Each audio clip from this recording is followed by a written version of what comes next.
This is Audible. Forging the Future, Change of Heart. Written by Mary Calmé. Narrated by Sean Crisden. Chapter 1. Smith? I lifted my head because my manager called everyone by their last names, easier to keep track. And since I didn't know my real one and had adopted the generic, Smith was me until I got my memory back. I said until all the time. The other word I used was when. It was beyond imagining that I would spend the rest of my life not knowing who I really was, so to remain positive, if had been stricken from my vocabulary. There had to be an end, but I couldn't stop the questioning and the worrying. "Where's Keith?" Eliza Abernathy asked as she stepped around in front of me. I gave her a huge grin, way over the top, but said nothing. She smiled back, couldn't help it, and we'd figured out why weeks ago. She really liked me. I was a stray she'd taken in off the street, and seeing me get my footing, my confidence, pleased her. So as she stood there and I acted like a dork, Manager Eliza melted away, and there was only the warm, maternal woman left. And then, of course, she realized that I'd gotten her to switch gears, and after a moment of us standing there like idiots, she turned a glare on me. "What's with the face?" "Really?" she prodded me. "Pardon?" I asked innocently. "This makes 9 days straight." I cleared my throat, hitting her with another smile. "Do you want the long version or the short one?" "Oh, God, please, short. I can't deal with long at this point." "Okay, so he's stuck in Vegas, but he says for sure he'll be here tomorrow." Her sigh was long and exasperated. "You know I'm about done with everyone taking advantage of me." "Oh, no, I would never—" "Not you," she corrected, reaching out and taking hold of my bicep. I ignored the pain. I'd found that anyone touching me at all, gentle bumps, a hand squeeze, a hug, or a pat on the back, all shot excruciating bolts of pain to my nervous system. If I was hit with a tray or a door, that was normal, or what I perceived as so, and caused only a moment of surprise. But hands on me, anyone at all doing that, forced me to steel myself against the wall of hurt I slammed into. But I allowed normal interactions like Eliza hugging me because I truly liked her, and the momentary discomfort was worth it to strengthen our bond. She had continued talking. "I appreciate you working all the doubles and the extra days, and you must believe me when I tell you that it's been no hardship for me having you here." I knew that, logically, but she'd taken a huge chance on a drifter she didn't know from anywhere, and I wanted her to understand how much it meant to me. I lived with the constant fear that something was going to change and she'd throw me out on my ass with nothing. It woke me up in a cold sweat some nights. "You're the best bartender I have," she said. "You're charming and funny, the customers love you, the staff adores you, and you're the only one Hector doesn't want to skin." The head chef and I had a mutual appreciation. He liked that I remembered all the specials the first time, listened when he explained how they were prepared, and never, ever asked any questions. He'd been pleasantly surprised by the number of people eating at the bar because I talked up his cuisine. I liked his food and told him often, and now he never sent me home at night without dinner. Without fail, the last thing he made was a meal for me to take home. It had started when I had nothing, and even now, when I had a little, he still thoughtfully cooked, so I didn't go hungry. He was a blessing, as was his boss, our boss, Eliza. "Jim." Back from my wandering thoughts, I met her gaze. "And I'm sorry I made you cut your hair, but there was no way around it with the new investors I was forced to take on." She still felt bad about me going from having hair that fell long and wavy almost to my ass to a style short in the back and on the sides, and longer on top. I was clean-cut, without the beard and mustache I'd been sporting when I arrived, and I looked a lot younger than I had when I'd walked in, hoping to wash dishes or bus tables.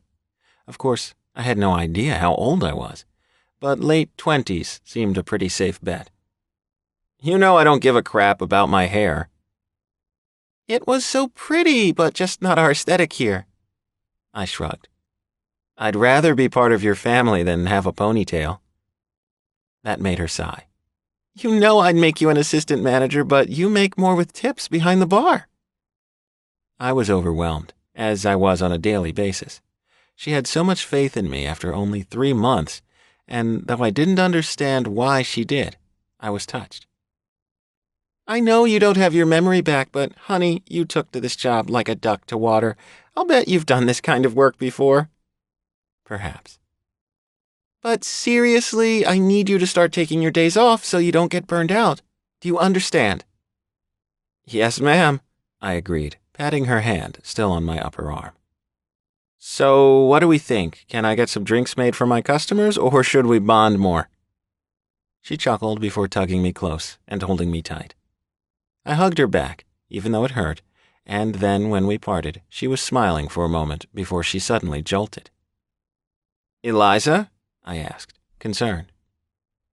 Oh, dear Lord, she said quickly. I almost forgot why I came back here in the first place. Our Semmel, Alain Boucher, is having dinner with his mate and his entourage, and he said he'd love to finally meet you. I already explained to him that you're under my protection, and I vouched for you, so it's really just a formality. But you know how much Semmels like their posturing and tradition. But I didn't. They love to bore everyone to tears. I nodded, nervous. I felt my hand shaking as my stomach twisted into a knot. You don't have to worry. I explained that your memory loss has been affected by whatever you've been through, and that you can't speak your lineage to him. And he accepted that? Of course. Why wouldn't he? That seems awfully trusting. Sweetie, a Semmel has to trust his people. Okay. You have no idea what I'm talking about, do you? I shook my head. A good Semmel knows the names of every member of his tribe. He cares about them all and takes on the role of father and brother, leader and protector, confidant and counselor. It sounds like a big job. It is, and that's why only a select few who are born to lead actually do so. Sure. But Semmels get their strength from their tribes, and what makes up the tribe is individuals. So when I tell you my Semmel values me, he does. I believe you.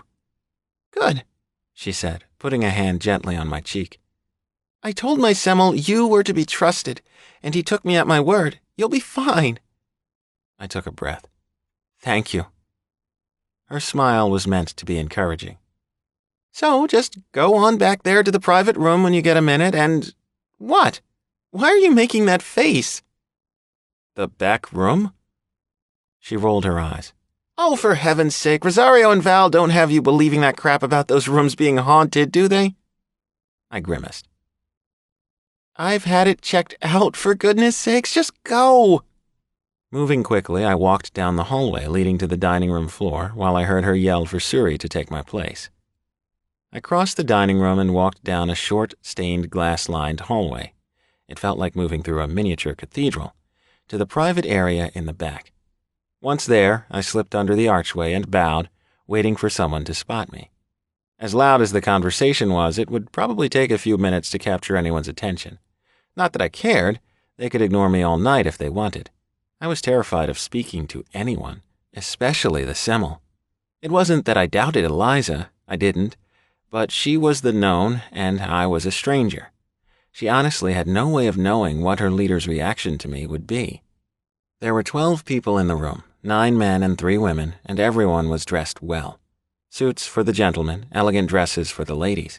It didn't help me feel any less intimidated by the gathering, with them all decked out and me in my uniform. I thought I might need to leave and come back, but suddenly a man's voice cut through the din. My Semmel, we have a visitor. The room fell silent. You may approach. Straightening, having spied the man who spoke, I moved quickly to the head of the second table, stopping in front of him and dropping down to one knee. You're Jim Smith? Yes, my Semmel, I replied, adding the honorific my as I'd been told custom dictated. Alain Boucher nodded. Eliza tells me that you've had a memory lapse and are unsure of your tribe or of your standing therein. That's correct, I replied to the handsome man regarding me. He was, I guessed, in his late 40s, striking, with gray hair and piercing cobalt blue eyes. And is Jim your given name? I wasn't sure, but it felt almost right. If it wasn't Jim, it was something very close. I believe so, my Semmel. Well, I've sent an email off to the office of the Akhenaten, and since it's not like it was before he took over, since everything is centralized now and he acts on information right away, I might actually get an answer about where you belong. Yes, my Semmel. I'm a great admirer of Doman Thorne. I met him when he came on his tour of the U.S. a year ago. I remained quiet, listening. You know he traveled the world for 5 years total. The U.S. was the last leg of it. Oh. Did you know that? No, my Semmel. Do you recall seeing him? No, my Semmel. Rise. I stood, and he and everyone else in the room did as well. The women all rose seamlessly with the grace panthers had, and the men were menacing, probably not on purpose, but I could have been wrong. I had a hard time reading people. Let me present to you my Yarea, Catherine. Quickly I bowed, and his mate reached out and touched my shoulder. I lifted my head so I could see her face, and found her smiling, which was nice. It's a pleasure, Jim. I assure you, my Yarea, the pleasure is all mine. Oh, such lovely manners, she sighed, beaming. You know, it's odd. There's no scent coming off you. I don't sense that you're a panther at all. Others have also remarked on that fact, my Yarea. You're certain you're not human? I have shifted since my memory was lost, I told her. Have you shifted since you've been here? Elaine asked, testing me. I was certain. Eliza had warned me that he would try to find out if I'd broken protocol. No, my Semmel, I would not think of it without your permission. You know your law well, another man said. I turned to him. It seems to be the only part of my memory that remains intact, I lied. It was all gone. All my memories, and even the smallest questions like, did I like vanilla ice cream, had answers I could not provide. Every day I found something terrifying to ponder. Sometimes stupid things like, did I have a favorite season? And at other times, were my parents still alive? I spent hours sitting in my apartment, on the window seat looking out across the French Quarter, and wondered if I'd ever have a real home. It was too easy to get lost in the self-pity, so I worked hard to not succumb. But sometimes, especially late at night when I couldn't sleep, it was overwhelming. At those times I took stock of the small number of things I did know. For instance, I knew I was a panther, but that was no different than other people knowing they were human. But the laws themselves, the protocol, Eliza had given me a quick lesson, the do's and don'ts, so I wouldn't screw up when I met the Semmel. One of the big don'ts, it turned out, was to shift in a territory without first being recognized as part of the tribe inhabiting said area. That was taboo. It's a good beginning, he said, smiling at me. And you couldn't have picked a better shield than Eliza Abernathy.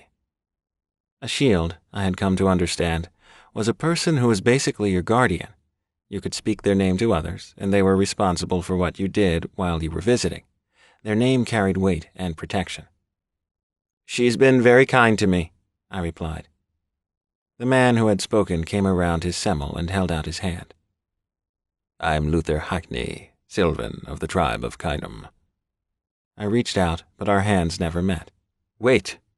The man on the other side of the Semmel cautioned sharply before he stepped around the Sylvan to face me.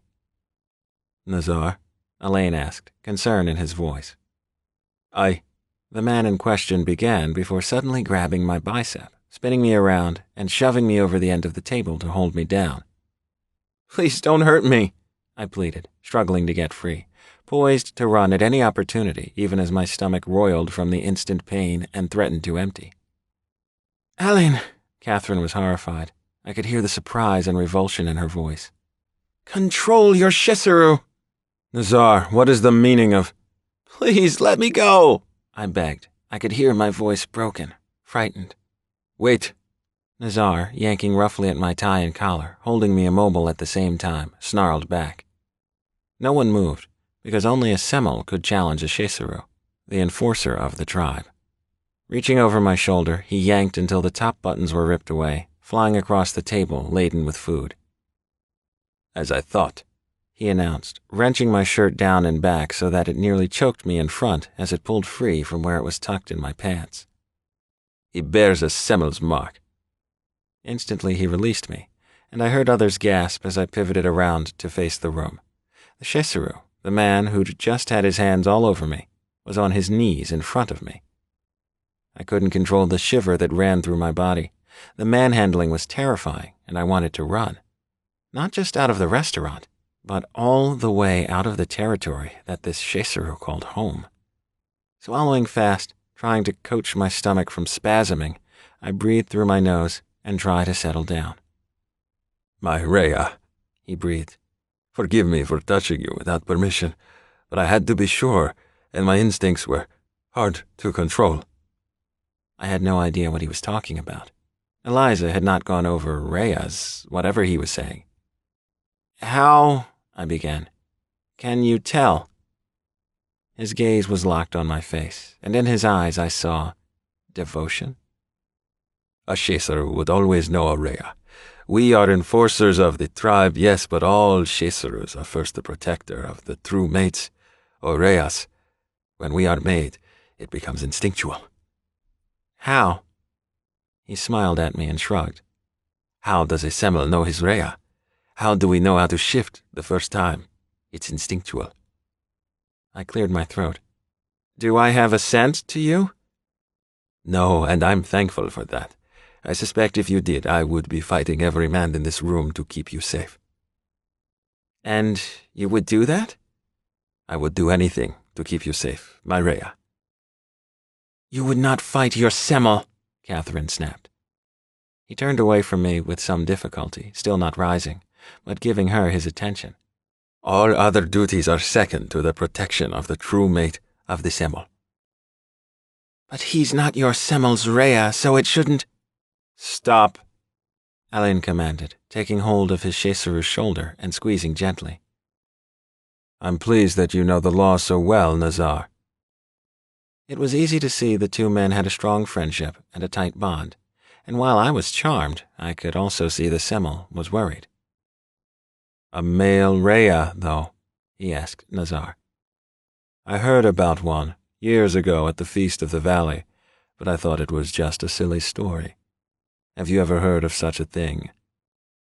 No, I haven't, but you saw that mark. Nothing else explains that.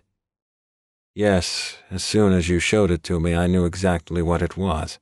No mistake there, Alain said crossly, taking a tentative step closer, reaching out a hand to me.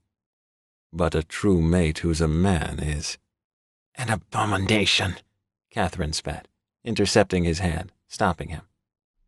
He turned to her. I meant to say mutation, she quickly amended. Catherine, he began. You have... I don't want you to touch him, she said harshly, her voice brittle. He may not be that Rhea, may not be truly mated. I would not be Tarth if this man, this person, is in fact your true mate. It was unnerving being in the same room with them while they talked about me as though I weren't.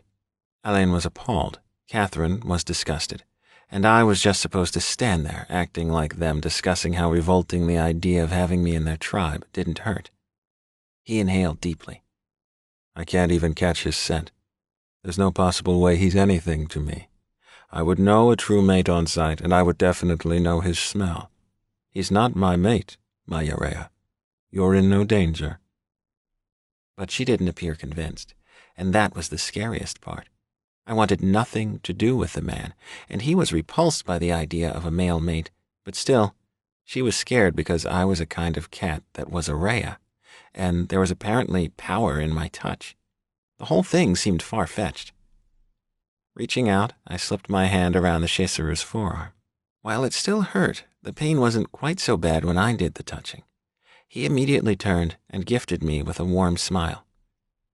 May I ask just a few questions? I ventured. Anything, my Rhea. That word you're using for true mate, is that like Yareya with the Y and the A taken off? It is. Now I could see the word in my head. And I know that Yareya is mate, and you said that a Rhea is a true mate? Yes. Rheas are very rare, and only a handful of Semels are ever gifted with one. Most are mated just as normal people are, meeting their Yareas and falling in love. But your Semel, he is Semel Rhea, as he has you. I nodded. Rhea means home of the soul, where the Semel goes for sanctuary. I can only imagine how much your Semel is missing you. Smiling quickly, I said, I hope so, even as my heart tripped. He was telling me there could be a man, my mate, somewhere out there wanting me, missing me? That was too much to hope for. He scowled. There's no question, a true mated pair should never be parted. And the mark this Semel gave me? A Semel only marks his true mate. Any other, Yareya or simply chosen mate, doesn't receive one.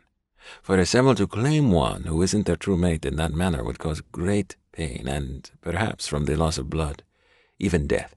I couldn't imagine a cat other than a Shesharu even being able to bear such. I wondered if any Semel had ever tried. Jim, Elaine said, reaching for me. Again, his Yareya deflected his hand. I wouldn't take a man to my bed, Elaine promised, visibly tired of being doubted, but moving to cup her face gently in his hands. I'm not gay, you know that. Yes, she said, searching his face. I do.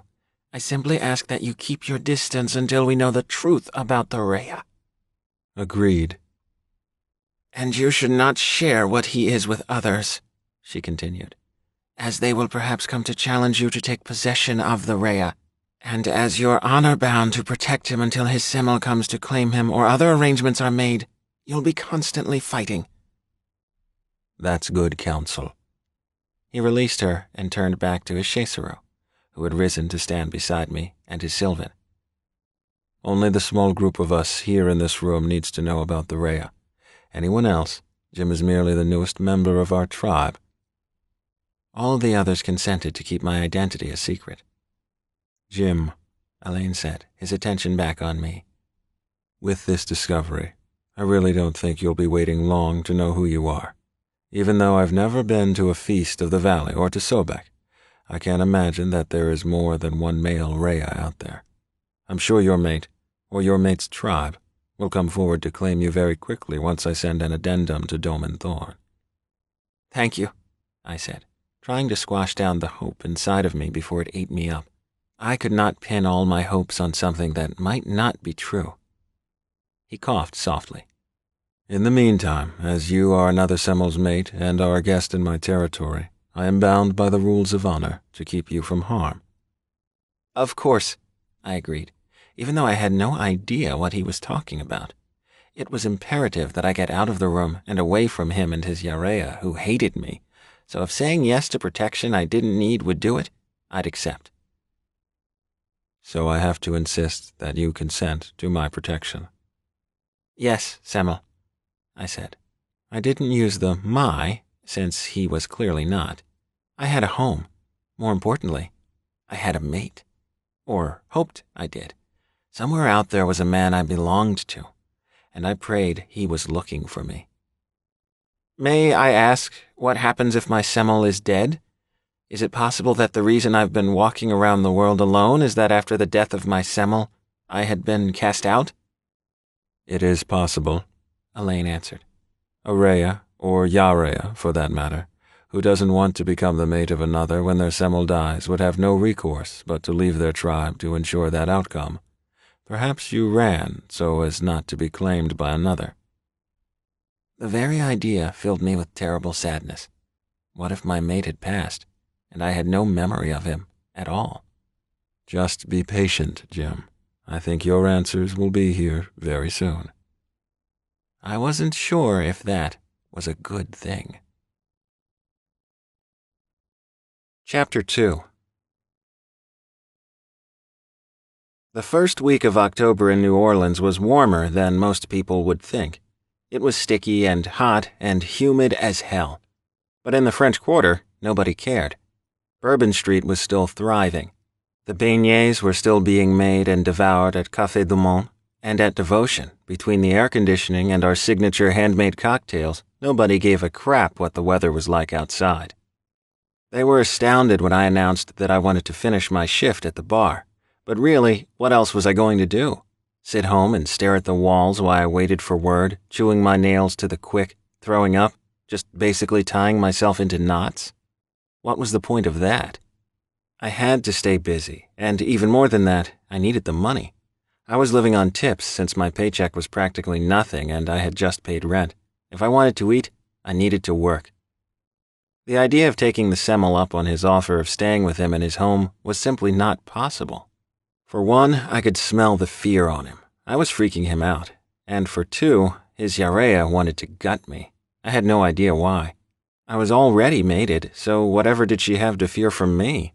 But from the murderous glances she kept casting my way, I could tell that staying out of her path was the best course of action. Also, it was odd, but when the chasseur was manhandling me, that had hurt even more than I had expected, and the residual ache was disconcerting. Once I'd started working at the restaurant, clean-cut, eating regularly, no longer resembling a skin-and-bones homeless guy, people started flirting with me. Since I had needs just like any other man, I had allowed a few of the customers and bar patrons to walk me home. The problem was that when we got to my studio apartment, down close to the corner of Dauphine and Ursuline, as soon as they put their hands, their mouths, on me, it felt like my skin was trying to shrink away from their touch and my nerve endings were on fire. I got nauseated, too, and if I ignored it and allowed the contact to continue, I started to hyperventilate. Guys had called me a tease. One guy even tried to take what he wanted, and inevitably all those encounters ended in yelling. I had stopped trying to have sex because it really wasn't worth it. I could take care of myself much more easily. So the news that I had a mate was doubly terrifying.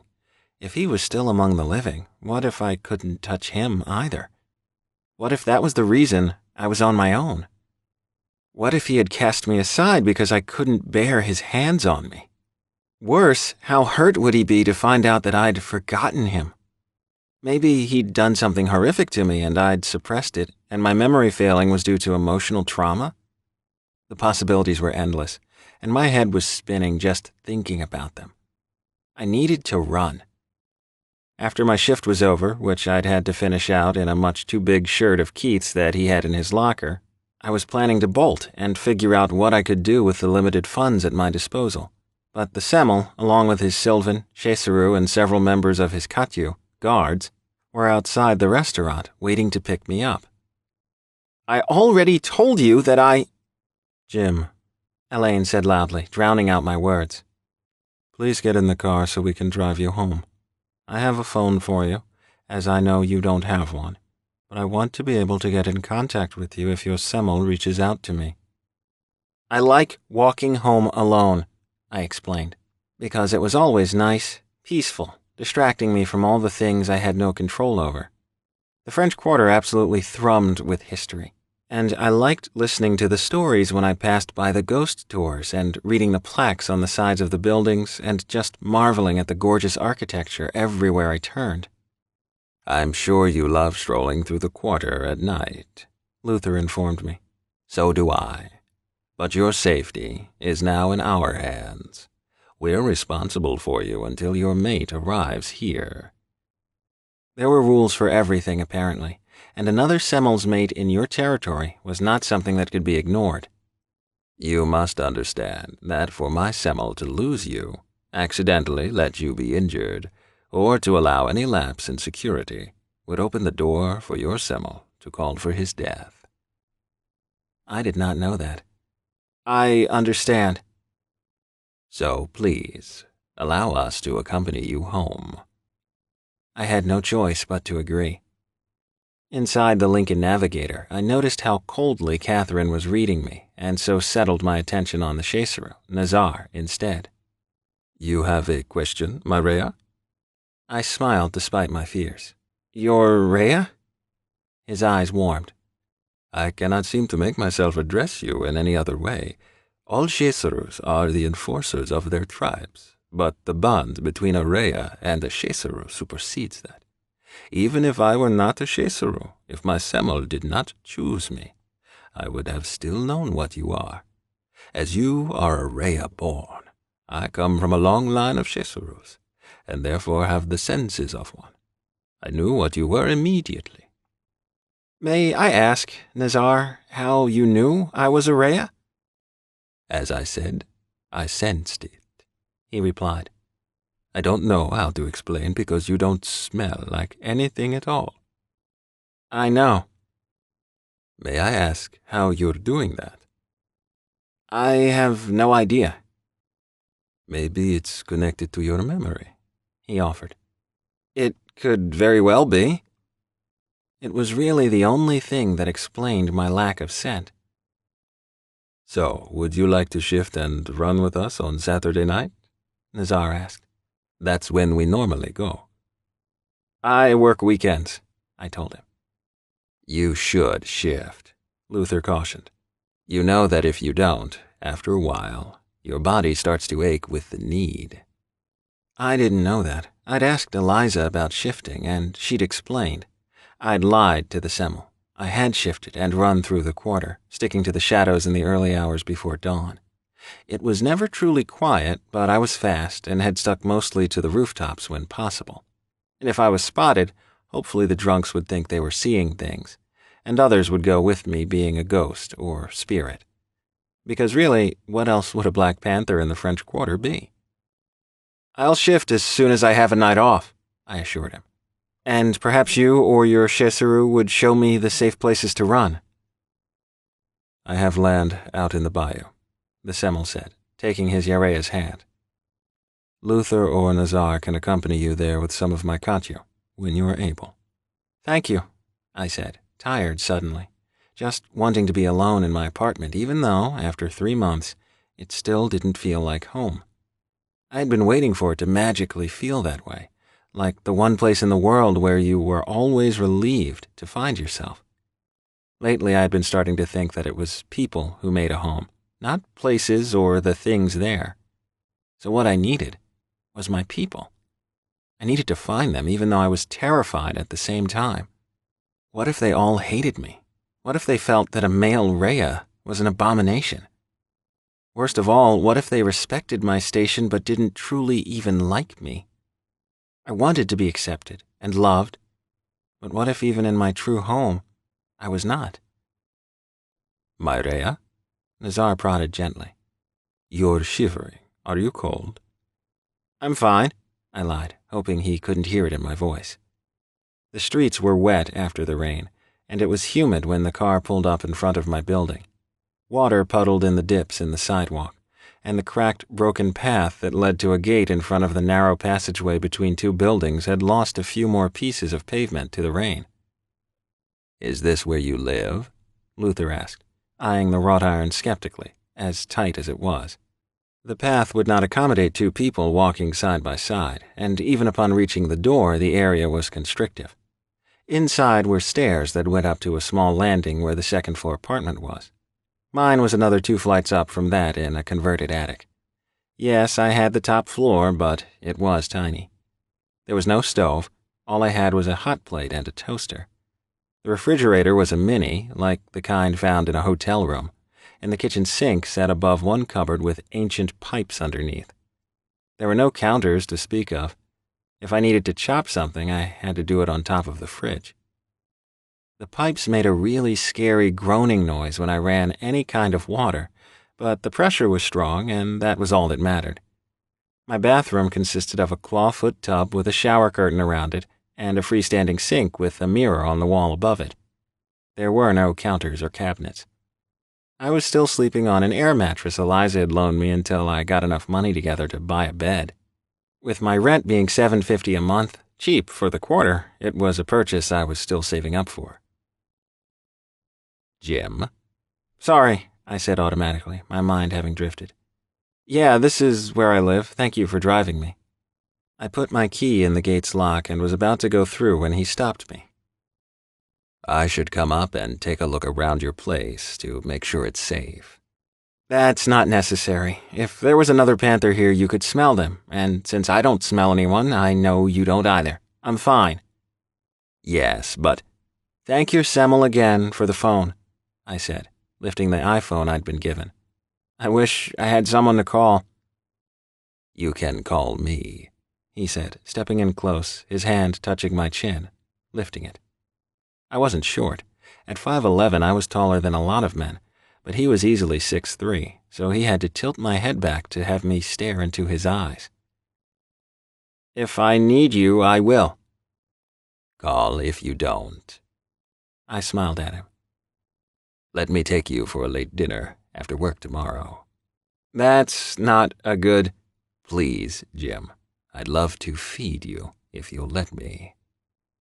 He was handsome, gentle, and so obviously kind, but I had no business going on a date with the Sylvan of a tribe I didn't belong to. It's not a date, he explained, like he was reading my mind. I'm just taking pity on the pretty Rhea. I snorted out a laugh. See, come on. There's no harm in us sitting together, talking, and sharing a meal. No, there wasn't. Okay, fine. His grin made his dimples pop. Oh yes, very handsome man. Good. What time do you get off work tomorrow? 11. You sure you want to eat that late? Definitely. It'll be worth it. Yes, it would. Already I could tell he'd be good company. Opening the gate, I walked through and then closed it behind me. I was surprised he was still there. Go home, kitty, I teased. His eyes narrowed. You know, if you don't end up having a home, you could stay here with us. Our Semmel would protect you.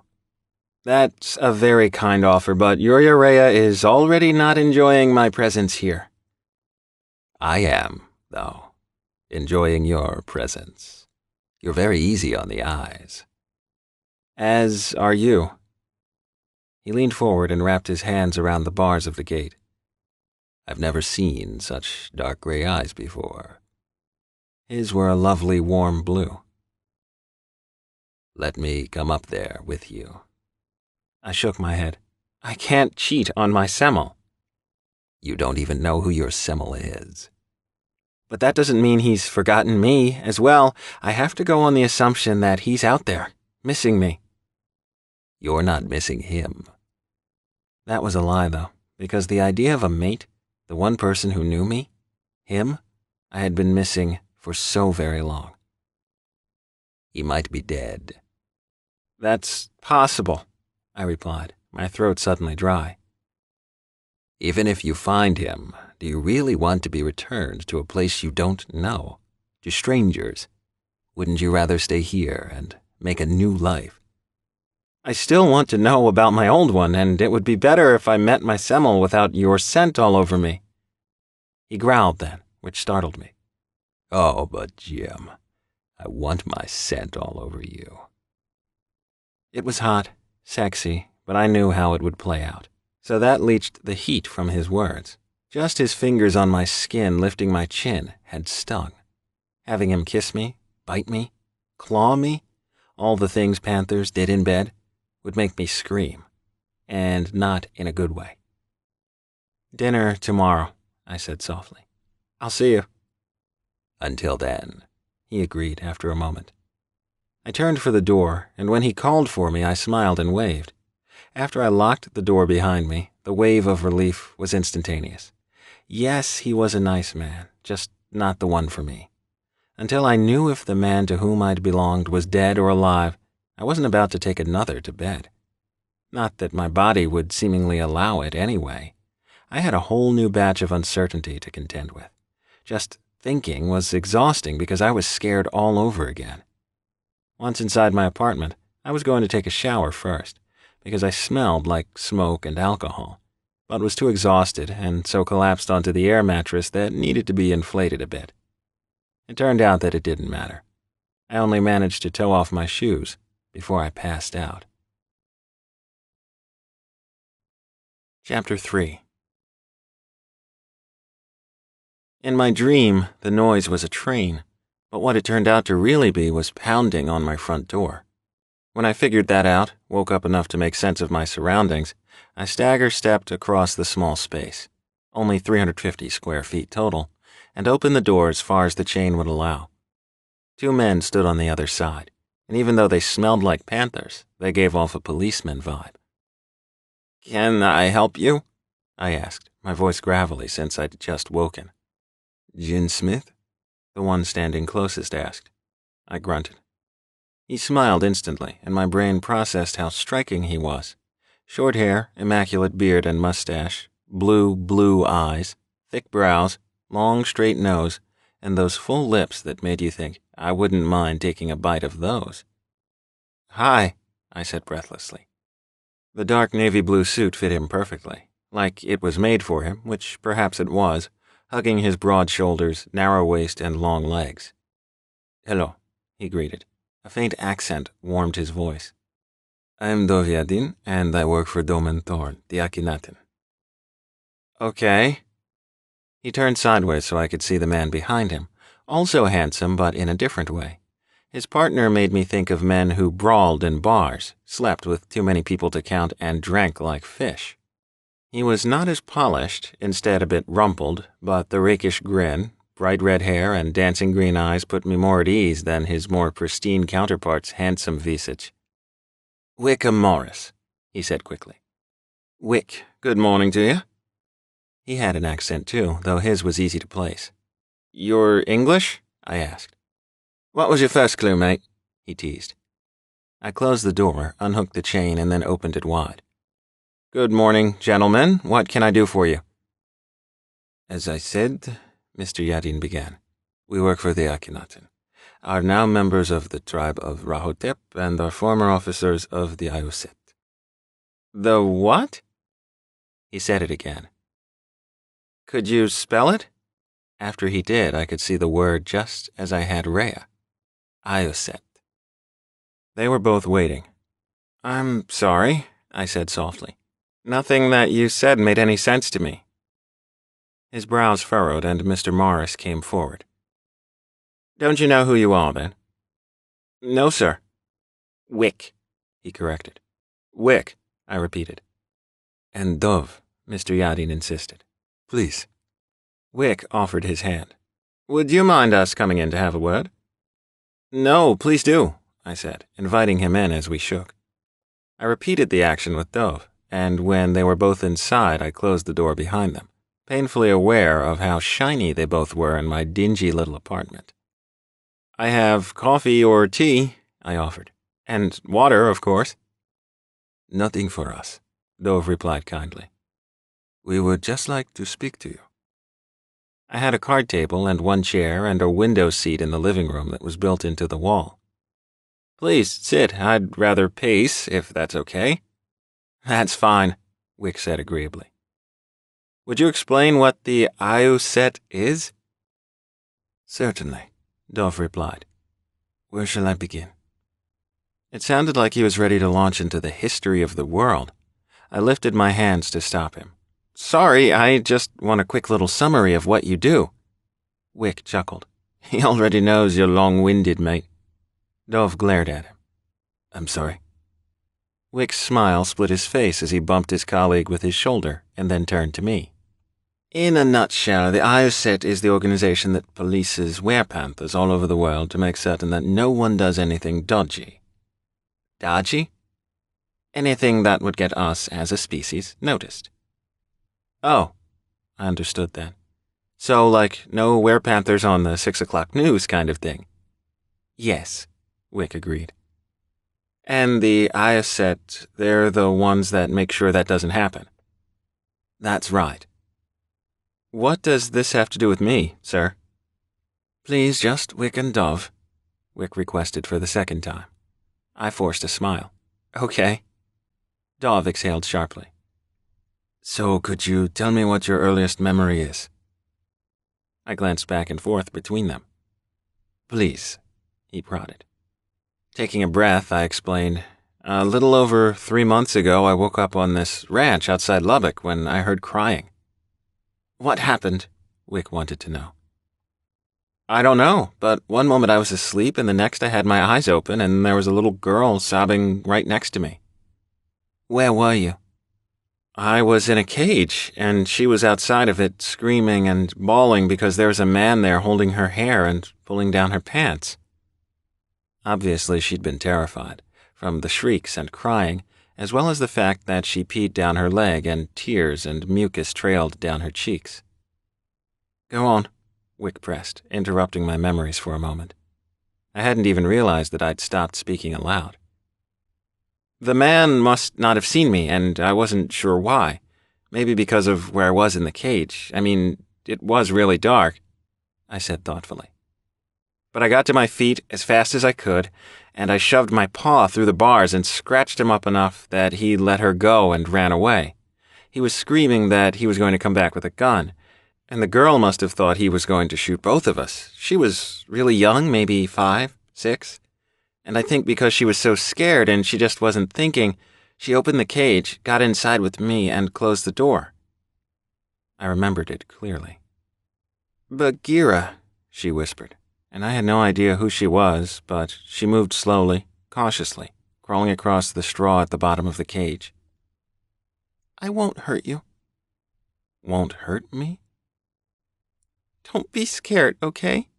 she said, her voice breaking with the end of the crying. It was very sweet that even in the nightmare she was living, she was worried about me. When her fingers grazed my fur, I purred so she'd know I was harmless, and she wrapped her arms tight around my neck, holding on for dear life. It was ridiculously dangerous, and if I'd been a wild animal merely reacting to the closeness of people to my cage and lashing out, she would have been eviscerated. But as it was, I let her hug me, cut off my air supply just a little, and basically treat me like her pet. She was little and scared, and I was her protector. When the attacker returned with a woman and a man and several others armed with rifles, I heard him telling them that the child had wandered into the area where they kept the animals they would hunt and had been killed.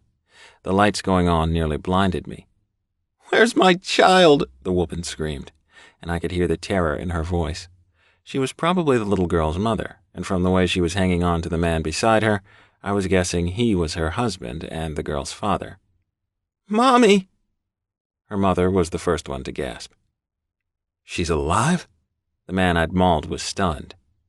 There we were, inside the cage, her with her arms around my neck, leaning, and me, tail swishing but otherwise statue, still beside her.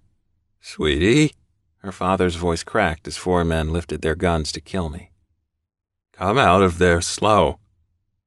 She shook her head, tears welling again as she pointed at the man who was still bleeding from the scratches I'd given him. "He told me not to scream, but I did anyway." Not a sound from anyone. "He's going to try and hurt me again. He tore my clothes, see?" she said, turning so they could see the ripped buttons on her blouse. "And he punched me on the cheek and nose." Instantly, I was no longer the focus of attention. "Mommy, I peed," she lamented. "I'm sorry, but I was super scared." "Oh, no, honey, that's okay," her mother soothed, gaze darting to me and then back to her daughter. "Can you come out of the cage, please?" "But Bagheera saved me." "I see he did." The little girl pointed at the mauled man again. "He wanted to take my clothes off, and I tried to run, but he caught me, but Bagheera made him stop." It took a moment for her words to sink in. Her mother was the one listening closest. "Take him out of here," she ordered, and 2 of the men dragged the little girl's attacker from the abandoned barn while her father and 3 others still trained their guns on me. "Mommy, please don't let Daddy kill Bagheera." "No, baby," she promised. "This is the end of Daddy hunting anything at all." Her husband sighed, but I saw him nod and lower his gun. The other men did as well. "Take it somewhere," his wife said. "Anywhere, and let it go." "Yes," he agreed. "It's tame, for heaven's sake," she rasped, her voice sharp with the whip of judgment. "Jesus Christ." He was horrified as the words sunk in, and I saw his face scrunch up, disgusted with himself and what he'd been about to do. "It's like shooting a house cat," his wife finished harshly. It's obscene. I sat stone still as the little girl hugged me one last time before she crawled out of my cage. Mother, father, and child all embraced the second she was out. I didn't wait for what would happen. Instead, I flew from the cage before it could be closed and reached the barn door faster than any of them could react. I glanced back, and one of the men lifted his gun. You shoot that cat and it's your job, the little girl's mother told him. And just so we're clear, anyone even fires at that cat on my land and I'll turn them in for poaching. And if he attacks your cattle? One of the men asked her. Whatever he wants is his, she said quickly, her gaze meeting mine. Go on now. I was gone seconds later and off the ranch by dusk. How long did you remain in your panther form? Wick asked, bringing me from my reverie. I don't know, a couple months. I think I run faster than other panthers, at least it feels like that. Of course you do, Dove said, encouraging me. I shifted back in Baton Rouge, went to a homeless shelter, got some clothes, and then stayed at a church for a while before I got a job washing dishes. And then? Wick pressed. Well, my boss at the diner where I worked, he's a panther, and he told me to leave Baton Rouge because his Semel didn't like outsiders at all. I wasn't safe, so I left. Dove nodded, and Wick pulled a phone from the breast pocket of his suit jacket and made a note. I wondered if they would have a word with that Semel. My boss suggested I come to New Orleans and get a job waiting tables, and that's exactly what I did. It seemed like as good a plan as any. Wick and Dove were scrutinizing me. I like bartending better, so I'm doing that now instead. Their faces were hard to read. I swear that's what happened. We believe you, mate, Wick said quickly. Thank you, I mumbled, hoping my trepidation didn't come through. I hadn't told anyone about the little girl or how I had regained consciousness because it was troubling. Evidently, I'd been awake for some time before that, but hadn't been aware of what was going on around me. The loss of time was scary. Something wrong? Dove queried. No, I assured him. It's just sort of scary not to know yourself or where your home is. Well, whatever happened, we'll find out. I nodded. It's a good thing you shifted back, Wick chimed in. Panthers who remain in their animal state too long tend to forget that they were ever human. I didn't know, I said, even though maybe I had at one time. I wonder what prompted you to shift back to human. It had been the dream. Do you have any idea what it could have been? And it was private. Jim? I couldn't answer. It would give away too much. You can trust us. But I couldn't, not with something I didn't understand myself. In the dream, there was a blond man, more beautiful than any I'd ever seen, and probably one that didn't exist anywhere outside of my subconscious. And even though, because he was running, I never saw his face, I heard him laughing, deep and rumbling, so I got the feeling that he wasn't running away from me, but instead with me.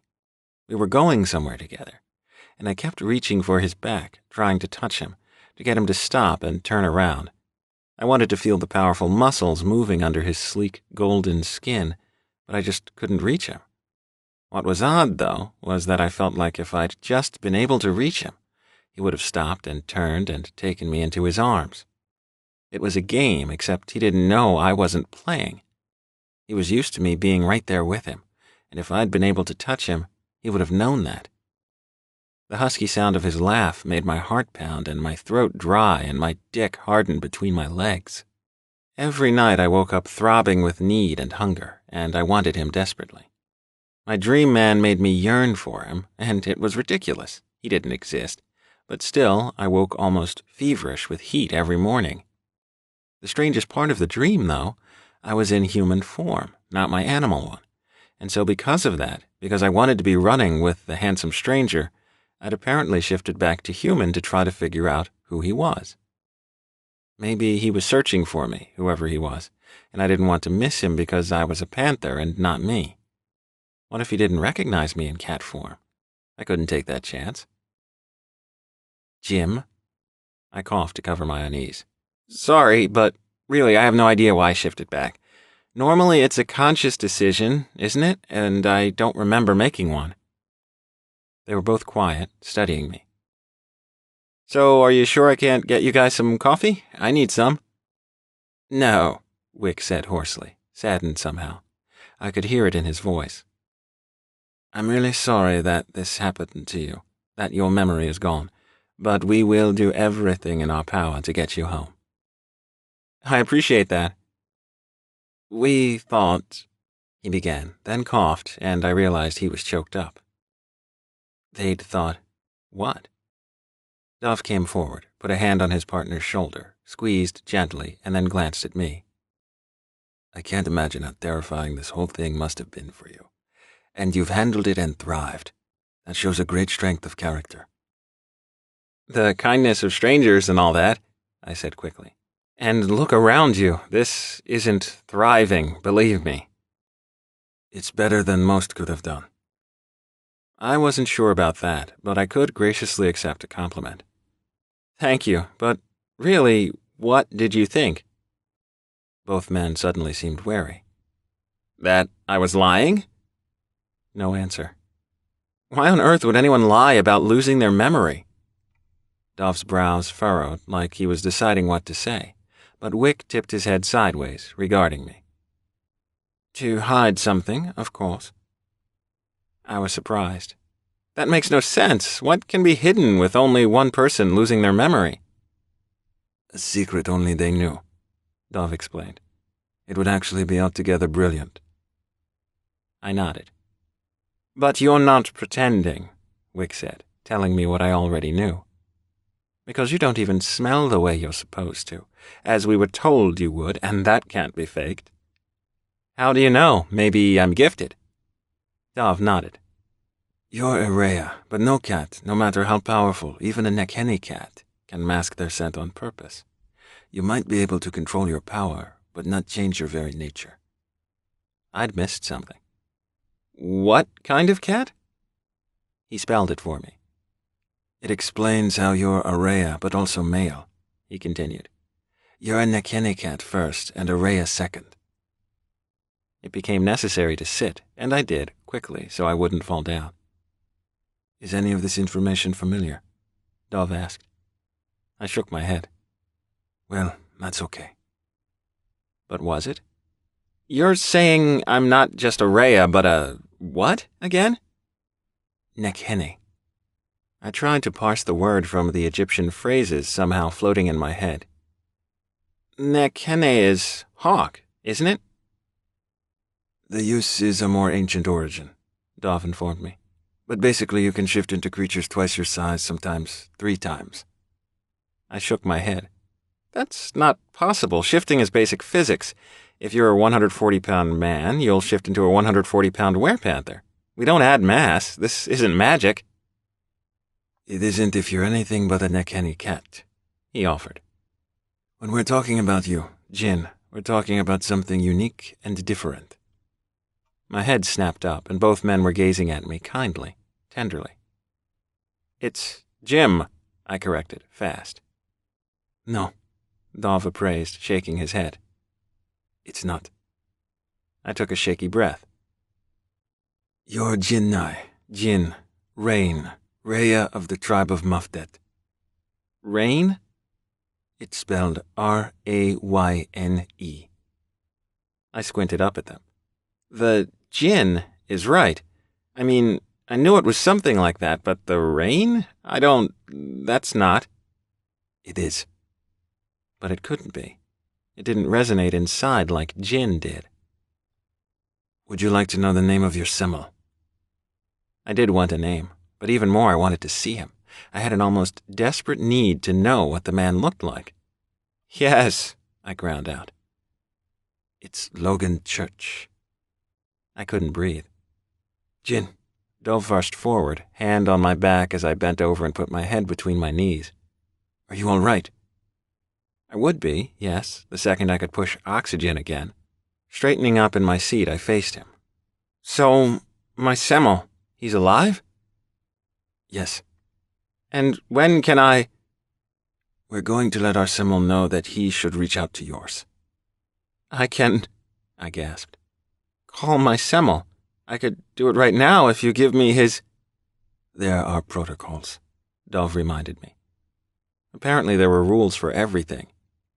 Yes, I replied hoarsely, flushing hot and cold, jaw clenching, trembling, tears filling my eyes at the surge of feeling, of overwhelming, devouring want. And tell him to hurry. Our Semmel? No, I whimpered. Mine. I don't think that will be a problem. Chapter 4. I walked around in a daze that Wednesday evening. There was still work, and I did that. I was personable and on task. I didn't let any customers realize I was completely checked out of my own head. But I could not concentrate on anything to save my life. Luther showed up and sat at the bar with a couple of his Katyu. I made sure to say hello, and he reminded me that I'd agreed to dinner.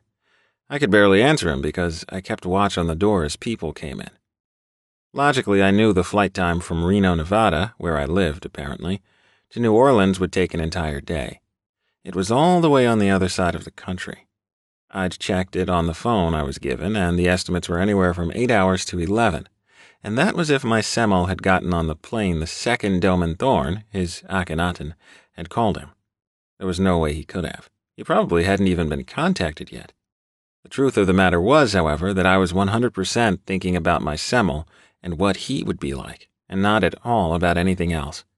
I could not be counted on to even remember what drinks people wanted. When I took my break, I went back behind the restaurant, bummed a cigarette off one of the busboys that leaned against the exposed brick wall in the alley, and used my new phone. I searched for Logan Church on the internet, but there was nothing except a link to a glass factory of all the weird things. On the website for Preserve Glassworks, there was an office number, and since it was only 7 where I was, which meant it was 5 in Nevada, I tried to get someone. It rang and finally went to voicemail. The woman's voice was clear and resonant, and because I wasn't sure what to say that wouldn't sound stupid, I called back 3 times before I finally just left my name and phone number. Grinding out the cigarette, concentrating on not simply leaving to go buy a pack, I was trying really hard not to take up smoking, but I liked the taste, and the act of inhaling and exhaling calmed me. I was almost to the back door when the phone rang. Hello? I answered quickly. Throat clearing. Hello? Who's this? Jin. The woman's voice on the other end broke. Yes. Quick inhale. This is Delphine. I had no idea if I was supposed to know her or not. Hi, I whispered. Delphine, I'm sorry to bother you, but I'm trying to get in touch with Logan Church. Yes, she said softly. We heard that you don't have your memory. Yeah, I don't, I agreed because I wasn't sure what I was supposed to say. So, Wick and Dove's Semmel... Doman, I parroted. He called Logan already? Yes, he did. I coughed. And so where is your Semmel now? He's my brother, she clarified. And he's on his way to you. Oh, I was startled, and God so pleased, and really terribly scared all at the same time. Well, that's good. It is good, she rasped. Because we've all missed you. You have? Oh, God, yes, her voice cracked. So much. I had to know, so I cleared my throat softly. Are we close, Delphine? We are, she whispered. And I miss you terribly. My eyes filled fast. I miss you too. I mean, my family, I think. I hope. Oh, you do, she insisted. You love your family, Jin Church. You very much do. I took a breath because that had sounded really good. I go by Jin Church. Yes, for a long time. I raked my fingers through my hair hard. Delphine, would you tell me something, honestly? Of course I will. She sounded so wonderful. I wish I had a picture to go with the voice. Does your brother... Does... There was nothing from her, no rush, no pushing me to say whatever it was. She simply breathed roughly, like she was scared. Does he want me there? Did he banish me? Oh, Jin, she replied, sniffling. He wants you here desperately, and he would never banish you. He worships you. He did? He does? Oh, yes, he loves you more than anything. It was embarrassing, but I had to know what she thought. And do you know, could you tell before did I love him? You more than love him, she cried. Honey, Logan and Ilya are your whole life. Ilya? Silence. Please tell me. Deep breath before. Ilya's your son. My son. I stumbled to the wall, turned in time, and slid down it, sinking to the pavement. I have a son. I not only forgot my mate, but my child as well? Instantly my vision blurred with hot, thick tears, and I started to shake. No, you didn't forget anyone. She started to cry. You'll know them, I swear. It's just your mind trying to do damage control. What you thought you did and what you really did. Oh, Jin, you have no idea. I started to hyperventilate. Oh God, they told me not to say. If you called, I was just supposed to. Oh my God, please don't run. I'll die if you run. Don't leave there, please. Her voice was high-pitched, frantic, and just shattered. She sounded terrified and angry at the same time. Delphine, Don't you dare leave there, she shouted, and then her voice faltered, lowered, calmed. You can't, okay? Just don't. I'd broken the girl I didn't even know anymore. It was a horrible night, Jin, just all the blood and everything got crazy, and you thought you... Oh, Jin, but you didn't, you couldn't. But it was only when we all regained consciousness that we figured out what happened. But I didn't know, and I had to. I had a mate and a child, and I wanted my life back. Please tell me what you know, I begged. Please. I shouldn't, she told me. Because I wasn't close, I didn't see it all. Crane knows, he was right there with you when you had to... Who's Crane? He's your best friend, and he saw everything, and it's okay. Everything's okay, it's just... I'm not supposed to... They want your memory to come back naturally, and if I say something, I could force you to... Oh, Jin... Please, I entreated when she stopped. You thought you killed your son, Jin, but you didn't. I couldn't breathe. Your son is alive. Nazar found me in the alley and carried me back into the restaurant and put me in Eliza's office. Apparently, I'd passed out, which didn't seem like me, but the news had been fairly overwhelming. I had thought I killed my own son. No wonder I ran away. The sheer volume of questions I had running around my head was staggering. I needed to see my Semel more than anything. I longed to sit and talk to him and hear everything he had to say. I wanted, I craved, I yearned for him. My skin felt hot and I was anxious. I couldn't sit still, so I got up, pacing, and was there, verging on my shift, when the door opened, and Wick and Dove walked in with Luther, Alain Boucher, and 2 other men I didn't know who guarded the open door. I've taken the phone from you on the advice of my counselors, Alain announced. You will not be permitted to have dealings with any who is not your mate. Once he arrives, he may grant any permission he sees fit, but until then you are to remain sequestered in the garden house of my home. I could barely breathe. Talking was out of the question. I have taken the liberty of resigning your position, and any and all things that you need will be provided for by... I will not have you pay for anything for... The Akhenaten, he said sharply, striding forward with Nazar, who immediately grabbed my shoulder and shoved me to the ground. On my knees, staring up at both men, I saw Alain's fury. I am a Semel, and you are in my territory, and Rhea or not, Nekhenni cat or not, you will respect my position." I wanted to hit him. I wanted to somehow hurl him across the room, and for whatever reason, I had the oddest feeling that I could, which was ridiculous. Perhaps, as a Rhea, there was another form besides Panther that I could shift into, but I had no clue how to go about that. "Did you hear me?"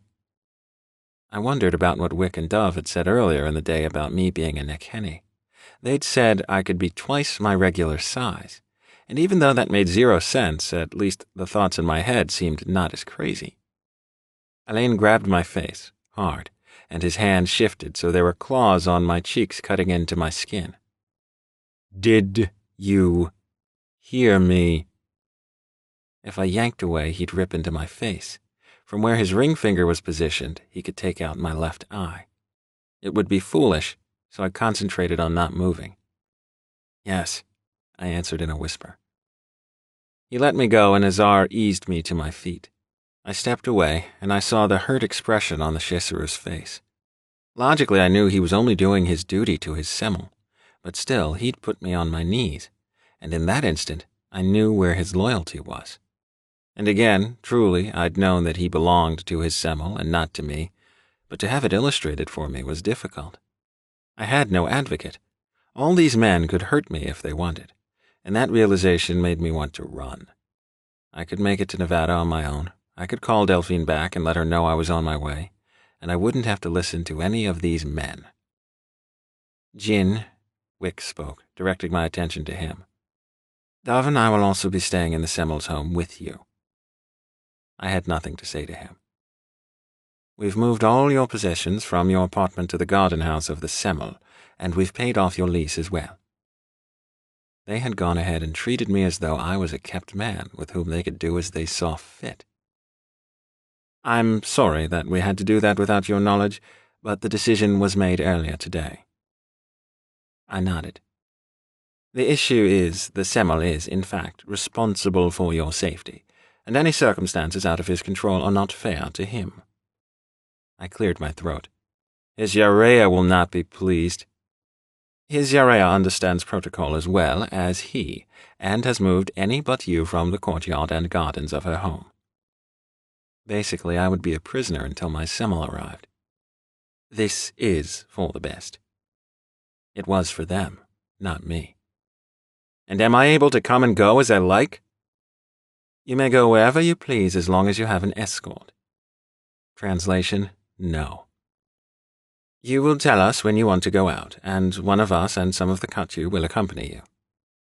There was nothing to be done. I'd like to go to the Semmel's home now. Everyone was pleased that I was being so agreeable, as evidenced by their relieved sighs and half-hearted smiles. Walking out the back of the restaurant, I was silent and stayed that way through the entirety of the car ride to the garden district. If the Semmel asked a question, I answered. Anyone else, I ignored. "When we reach the Semmel's home," Dove directed, "you must ask his Yareya for sanctuary in her home." Nothing. "Did you hear him?" Alain asked. "Yes, Semmel," I responded quickly. "I will prostrate myself before entering your home." "That's not necessary," he said curtly. "You need only perform the aforementioned protocol." "Certainly," I responded, staring into his eyes so he knew I was absolutely listening. As he glanced away, I saw the muscles in his jaw clench. When we reached the Semmel's enormous double-gallery house and spilled from the SUV, everyone went to the right, to walk around the back, but I darted up the steps and rang the doorbell. Dropping to my knees on the welcome mat, I waited for the Yareya to come out. "Rhea," the Semmel snapped, "come away from there." "I only seek admittance," I replied. "You would have duty above all else." He growled behind me and would have said more, but the door opened, and the beautiful, stately blonde woman I'd met the day before stood there. She appeared different than she had, though. Gone was the perfectly made-up, haughty Yareya, and in her place was a woman with puffy red eyes, a furrowed brow, and pursed, unsmiling lips. Flustered, she gave me a quick bow. "Please don't make a spectacle on my doorstep, Rhea. Simply enter and remove yourself to your quarters." I was to be out of sight. I need permission to enter your home, I reminded her. You have it, she said brusquely. Just stay out of my way and my semels. Catherine, Elaine sanctioned. She inhaled quickly, crossing her arms, and seemed like she was on the verge of crying. Thank you for your hospitality, I mumbled, turning and walking down the stairs, moving to Dov's side to follow him through the back gate. I was led down a flagstone path that ended at a small courtyard surrounded by a lush garden. It would have been lovely if I could leave and return of my own volition, but as a prison, I had no fondness for it. After moving to the door of the small cottage, Dov held it open for me. Am I to be accompanied inside, or will I be allowed my privacy? He and Wick exchanged glances. We would make sure you're comfortable, Elaine flared irritably. I coughed. How could I not be, Semmel? This is your home, after all. You will need to eat, he ground out, furious. I'm sure whatever your cook prepares will be acceptable. It can be left on the doorstep, as they do in jail. His gaze met mine, and I bowed my head in deference to him. Surely this will please your Urea. He pivoted and left then, and the others stood there staring at me. I walked through the door Dov was holding open, and would have closed it behind me, but Nazar caught it and held on. Forgive me, my Rhea. My eyes flicked to his dark brown ones. Your loyalty is to your Semmel, Shesaru. There is nothing for you to apologize for. I'm sure my Shesaru is just as loyal to me. He screwed up his face. My Rhea, Good night. I cut him off, closing the door behind me. After I locked it, I started shedding clothes. Stalking through the house, one moment I was a man, the next a panther. I moved easily to the open window and went out. Scaling the tree beside the small house, I was up and on the roof moments later. Crawling to the edge, I watched the men from the darkness and saw them all lingering in the courtyard in front of the cottage. No one wants to be a prisoner, Dov reminded Nazar, who was beginning to pace. He doesn't trust me now, and I would give my life for him if he asked me. Wick cleared his throat and put his hand on Nazar's shoulder to stop his movement. It's a disease, this is, mate. You're split right down the middle, you are. Half of you wanting to give service to the Rhea, half knowing your duty is to your Semmel. Nazar stared at him. It physically hurts to have him turn away from me. He's a Rhea, mate, Wick said gently. It's just going to feel worse when he gets his scent back and the rest of his power. Nazar sucked in a breath. I want to go in there and talk to him. Not without his permission. I put my head down on my paws and closed my eyes. It was too early for me to take a run, so I'd wait. Listening to the sounds around me, I heard the Semmel yelling, caught the sounds of his Urea crying, counted the times Nazar's shoes scraped over the cobblestones of the courtyard, and kept track of the breathing of Wick, Dov, and the Katyo. Hours later, when the others had retired to the house, Luther brought a tray of food out to me. He stood there speaking to the door. You should come out, he said, his voice thick with desire I could hear. He wanted me, and it grated. How dare he want a mated Rhea? You promised to have dinner with me, you remember. I made no sound, and after what seemed like a long time, he finally put the tray down and returned to the main house. Twisting into a ball, I waited for it to get dark enough to hide a black panther in the shadows. Chapter 5. I flew over the rooftops of the city, listened to some jazz at Preservation Hall, drank rainwater down in Pirates Alley, ducked into a kitchen on Dauphine and Orléans, and was fed by an old couple who was sure I was both tame and owned by a neighbor. It was the great thing about the city. Nothing really surprised anyone. They expected to see things out of the ordinary. A black panther eating gumbo was normal. I returned before dawn to find Nazar and Luther keeping vigil on the benches in the courtyard in front of the garden house. Slipping inside the house, I immediately shifted back and walked to the kitchen for water. Once I gulped down quite a bit, I went to take a shower. My clothes, the few that I owned, were in a duffel bag on the bed, and after I got out, clean from my exploration of the city, I changed into a pair of chinos and a t-shirt and lay down on the bed. I didn't think I could sleep at all, but I woke up to the gentle sound of knocking, and the room was full of natural light. Rolling out of bed, I stumbled to the door and opened it a crack. "Hey."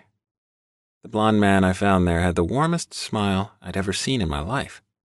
Then, opening the door wider, I was stunned by the number of people clustered in the tiny courtyard. It was overwhelming. "Jin." Turning back to the man in front of me, I was caught in his dark sapphire gaze. He took a step closer, putting his hand on the door. "I'm Crane Adams." The name was said as though it were unneeded. "I'm supposed to know you, aren't I?" It was a statement of fact. Quick shrug from him, and the ease, his calm, soothed me. "It would have been good," he said with a smile.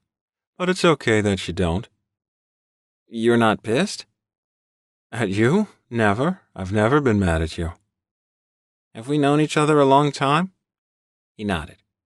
"Yep, we have, a really long time." I continued to stare at him for a moment before I offered my hand. He enfolded it in his. "I'm your basset." I breathed through my nose, trying to stay calm and steady. "I don't know what that is." "That's okay," he said affably, easing me outside onto the small porch. His hands holding mine seemed natural, not carnal in any way, simply comforting and kind. "It's a fancy word for best friend, is all." "How do you spell that?" "Just like best, except with an extra E after the S." "So really like best?" He chuckled. "Yeah." I took a breath. "They told me that only my Semel would be allowed to see me." "Yeah, but that's because they didn't know you had a basset." "But you just said it was only a fancy word for best friend." "I did, and what I should have said was that you picked your best friend to be your basset. I think most Reyes do. Makes sense, right?" "I would think so." "Yeah, so you did, and I'm it. But a basset is also a station, like Semel, Rhea, Shesaru, or Sylvan. As your basset, I can go anywhere you are at any time. It's against Panther law to keep me from you, and they know that." "So you just came to the door and explained who you are?" "Of course." He winked at me. "But I don't understand. I mean, you don't have a card or something that says who you are. What if you were lying?" He shrugged. "I could be, I guess, but all they'd have to do is call Logan Church and ask him, or call Doman Thorne and ask him to clear up any confusion. But really," he said, his voice dropping conspiratorially as he leaned close to me and waggled his eyebrows, "I'm kind of a big deal." I couldn't help but smile at him. The man was so charming, and it was simply infectious. "Are you?" "Oh, yes," he assured me, narrowing his eyes and nodding. "I'm Crane Adams, basset of the Rhea, who's also a Nekeni cat. Once people know you, they know me." "You keep me in line, do you?" "I stand at your side and remind you of your humanity when sometimes circumstances make it difficult." "It sounds like you keep me from killing people," I teased. "Sometimes," he agreed. I was startled. "I've killed people?" "Only when they deserved it," he explained. "The law is finite. Those who choose to ignore the law have to be punished." I took a breath. "May I leave here if you go with me?" "We can do whatever the fuck you want," he appraised me. "Do you want to go to a hotel or something?" "No, I just want to come and go whenever I want." "Oh, I see. They were keeping you here because the Semel's responsible. Makes sense, but now that I'm here, you can do whatever you want. Even though we're in another Semel's territory, your safety falls to me until Logan gets here." "So I'm free because my best friend is with me?" His grin was wicked. "Exactly." My breath caught, and I had the urge to hug him, but I wasn't sure if that was all right. He opened his arms for me. "Come on." "Is it correct?" "I'm yours," he answered, his grin becoming a warm smile. "You say what's right. I'm your basset. You're my Rhea. Do whatever you want." I lunged at him, and he wrapped me up tight. So tight, his head down on my shoulder as he began to tremble. A sense of relief swamped me, and even though I had no idea why, I felt safe. It was like Finally, after so long wondering what was going to happen and the fear that ate me up day and night, finally, I wasn't alone anymore. Man, wait until Logan gets a load of you, Crane said, chuckling, his hand sliding through my hair over and over. You're so skinny and this haircut is wild. I pulled back to survey his face. Please tell me about what happened to my son. He squinted. Maybe we wait for Logan, huh? But He's okay, yeah? Ilya, he's in his panther form at home, and we need you to come back so he'll shift. He won't shift back? No, he won't. But Logan has a theory. Which is? Crane smiled again, and just seeing the dancing eyes, the curl of his lip, and the way he arched one eyebrow, I found myself grinning in return. I liked him so much. He thinks Ilya needs to see you because you're what ties him to his humanity. Logan is what ties him to his strength, to his primal drives, to the animal he is. Logan's his father, but he's also his semel, and so Ilya is responding to the power and nothing more. But you're the softness, the gentleness, and so when Ilya sees you, he'll want to talk to you and sit with you, and so he'll shift back. A semel can be gentle and kind as well, I reminded Crane. Are you telling me that your semel is not? The semel Neger, your mate, is the best man it's possible to be, he told me. Really, you won't find better, but still, innately, he's the power, right? The Rhea is the comfort. Logan can't shut off the strength that rolls off of him any more than you can stop your innate kindness and tenderness. I nodded. We're in new territory here, Crane said, chuckling. Ilya is a brand new creature with your Nekane blood rushing through him, and Logan's semel line. He's terrifying and combustible, and only we're not afraid of him. Who's we? Us, your family, we. I nodded. How come you're not afraid? He scoffed. I can't be scared of Ilya. I was the third person to hold him after he was born. He loves me, and I know that. But still, I'm cautious when you're not there because he could hurt me without meaning to. But when I'm there, he can't? When you're there, he won't. And yet there was an incident. He shrugged. We really want you to remember what happened naturally, because the doctor said it would be better to remember the trauma and not be told. But I will say that it was his grandfather's fault, and that it had nothing to do with Ilya not listening to you and everything to do with how nuts things got. Oh? He's just a little boy. He can't be expected to have control when he hasn't even learned any yet. I nodded. So now you're careful with him because I'm not home? We all are. I took a breath. How old is Ilya? He's 5. Oh, he's so little. How can he be so young and shift? My understanding is that werepanthers don't go through their first change until adolescence. I told you, Ilya's special. Yes, you did. And he's so frickin' cute with his big gray eyes and his black hair. You want to see? Please. Crane pulled up pictures on his phone and then passed it to me. Logan Church was beautiful. He'd been an adorable baby, and the pictures of me holding him, his chubby little hand wrapped in my long hair, brought tears to my eyes. Do you have pictures of me and my mate? He grimaced. I do, but I'm not supposed to show those to you. You're supposed to pick your mate out from a lot of other people.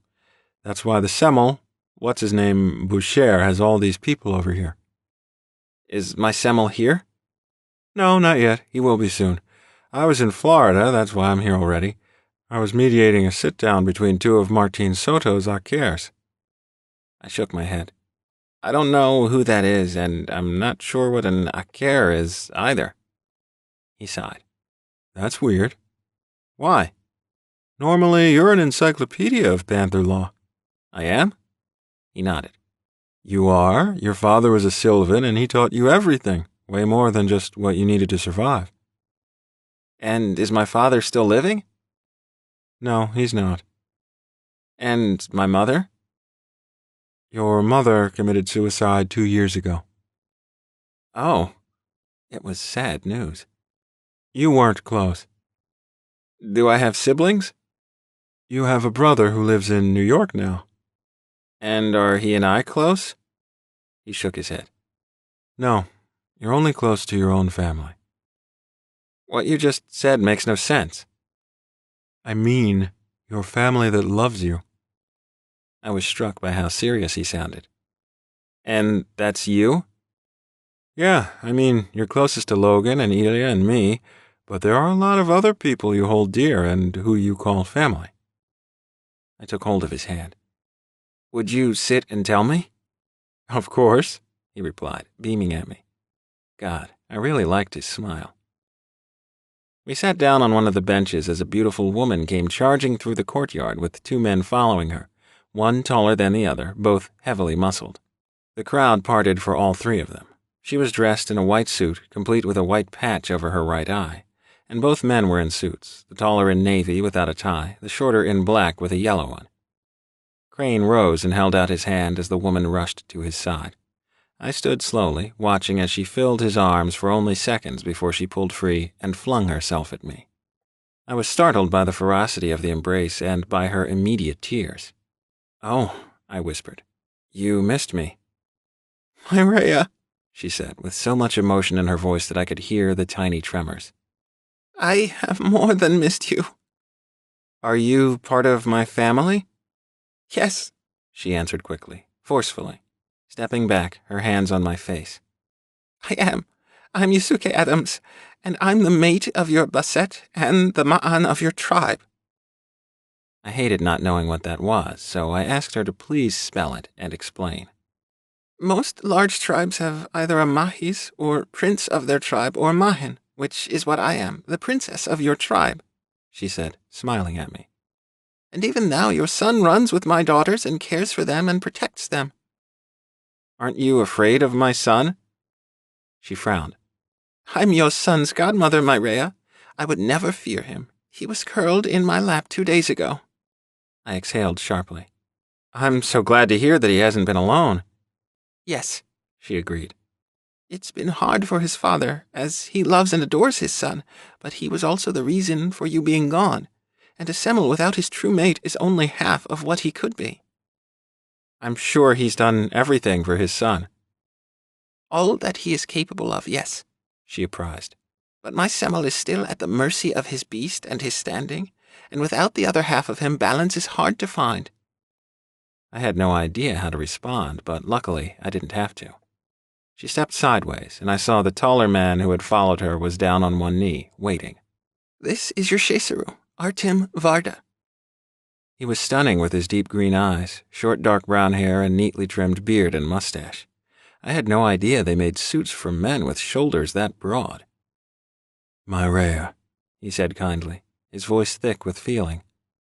I stepped in front of him. "I don't know what's permissible." He took a quick breath. "With your former Shesaru, Yuri Kosa, you used to put your hand on his shoulder."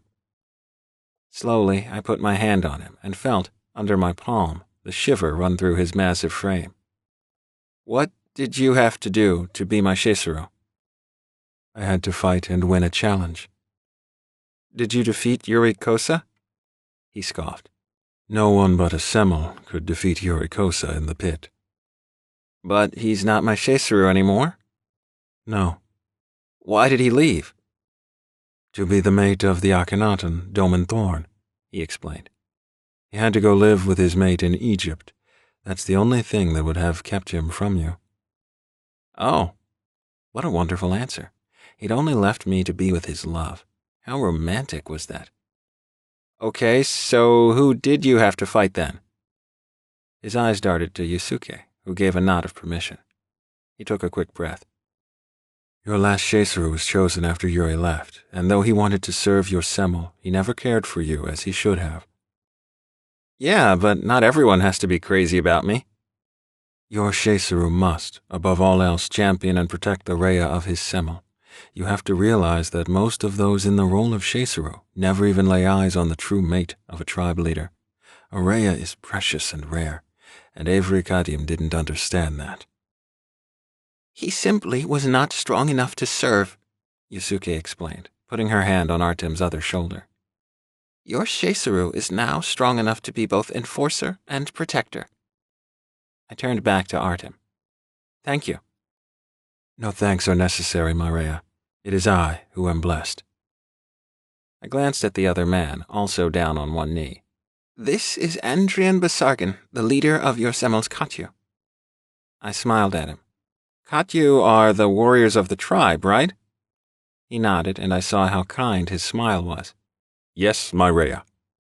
This man was handsome as well, with jet-black glossy hair and dark cobalt blue eyes with deep laugh lines in the corners.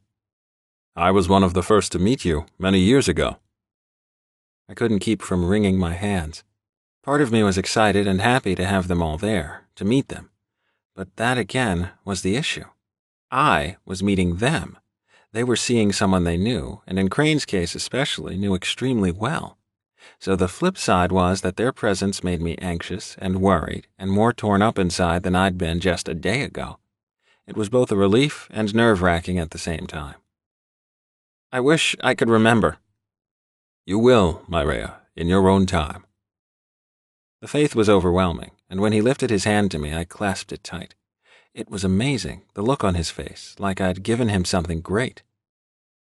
I really hope that I'm worthy of all this trust, I murmured. You are, he promised. Okay. I inhaled to get my bearings, releasing his hand. May I leave here and show you all the city? Of course, Artem assured me, his voice gravelly and low. We will do as you desire, Maria. It was like a weight was lifted. No one would make me do anything I didn't want to anymore. Maria. We all turned to Elaine and his Sylvan and Chaseru. He had several of his Katyu with him as well. Yusuke immediately stepped forward, bowed, and then put herself between me and them. How may we serve you, Semel? I would request that your Rhea greet some members of my tribe. She crossed her arms. Perhaps later this evening, but at present my Rhea wants to walk the city with us. I will have my Chaseru and some of my Katyu. That's not necessary. She cut him off sharply. And you would insult Logan Church, the Semel Neger, if you inferred that his Mahin, his Chaseru, the Basset of his Rhea, and the leader of his Katyu could not see to the safety of his mate. That's not what you were alluding to, was it? I simply wanted to. Because honestly, she said flatly, if you were to insist upon such a course, Artem Varda would have no choice but to challenge your Chaseru to mortal combat. They all sort of took a community gulp of air. No, Elaine stumbled over his words. I meant no offense, Yusuke Adams. I merely... Does mortal combat not seem... How else may such an offense be rectified, Semel? I gave you a clear answer, and you disregarded all propriety by insisting that it was not within our ability to protect our own Rhea. I will fight your Mahis if you prefer, she offered matter-of-factly, as though either was perfectly acceptable. I lifted my hand to stop her, to interrupt her, to tell her I could just stay home with them, but Crane didn't allow me to touch her and instead pressed a finger to his lips. Apparently, I needed to keep my mouth shut. Semel? She prodded. Elaine was unnerved. From how wide his eyes were and how flushed his face was, it was obvious. We have no Mahis. Our tribe is not large enough. I see. Well, then, we return to my original offer of combat between the two Chaserus. That's not... Of course, normally there would be no question, as Jin Church is more than capable of seeing to his own safety. I was? You are, Crane teased, apparently able to read my mind, whispering in my ear before he elbowed me gently in the ribs. Turning to him, I snorted out a laugh as he winked at me. I await your decision, Yusuke intoned imperiously, appearing absolutely bored out of her mind. Holy crap, she was scary. I wouldn't have wanted to mess with her. For Logan Church to have these people around him spoke great things about him. You have my leave, the Semel relented, shooting me a murderous glance. Excellent, Crane said quickly, turning to me. Come on, let's go. He grabbed his wife's hand, yanking the terrifying woman after him, much to her obvious delight. Her adoration of the man was plain to see and completely leveled her murderous vibe from moments earlier. Let's go see the quarter, people. Where you want to go, Jen? He treated me like I was nothing but his friend, and I really liked it. He was so easy to be around, and when I darted after him and Yasuke, Artem, and Andrian on my left, I had a sense of peace that had been completely missing for as long as I could remember. It felt like the end of not knowing was finally upon me, and the relief was staggering. When I took hold of Crane's arm, slipping my hand around his bicep, he didn't even slow down, just kept walking and talking, asking me what I'd been doing and what I could remember. I learned as we strode to the streetcar stop and caught one back to the quarter that he and I had traveled together for many years. We'd been waiters and bartenders and a whole array of other things. It was so good to talk to him, and when I wanted something to drink, he passed me a wallet that had my license and my credit cards in it. It was ridiculous, but being able to buy for them felt really good. I sat there and went through the contents of my wallet, my identification showing a scowl I'd never seen on my own face. Yeah, you're not so much for taking pictures, Crane quipped. There were the 4 credit cards, all platinum ones I was used to taking from guests at the bar when they paid me, a folded note from Ilya that said he loved me with a sweet misshapen heart drawn in the corner, and various other punch cards, one for the library and several others. It was just a wallet. It could have been anyone's, but it was special because it was mine, and it tied me to my life and my family and my mate. I couldn't get my hands to stop shaking. I was hungry, so we stopped at Mr. B's Bistro on Royale Street and had lunch. Even though I didn't know them, Crane and the others, I felt safe. Their laughter wasn't forced. They didn't care that I was a Rhea. They cared about me, about Jin, because, for better or worse, we were family. It's so odd, Artem sighed, gazing at me. What is? You don't smell like you, he answered softly. I regarded Crane. What do I normally smell like? He squinted. You smell like burning wood in the forest at night and rain and a little like vanilla. All that? I laughed softly. All that, he confirmed. And when you're using your power, the smells change. My power? Your Nekene power, he explained. Yasuke took hold of my hand, and I winced. Oh, she let go quickly. Are you hurt? No, I leaned back. I'm sorry, I want to be close, and it's a bit better when I touch you instead of you touching me, but there's no getting around the fact that it hurts. What hurts?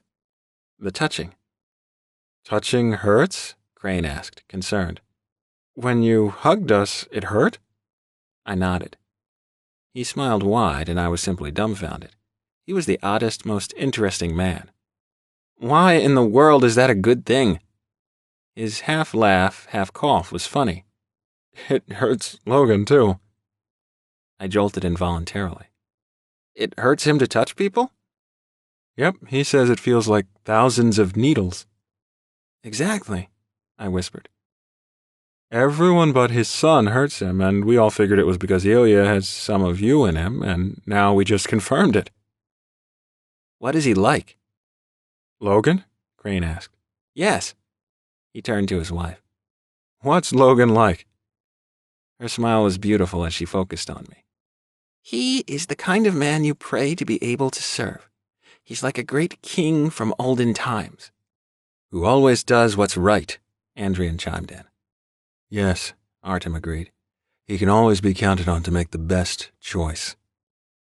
And he normally does it, except where you're concerned, Crane cackled. With you, he has no idea what the hell he's doing. Artem laughed. No, he does not. Yasuke joined in. You get under his skin, Jen, and it's wonderful. You make him so happy, Andrian said, chuckling. And crazed? Why? He's very contained normally, Yasuke sighed happily. He's unflappable, and then you get near him and he's sputtering and cursing and growling, and the joy you bring him is just magical. Crane nodded. God, I've missed hearing him laugh. Yes, Artem agreed. I've forgotten what that sounds like. Andrian reached toward me, probably to squeeze my hand in shared affection, but he stopped himself in mid-motion. I'm sorry, I said automatically. I shouldn't have mentioned anything. Of course you should have, my Rhea, Andrian soothed. I just wanted to tell you that it will be really good to see Logan smile again. The scowl has been etched on his face so long I was beginning to worry that it might be all we'd ever see. You have to understand, Yusuke said urgently, leaning forward. Your Semmel is golden. His hair, his eyes, his skin, all of him is gold, and when the light is gone from him, he doesn't even look like himself. He's not Logan Church anymore. No, Crane muttered. He's not him. His joy's gone, and with it, his warmth and kindness and that strength that we all count on. It's just not there. Make no mistake, Yusuke murmured. He's still a powerful, fearsome Semmel, but unfortunately, right now, that's all there is. Even if he had a Yarea, that person could soothe him a bit. But because he has a Rhea, because he has you, Crane explained, the void you left is deeper and darker. It was so sad, and it was all because of me, because of whatever choice I'd made. I'd left him missing me and powerless to do anything about it.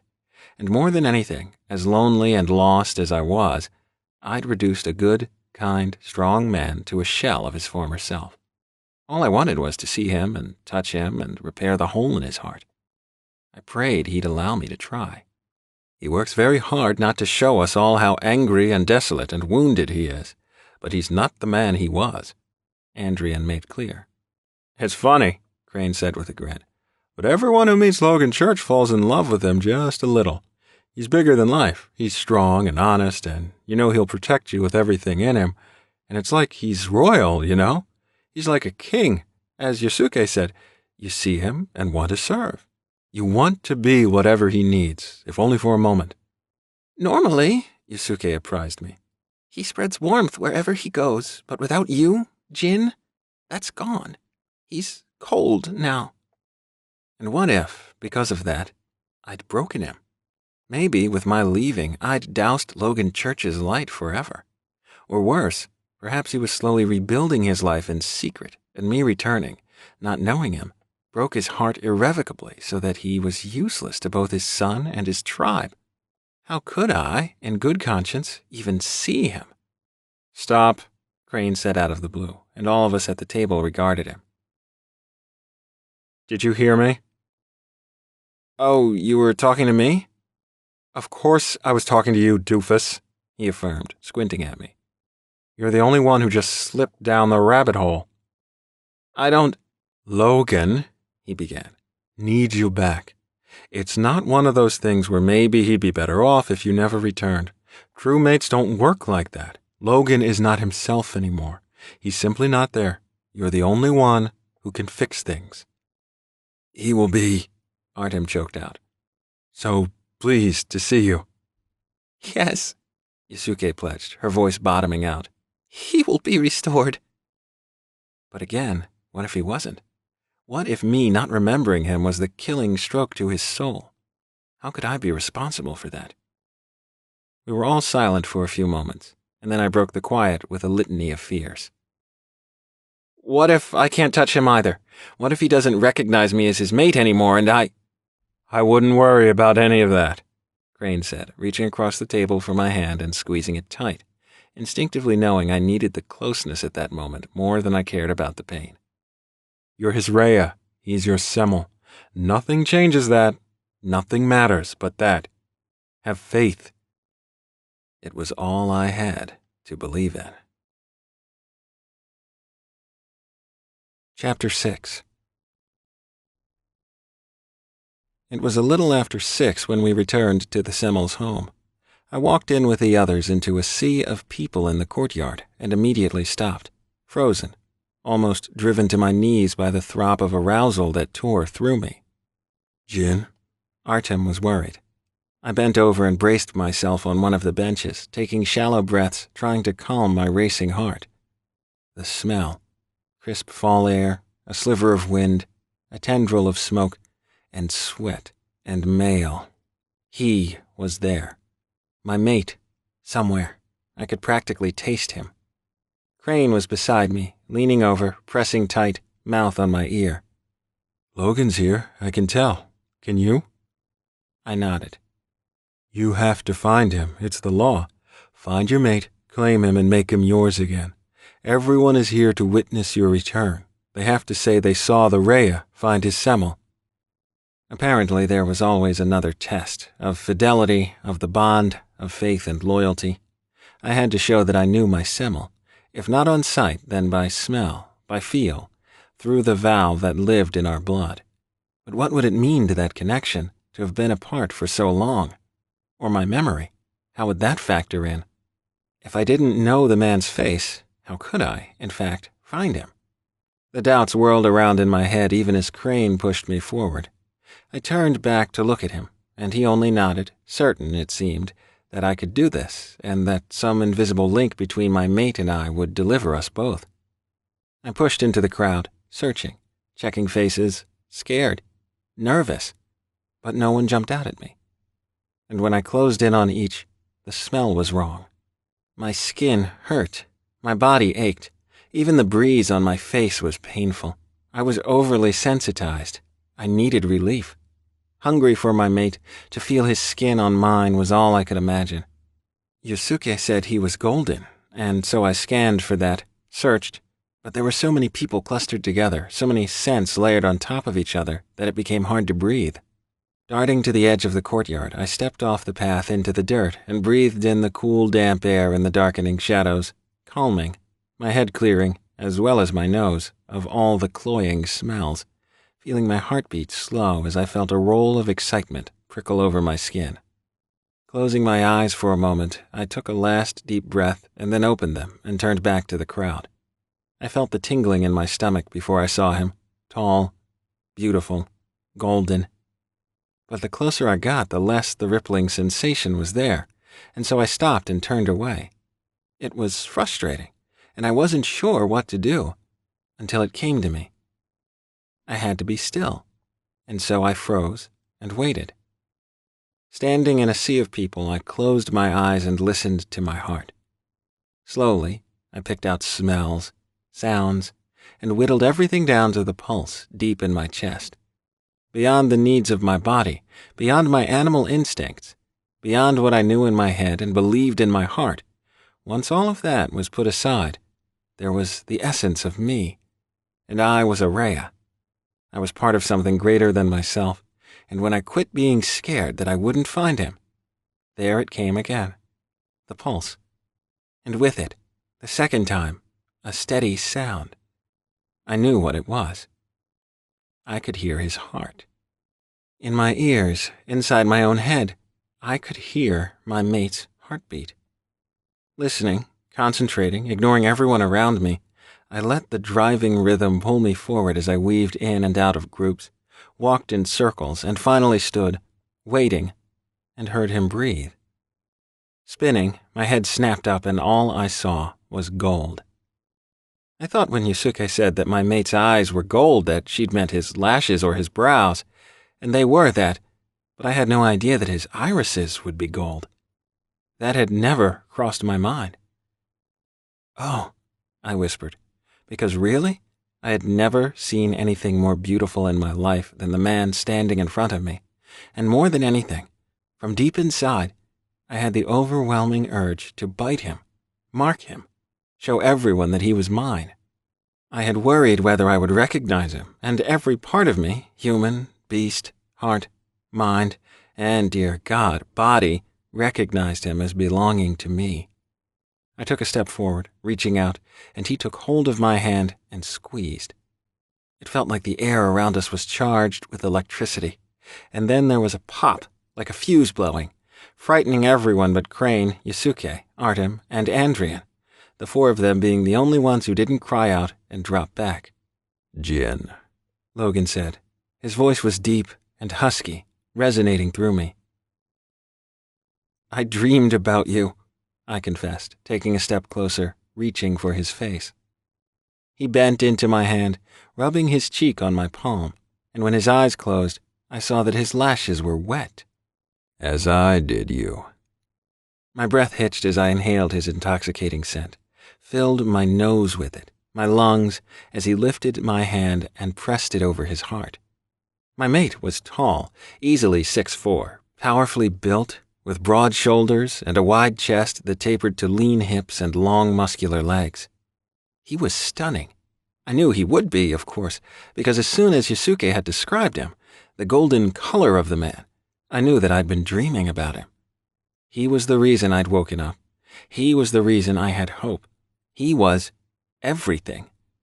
And honestly, if he was this gorgeous with the expensive bespoke suit clinging to him, naked in bed, he would be breathtaking. "You're mine," I whispered. "I am," he replied gruffly. "Always, as you are mine." I responded to him as my mate, as my semel, as the other half of my panther, of my beast. It was primal, his dominion over me, and I surrendered on instinct as I had not with any other. "My semel," I moaned, lifting for him, not caring if it hurt, needing his hands on me, his mouth, wanting his claws and teeth, wanting him inside me more than anything. He bent and kissed me, possessively, passionately, hands on my ass as he lifted me into his arms, squeezing tight, his mouth hot and devouring, his tongue pushing and stroking, showing me who was dominant, who owned who. My mind flashed to the men who had played suitor with me, walked me home, touched me, tasted me, all tentative except the couple who'd wanted more, tried to take more. But all of them I had sent running. I was too scary, too cold, and too much trouble to woo. Even Luther Hockney, who had been so adamant to simply share a meal with me, had been easily dissuaded once my frigid nature became evident. I was always left alone, discarded but content to be alone, not caring enough to fight. In that instant I knew beyond a shadow of a doubt that I would kill anyone who tried to come between me and Logan Church. He belonged to me.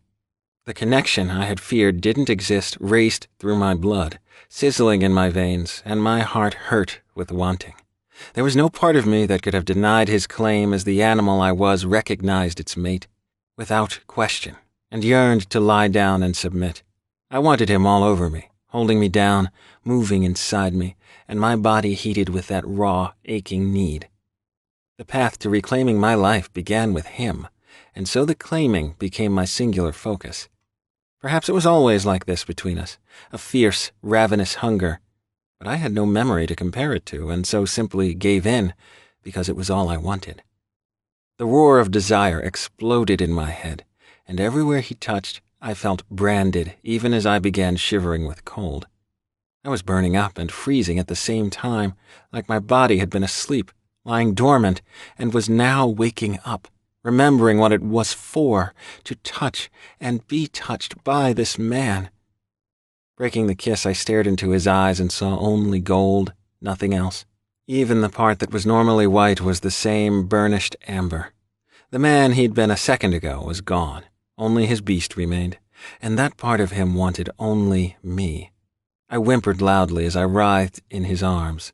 "My claim is made," Logan announced loudly, almost snarling, and even his claws that had sprung from his fingertips, digging into my flesh, were welcome.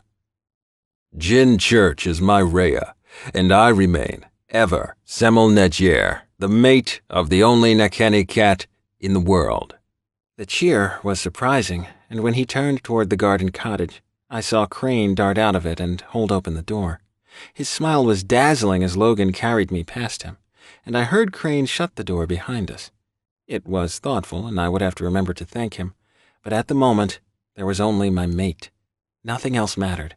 Even regaining my memories paled in comparison to my desire to be claimed. "Jin," Logan gasped, and when I looked at him, he kissed me again. I tightened my legs around his waist, and he wrapped one arm around my back and continued to squeeze my ass as he carried me into the bedroom. I could feel the heat rolling off him, and the strength of the man, his innate power, made me quiver with anticipation. Was he a hard lover or gentle? Would he hold me down and fuck me, or was I allowed to ride him? As we tumbled down onto the bed, I squirmed free, panting as I stared at him. "What will you allow?" "Whatever you want," he promised, his voice gravelly. "There's been no one," I swore. "Of course not," he growled. "You're mine, Jin Church. There will only ever be me, just as for me, there will only ever be you." I couldn't keep my hands off him and so crawled forward, straddling his thighs, grinding my ass down over his rock-hard erection that I could feel straining against the zipper of his dress pants. "And if I never remember who I am?" His groan of need was pure agony. "You'll remember when you're ready. You always do everything at your own pace and never before." It struck me as I splayed my hands on his chest and bent forward, hovering close.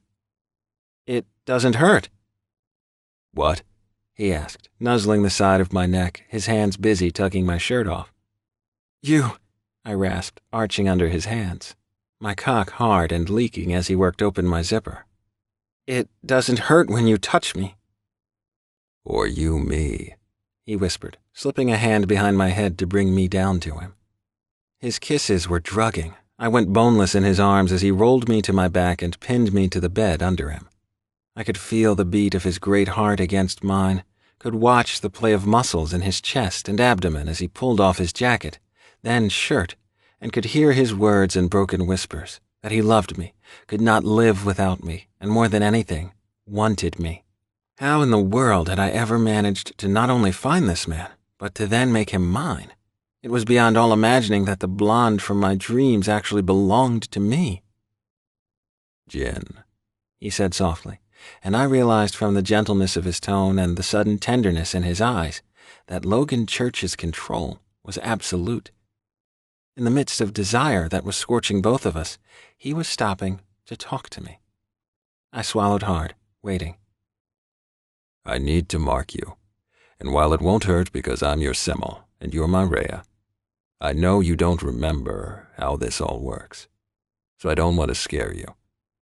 There's going to be some blood, and—" "I don't care," I rasped, lifting my arms, holding them open for him. "I know whatever we do, here, just us, is right. I trust the bond, and I trust you." "Yes, but—" "And don't say I just met you," I sighed as he bent into my waiting arms. "Because the man may have no memory, but the panther inside is rejoicing." "As is mine," he rumbled into my ear. He hugged me close, burying his face in my hair for only seconds before I felt his fangs where my neck and shoulder joined. It didn't occur to me to be scared or to tell him to stop or to do anything that might make him hesitate or have to soothe me anymore. I wanted the bite. I wanted him to drink my blood. I wanted him to hold me down and sink his teeth into me at the same time he sank into my body. "Fucking mark me," I begged. He lifted off and flipped me to my stomach, my jeans and briefs shredded under his claws before he moved fast for the nightstand. When I heard the snap of the lube opening, I knew what Crane had put in the house and blessed him for his foresight. It hit me then what Logan was about to do, and I had to see, so I twisted my head around to watch my mate coat his shaft in preparation. He was magnificent. From the huge swollen head to the thick-veined shaft to his heavy balls, the man was beautifully made. Gold all over, covered in rippling muscle that was sleek and sinewy over his arms and legs, and solid on his chest and carved abdomen. He was a shifter, so there wasn't an ounce of fat on him, and everywhere was cut and hard. I was dying to kiss and lick and bite every inch of skin, wanting to simply worship his big, strong, sculpted body. He wrenched me to my hands and knees by my hair, yanking my head back so my spine bowed, and my ass lifted, and without spreading my cheeks or using his fingers to open me up, he simply pressed inside. It felt like he was splitting me apart. The pressure, the pain, I clenched my hands in the comforter, gritted against the splintering, stabbing ache of the unending breach. I couldn't catch my breath. I opened my mouth to scream, to make him stop, to get him out and off of me, but he tilted on the next descent and rubbed the tangle of nerves inside me and sent electricity sparking across my skin in a hurtling wave. He then curled over my back and stroked me from balls to head, quick and dirty, bringing my flaccid cock back to aching hardness in seconds before his fangs pierced my shoulder. "Oh," I moaned, loud and hungry. The man knew me, knew my body, knew where to touch, knew how to incinerate me and then make me whole again. His bite, the smell of my blood, my hole stretching around his enormous shaft, and his furious thrust and retreat, again and again, each time harder, more savage until he was buried inside me, balls to my ass, brought his name to my lips in a prayer demanding his pledge to never leave me. "No," he ground out, his voice changed, now a rumbling growl. "We will never be parted again, and I will make sure. You won't like what I'm going to do, but there's no choice." I wanted to ask, but my body was shivering with the beginnings of my orgasm, my muscles tightening around his impressive length, wanting him deeper even as he bottomed out inside of me. "You ask too much if you expect me to live and not have your sweet eyes on me at every moment," he husked, his lips on my ear as he pistoned inside of me. "You must be the first I see when I wake and the last before I sleep. It can be no other way, Jen. My heart can't take any less. You are my Rhea first, before all else, and I demand your submission." "Yes, my Semmel," I cried as he bit down on the mark he himself had given me. I came hard, splattering the comforter, my muscles clenching like a fist around him, and I could feel it as he emptied deep inside me, shuddering through his own release. We stayed there, frozen, until he rolled to his back, bringing me with him, still buried in my body, not pulling out, my back to his chest, simply stroking my hair, my stomach, and finally, my spent cock. "You need to pull out and let me clean you up, my Semmel," I murmured, my voice thick with sated craving as I lay sprawled in languid recline. He was silent except for the lazy in and out breathing, and I was there, draped across his body, feeling the rise and fall of his chest under my back as he dragged his hand lazily up and down my shaft, even as I turned and my forehead bumped against his temple. We were cheek to cheek as he took hold of my ass and lifted and lowered me, at first slowly and then more quickly, his cock thickening inside of me as my own hardened with the feel of him under me. "Take hold of your cock," he ordered as he undulated beneath me. "Please let me see you." A moment of quiet as he decided, then gently, tenderly, he eased from my body, thick, hot cum seeping from my hole and running down between my thighs. It was sexy and intimate, and I shivered with the awareness that he'd used me and was not at all done. He was so much bigger than me, so much stronger, so I was lifted without effort and then pushed down onto the bed as he kissed me ravenously, intently, until I was breathless and clutching at him. "You need to tell me if you want me to stop."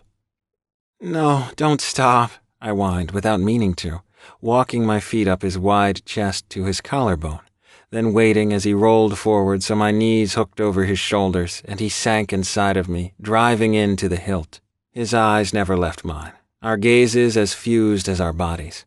As I rose to meet each thrust and he began his brutal, relentless pounding, I felt his hand snake down between us and capture my cock in a steely grip. "How many times will you have me, Logan Church?"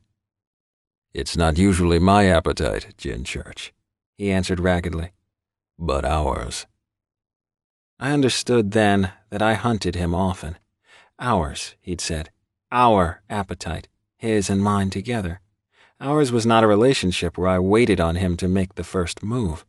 My desire was apparently as rapacious as his, and he delighted in it, in our bond, in the fire that raged between us. When I spurted over his beautiful chest, his laughter rolled through me before he took me hard, plunging deep at the end, spilling all that was left inside of me before collapsing into my arms, spent and sweaty and whispering my name. He was made for me, born to be mine, and I would find my way back to him. Of that, I finally had no doubt. Exhausted and sated, more content than I ever remembered being, I slept in the circle of Logan Church's arms and breathed in his scent. When I finally opened my eyes, having rested soundly for the first time I could recall, I licked his salty skin and then sucked his cock until he woke hungry for me again. He rolled me to my side and took me from behind, his big hand wrapped around my shaft, wringing my orgasm from me.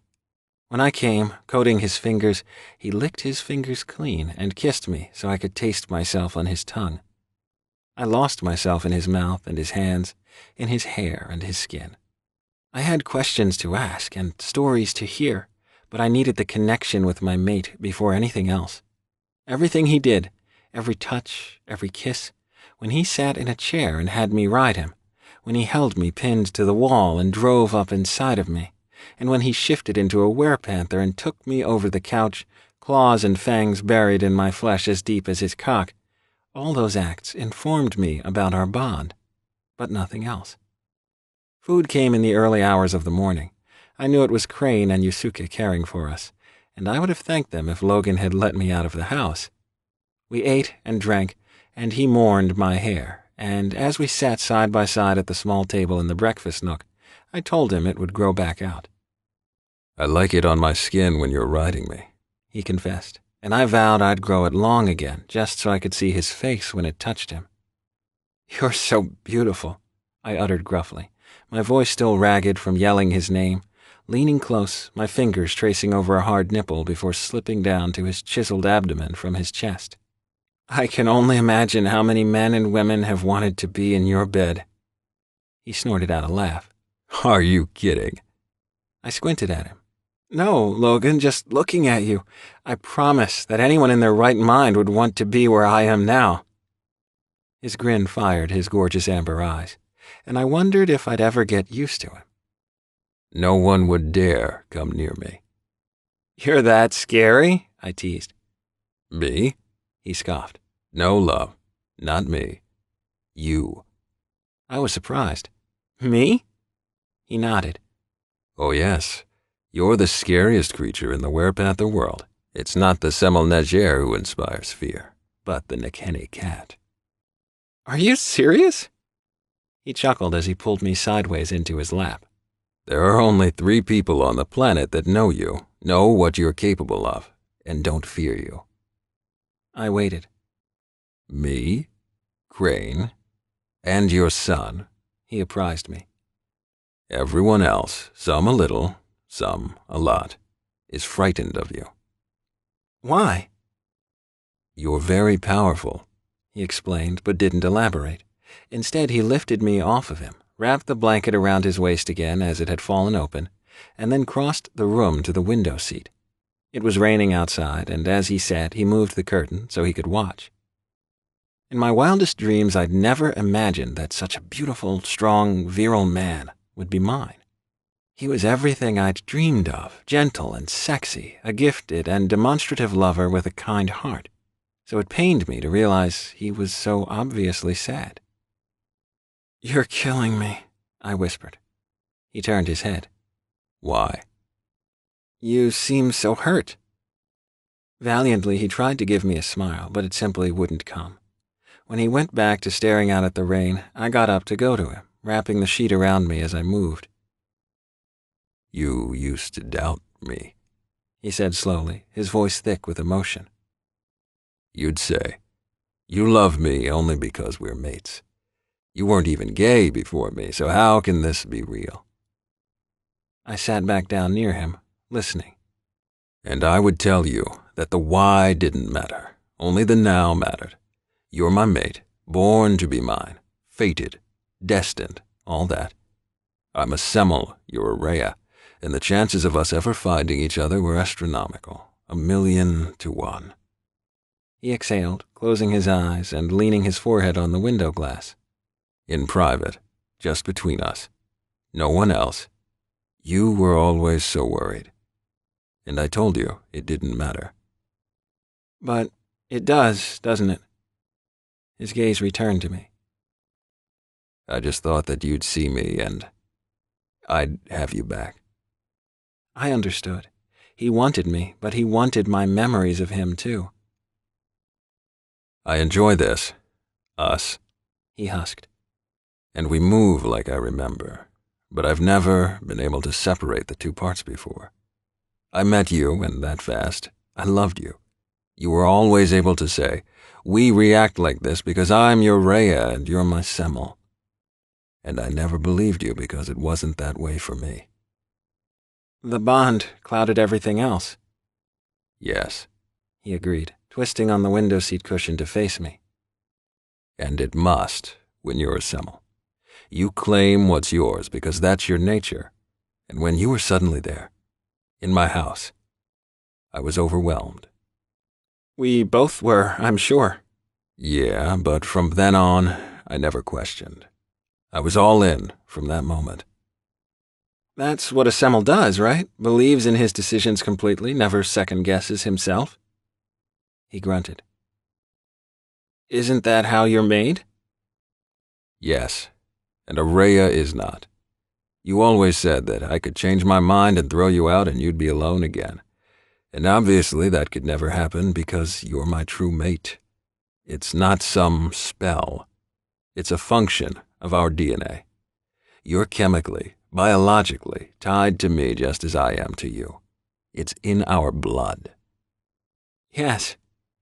I could never be without you. I knew that already, from being around him just this short time. I felt better, lighter, like I fit in my skin, and the feeling of peace, even though we were still hammering out our lives, was a tangible thing. I couldn't even imagine giving him up or walking away now that I knew what this felt like. And yet, I understood what he was trying to say. He was still missing me. But it's different now, I offered. He studied my face, searching. I thought for some flicker of recognition. You want my memory back, I continued. I didn't actually think it would matter. I scoffed. You didn't think me knowing you would matter? No, that's not what I mean. I thought it would still be us. But right now, the physical piece that I've always thought was just a part of us, as loving you, is all there is. I nodded quickly. I'm your Semel, and you're my Rhea, and we're made to come together like two halves of one thing. Yes. So the sex will always be great. And you thought the sex was great because we were in love? I did. I took a breath. I'm sorry, but I can't imagine that me having all my memories would have made what we did all night any better. No, he replied. Not physically, but I feel the bond differently than you do now. Normally, when we're in bed, I think, I know Jin loves me more than anything, which is how I was able to let you have me. I was startled. A Semel succumbing to his Rhea? After what he'd told me about being a Semel, I couldn't even imagine such a thing. You allowed me to. I can't. I mean, every part of me wants to submit to you. I simply want to be taken and used. And that's all I want, because the man who loves me is missing. My eyes filled fast, the emotion surging, and for the first time, he didn't reach for me. He couldn't comfort me at the moment. He had no words to give.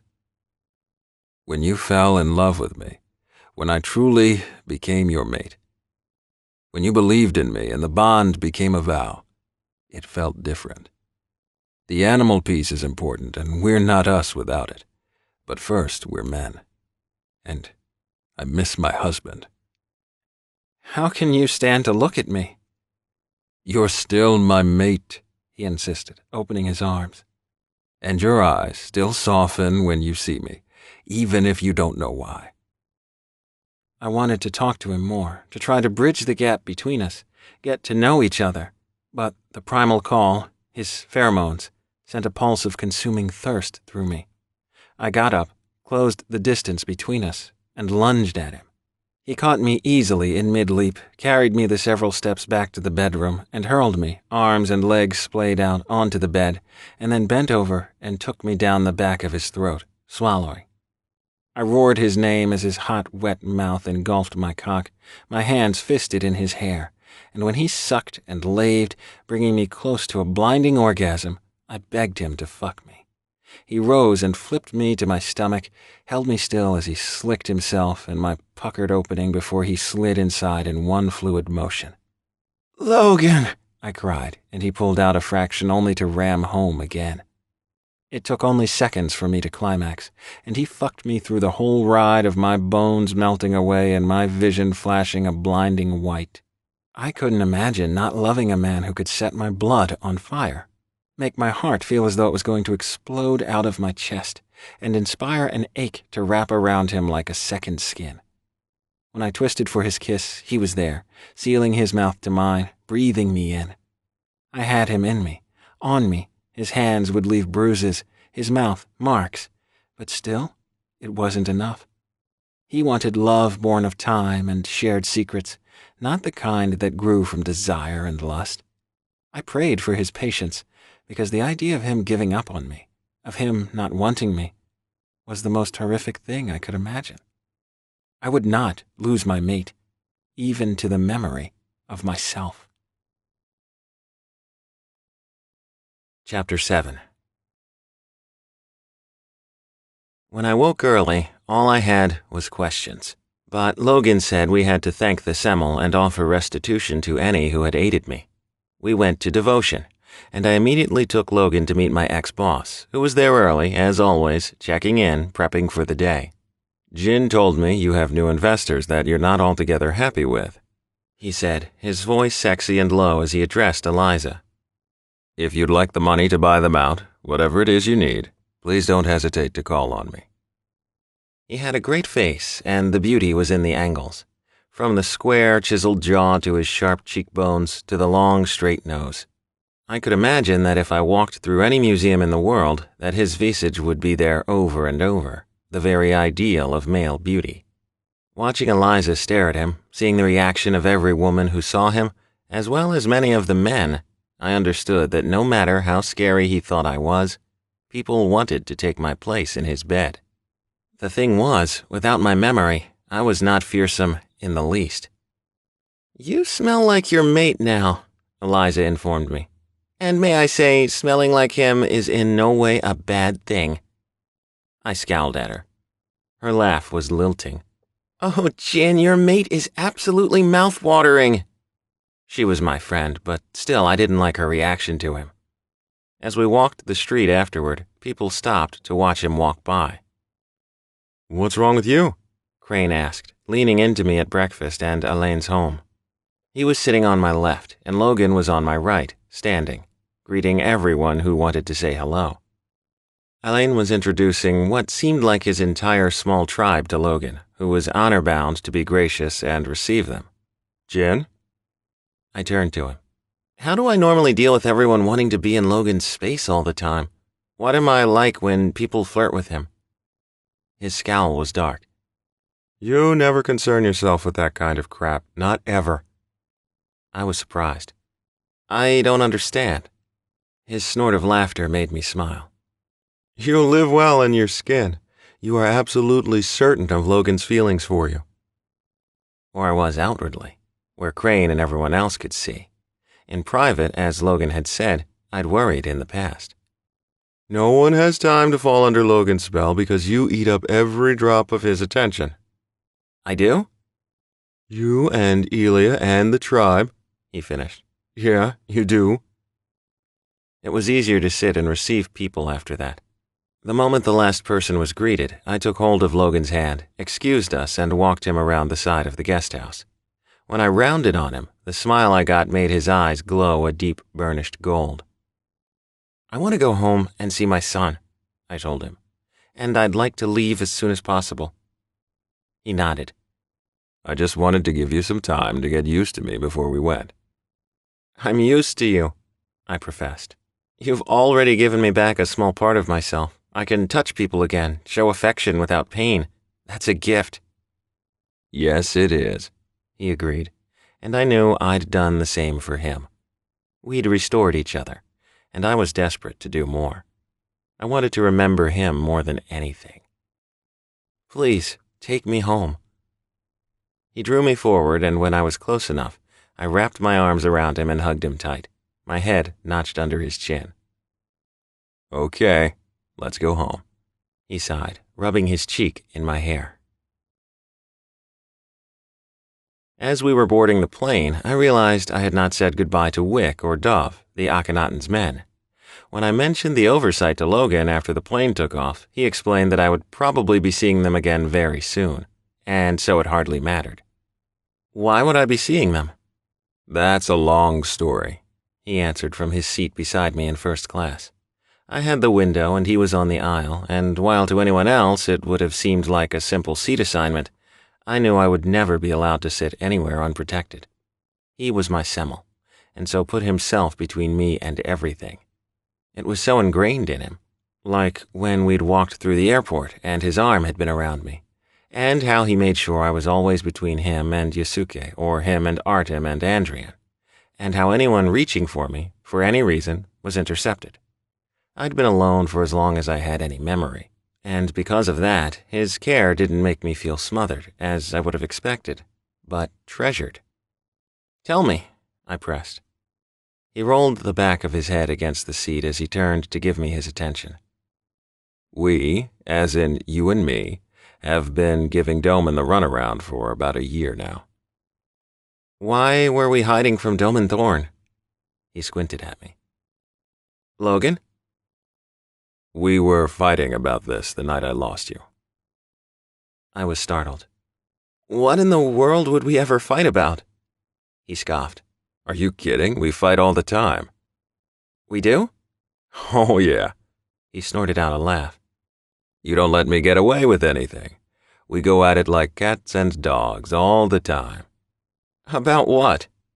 He shrugged. Mostly my decision not to let you go wherever you want, see whoever you want, and to tell Doman Thorn to go to hell. I couldn't keep from smiling and took hold of his hand and leaned close.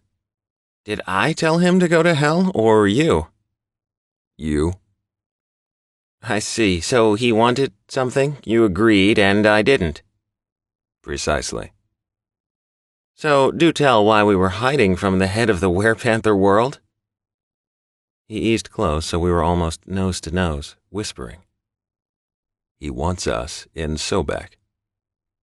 I don't know where that is. Reaching up with his free hand, he cupped my cheek and ran his thumb across my lips. Doman knows that Ilya is out of control. I don't know how he knows. Someone in our home was feeding him information, but for the life of me, I haven't been able to figure out who. I was listening, but also loving how he was touching me. My first thought was Ivan or Markel. They were Sylvan and Shaseru to Doman when he had his first tribe, so that made sense. Yes.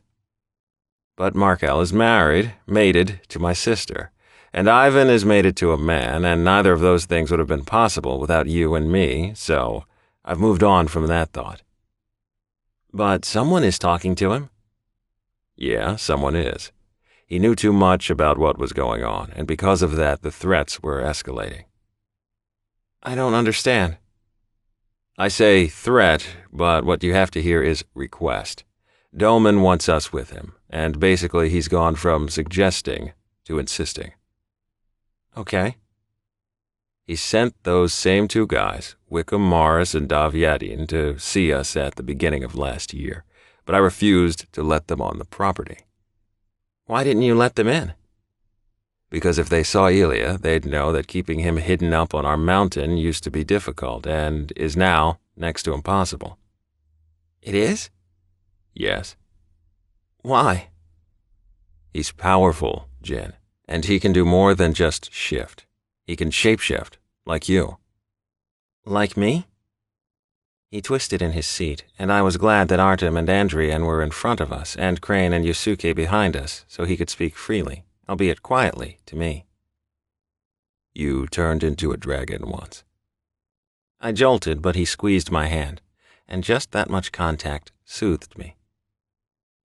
I've seen you change into something like an enormous prehistoric lion and a snake made of smoke. I've seen you fly off the side of a mountain and shift so fast that you didn't burn in a fire. Jin, you're amazing. But I wasn't anymore, and so I pulled away, turning to stare out the window. Hey. I continued to give the clouds all my attention. You think that if you don't remember how to do that you're not as valuable to me? I pivoted to face him. No, I just wish I could remember being that powerful because I want to be an asset to you. He slipped a hand around the back of my neck and leaned me into him, into his kiss. What started out gentle and warm quickly became urgent and bruising, a hungry assault. Every time he got near me, it was like all that would do was my total surrender, and right there on the plane in my seat, I was ready to be taken. He shoved me back, both of us panting, and my body buzzing with need. I shivered, watching his eyes narrow to golden slits of heat.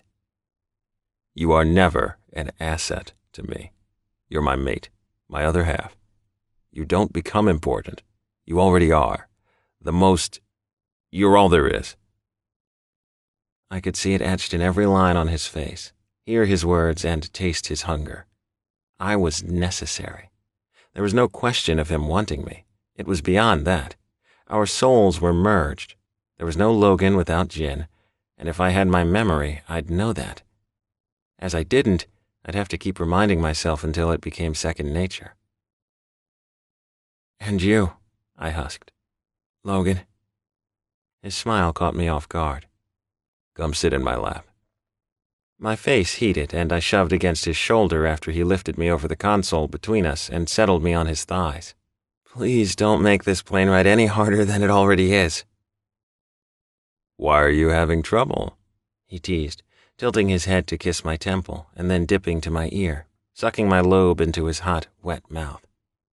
It wasn't a gentle twinge of electricity, but a bolt that arched my spine and made me whimper in the back of my throat. Jin, he rumbled. "I will attack you right here if you don't stop." His laughter wasn't at me. It was kinder, secretive, and private. I would let you have me anywhere you want, Jin Church. But if you ride me on this plane, other people will see you naked, and that I cannot have. The man was so possessive, and I reveled in it.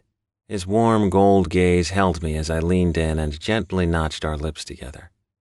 "You taste so good," I murmured, and his smug grunt made me smile before I took a breath and laced my fingers with his. With how intimate our conversation was, it was a surprise when my eyes flicked to his and found them troubled, having darkened in pain. "Logan, what's wrong?" The night you stopped Elia, he began, his voice breaking. I cursed you.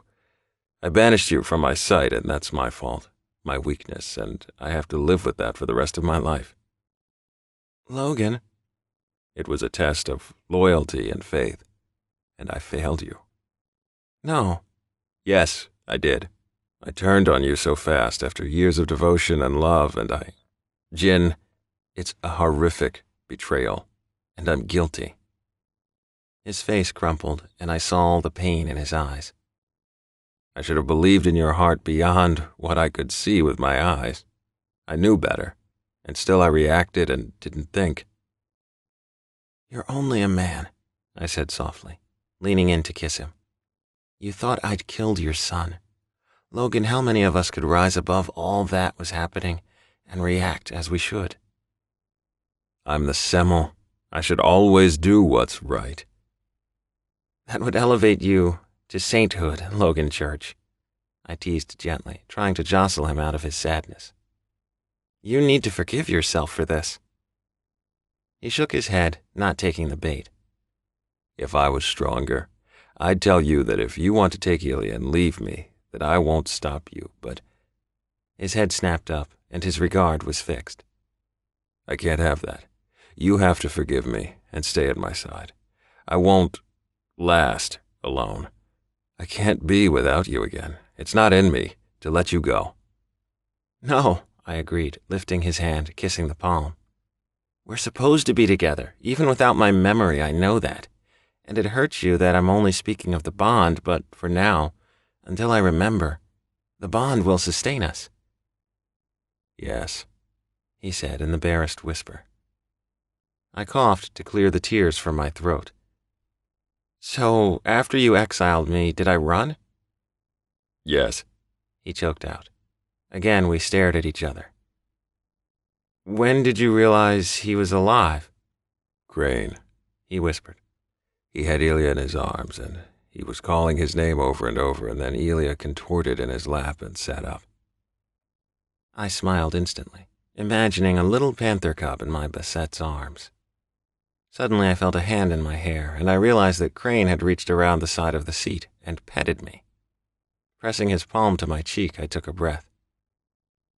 "I would have gone after you, Jin," Crane murmured, and I tilted my head sideways between the seats to meet his gaze. "But I knew you would have wanted me to stay with Ilya." "Of course."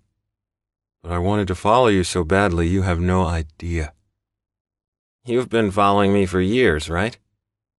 All my life, he whispered. I had to take a breath.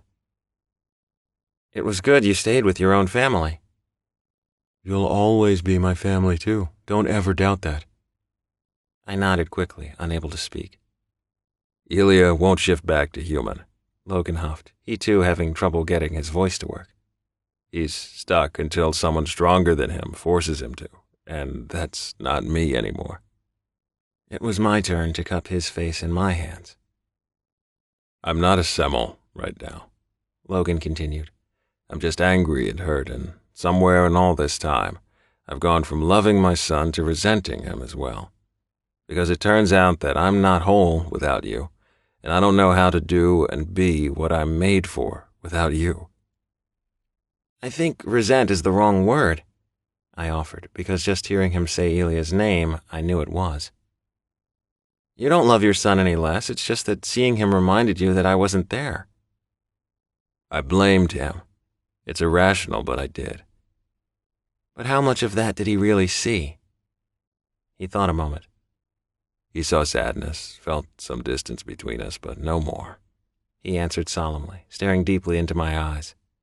I love my son. I know. He was snuggled up beside me every night. The picture of that in my mind blurred my vision for a moment before I leaned toward him, burrowing against his chest. He clutched me in his arms and took a settling breath. Let's just stay like this for the rest of the ride, all right? I closed my eyes and nuzzled under his jaw. Yeah, this is good. Logan fell asleep, and as I studied him, I noted that dark circles lay under the long gold lashes against his cheeks. He hadn't been sleeping, and, of course, now I understood why. He thought I'd killed his child, and had, in a rage, driven me away, only to find out his child was alive but unable to transform back to human without me. It was like everything he'd done, every choice he'd made, had been wrong.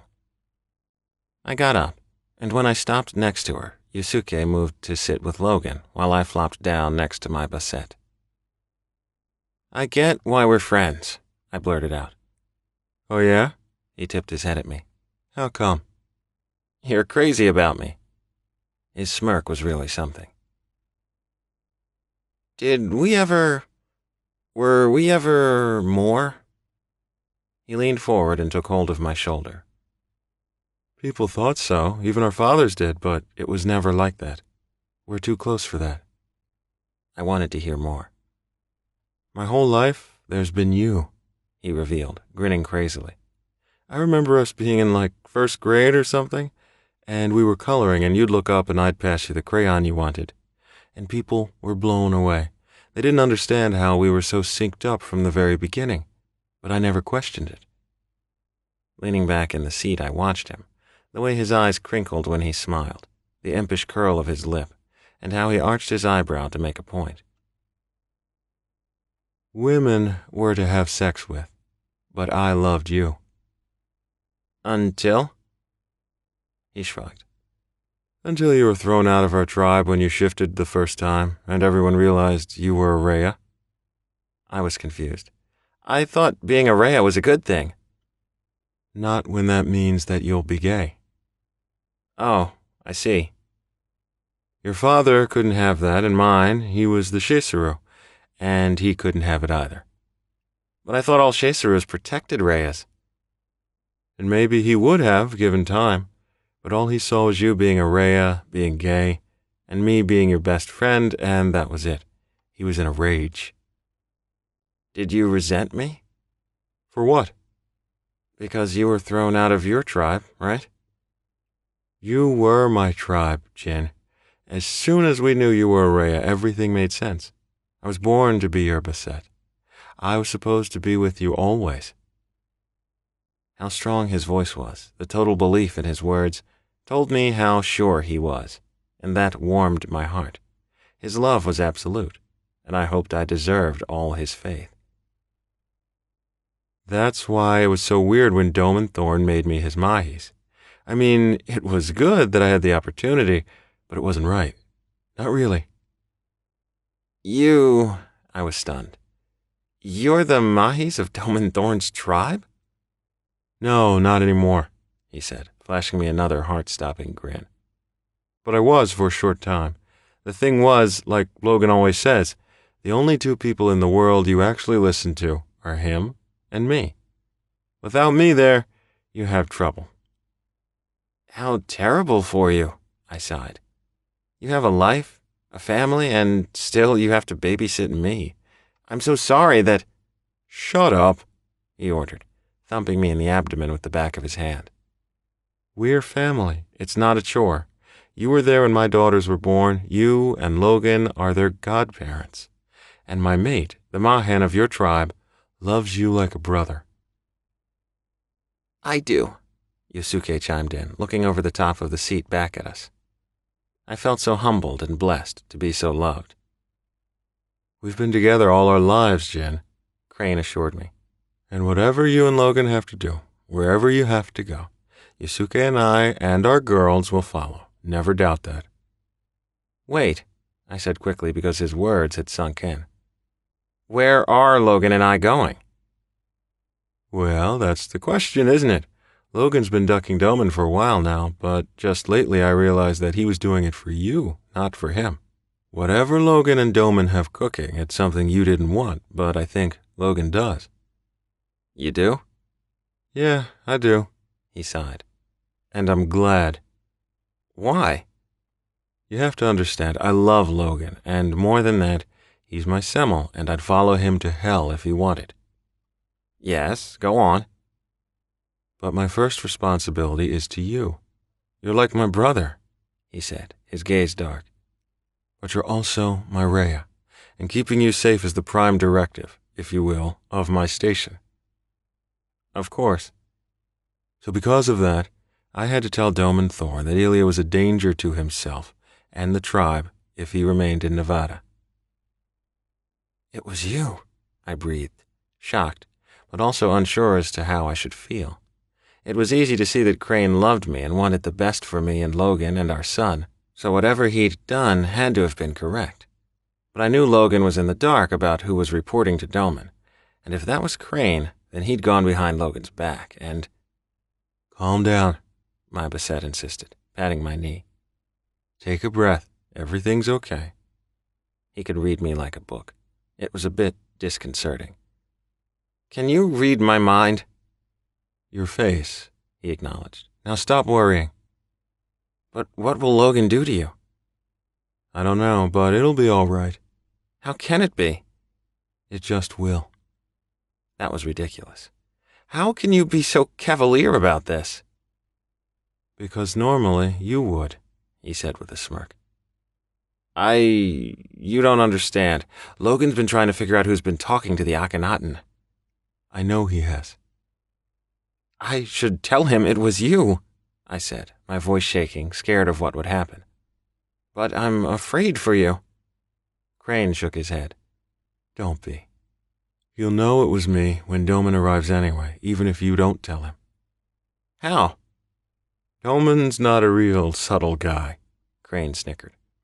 What will— I don't know. I hope Logan will understand, and I think he will because really my heart was in the right place. I talked to Doman to keep you safe, him safe, and Ely is safe. I had to. Look what almost happened. What? I pressed him. Please, Crane, please tell me what happened. He shook his head.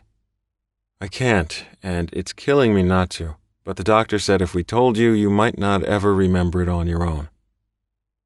Who did you even talk to about this? I snarled. How did you all know I lost my memory if you didn't even know where I was until 2 days ago? His eyes locked on mine. Logan went through every possible scenario, and the best one was that when you ran, something broke inside, and the trauma and everything else caused you to lose your memory. That makes no— We all knew it was the only thing that would keep you from coming home. I had no argument because home sounded like heaven, and the thought of being there made me shiver with anticipation. Listen to me. Ilya is the sweetest, cutest, kindest little boy you could ever hope to meet, but he's absolutely a ticking time bomb up on that mountain. How can that be? Just trust me when I tell you he is. But how can I, when you won't tell me what happened? Because you always trust me, Jen. It's how we work. I felt gutted. Whatever happened, though, didn't I contain it the last time? Yeah, but at what cost? He posed. It's not worth the risk when there's an alternative. Which is what? He grimaced. That I don't know because I'm not Logan or Doman. Like I said, I think they have something figured out. But I, for one, have no clue what that is. Do you think the Akhenaten is on his way to our home? He nodded slowly. I do. For what purpose? To talk Logan into going to Egypt, he answered. Egypt? To Sobek, yeah, he told me. Doman's wanted Logan with him there since the beginning. It's why he made Logan one of the 7 laws who make up his council. Really? Oh, yes, he insisted. Logan does better with you around. Doman does better with Logan. This was news. Were Logan and Doman together before Logan and me? No, there were no men before Logan met you. He told you that, didn't he? He had, but I'd forgotten in the heat of the conversation. Yeah. He and Doman just have this thing where they count on each other more than on other people. It probably comes from starting off as friends, becoming enemies, and then discovering that nothing had really ever changed. They're like you and me. They read each other's minds. That's nice, I said, my voice thick as I thought about my mate. I'm glad they have that kind of relationship. Me too, he echoed. After a moment, I realized he was scrutinizing my face. What? He shook his head. Nothing, it's just weird. What is? You, like this? Like what? He shrugged. You're normally so sure of yourself. You never listen to any of us, and you do what you think is best. This hesitancy, the second-guessing, the questions is just so alien. Is it? Yeah, you don't even sound like yourself. People must hate me. Some, yes, but not all. Is the tribe frightened of Elia now? He thought a moment. I think so, and it's getting worse. They used to love their Semel and felt blessed to have Araya, but with you gone, and Logan being cold and distant, a lot of them are unhappy. Many of them also feel that you've created this monster in Elia that only you can control. Logan's been thinking about that, I can tell. He's planning on making a change, I know that. How?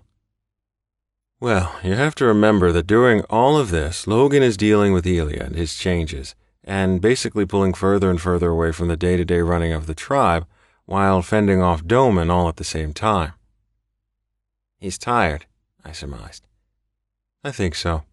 He's been Semel for over 20 years, and he's not just some normal Semel, right? He's had to deal with you being kidnapped and going to Sobek and fighting in the pit, and then fighting to be Semelaten, and then every day there are demands on him, decisions, challenges. His tribe is big, more than 200, and plus he's the only Semel Neger in the world. I've been a burden on him. Oh, fuck no, he snapped. You've been a blessing. And can I just say, when you get your memory back, I'm going to remind you that you just said that. Why? Because when you're you never talk like that. This isn't you. What am I like? Kind of cocky, smart, and mostly utterly sure of your place in Logan Church's life, he summarized. You're you. You're Jin. You don't know everything, I said without thinking. He snickered loudly. What? I don't know, he arched an eyebrow for me. What is it that you think you've kept from your Beset, my Rhea? There are private things between me and my Semel. He scoffed and leaned into me, the back of his shoulder resting on my chest.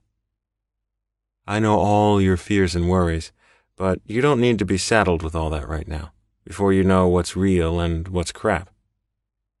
I have no idea what that means. Let's just say you have a way of making something that should be nothing into something insurmountable.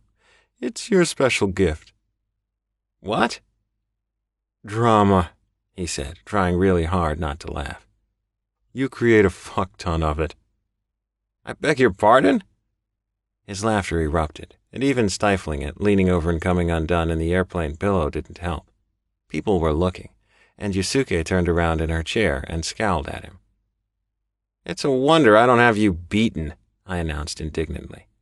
No, his wife intoned. You normally do that yourself. As I watched Crane turn red in an effort not to simply howl, I was struck by the normalcy of the whole thing. Two friends simply talking. I want to remember more of him, I told Yusuke. I want to know you all so desperately. Well, I'm certain that you being home around people you know and love will bring back your memory. I could only hope she was right. Chapter 8. The ride from the airport in Reno, Nevada to Incline Village, where we lived, was beautiful in the fall. Lake Tahoe was amazing at dusk, and the drive up the mountain, with Logan pointing out where our land began, was like a dream. Guards stood on both sides of the wrought iron gates, and when the car reached them, they opened in. We began down the drive toward a house I saw in the distance. I sat in the very back of the enormous black SUV with Logan, Artem, and Andrian in front of us, Crane driving and Yusuke riding shotgun.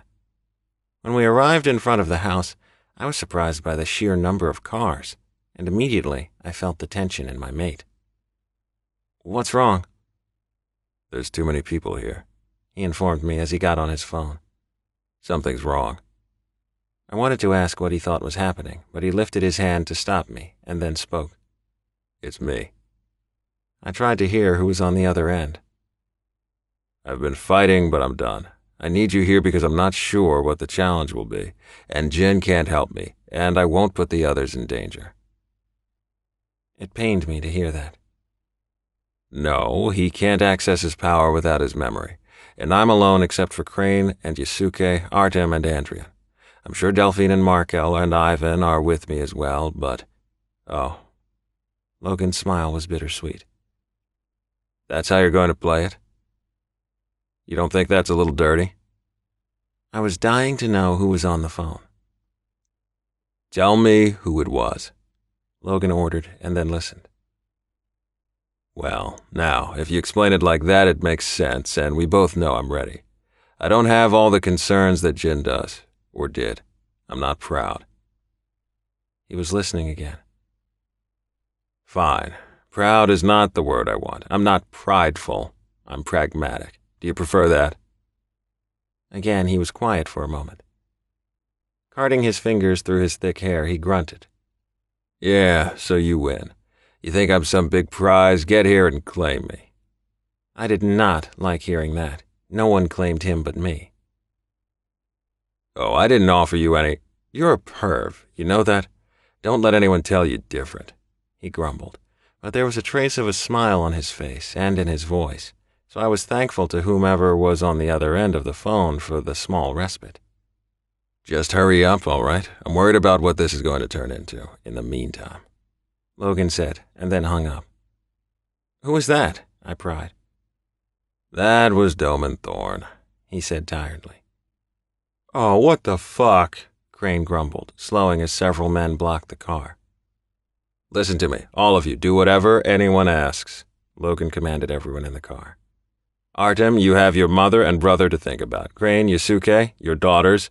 Andrian, your maiden son. No one gets involved with whatever this is about. I'll handle it. All the doors were suddenly opened, and we were all asked to get out. When I followed Logan from the SUV, the men moved back. Everyone did, including the crowd that was gathered and those carrying rifles. It took a moment for me to realize that they were all scared of me. Me taking a step forward caused them all to almost turn and run. It would have been funny if I wasn't so scared for my mate and the others. A tall blond man who resembled Logan stood on the long porch of the huge 3-story house, and when he gestured for us, the men with the guns strode forward, which moved our small company along. We stopped at the base of the steps, and Logan looked up at him. This is a surprise. The man cleared his throat. Father reached out to me, and I realized it was finally time to accept my birthright. You have no birthright, Logan said implacably. You're third born, Russ. Corin comes before you. Russ lifted his hand, though, and another man who looked a lot like both Logan and him moved in close. Easy to surmise who I was looking at. I succeed my position as heir to Russ, Corin replied, and act as his second in his bid to become Semel of the tribe of Mafdet. It was heresy, and even I knew that much. An older man came out of the house and joined the other two on the porch. I am Peter Church, patriarch of the church line, guardian of the lineage, and as such give my youngest son my blessing and name him Semel Benu, Semel to be named after the challenge is made. I knew grandstanding when I heard it. Memory or not, it was easy to discern. Logan grunted. I see. So you're going to fight me in the pit, Russ? He nodded. I will, and as states the law, your Chaseru and Sylvan will fight with you there against me and mine. I turned to look at Artem. But as you have not confirmed Artem Varda publicly since the death of Avery Kadim, and since you have no Sylvan, it will be you alone facing me and my two choices. I waited breathlessly as two more men joined Logan's father and brothers on the porch. They were both huge, and Logan grunted. This is Vincent Rector, who you met before in the pit in Mongolia during the trial for Semelaten, Russ intoned deeply. And this is Sasha Orlov, who— I know Sasha, Logan cut him off, and I saw Sasha smirk at my mate. Our father wanted you to make Sylvan instead of Mikhail. Yes, Logan agreed softly, taking hold of my hand. When will this trial take place? Russ answered. At dusk on Sunday. Logan nodded. I ask in the meantime that any who prefer not to remain in the tribe be allowed to leave, and any who are loyal to me be allowed to come to me in my new quarters. Of course, Russ agreed. His voice softened before he spoke the rest. If I could make this transition without spilling any blood, Logan, I would.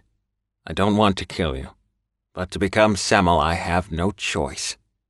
I dropped Logan's hand and clutched at his arm, holding on for dear life. Russ continued. I realized a few years ago that the real reason I wanted nothing to do with being a panther was that I knew I could never be what I was born to be. Semel, Logan finished for him.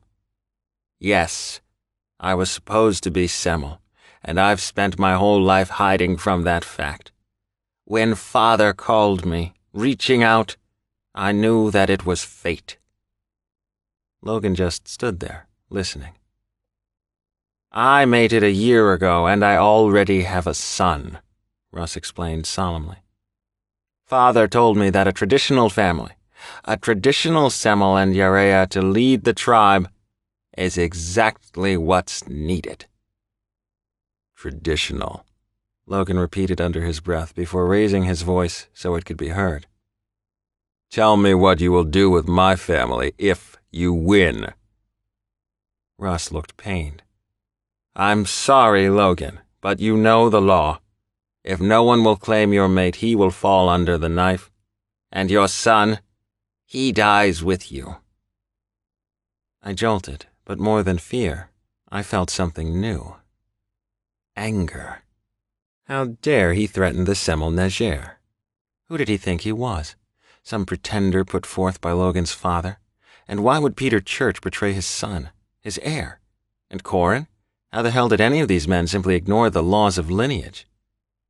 I grasped Logan's arm tight, and he turned to me, concerned, ready to reassure me, but he stopped when he saw my face. Jin? Laws of lineage? How did I— They can't do what they're doing without just cause, I apprised my mate. What is the reasoning? Logan put his arm around me, drawing me close before returning his attention to the porch where his family stood. What are the charges against me? How are you challenging me for the title of Semel? Russ came down the stairs, and everyone followed until he stood directly in front of Logan. Your Rhea makes you weak, brother. He makes your tribe strong, makes your claim strong, but he makes you yourself, too weak to lead. It's the peace that no one explains. That Araya brings peace and prosperity to a tribe but makes the Semel half of himself." He took a breath and then stepped back, addressing everyone. "While Jin was gone, Logan was distant and cold and forgot his duty to the tribe, to the business that supports the tribe, and to his own son. He's been unwilling to heed counsel, and has been unwavering in the belief of his own poor decisions. When Corin brought him a proposal that would enrich the tribe, he turned his back on both his brother and the opportunity." Logan dropped his arm from my shoulder and took hold of my hand again. "A good Semel would never forsake the whole for the one, even if that one is his true mate," Russ proclaimed to Logan as well as everyone gathered in front of the house. "Because of this, because you have sacrificed the good of the tribe for your own selfish interests, and have forsaken the counsel of all others, I hereby challenge you, Logan Church, for your place as Semel of the tribe of Mafdet." I wasn't surprised at the cheer. They'd had time while Logan was gone collecting me to prime the crowd for an overthrow. Logan had to have been strong, but still reserved and detached for nearly half a year before he was told where I was. They wanted us out. They were done being the tribe with the Semel Netjer and the freaky Nekene cat, and the aberration that was our son. The tribe wanted normal, not us. "After the challenge," Russ continued, "I will release Rector and will claim for my Shesaru, Artem Varda, as he fought bravely for what he believed in, and should be rewarded." We all turned to him. "I would not be your Shesaru," he told Russ. "You will," Russ contradicted, moving over in front of the bigger man. "You saw Avery Kadim as ignoring his position of Shesaru, just as I have seen the fault in my own brother. And while Logan, in his grief, did not respect his pact with you, I assure you that I will. I value your commitment to the tribe, and as everyone here honors you, so will I." The cheer from the crowd, in support of Russ's announcement, was deafening. I knew Artem couldn't help but be moved by the support of his tribe and the words of the would-be Semel. He'd been acting the part of a Shesaru, but apparently Logan had not formally named him to the position. It was one thing to kill a challenger. It was another for the Semel to announce to everyone Artem's place and make that rank official. And as I stood there and understood that, as the reasoning flooded my mind, I had an epiphany. I was remembering the law. Squeezing Logan's hand, I nodded quickly, and he eased out of my grip to face Artem. "I should have named you," Logan said softly. "But Russ is right. I was lost in my own tragedy, and so forgot to give you the honor for fighting for what you believed in when I was too blind to see what was going on under my own roof." "My Semel, Logan lifted his hand for silence. "Had I made you mine, you would be standing beside me in the pit. And there's only one other I would have before you."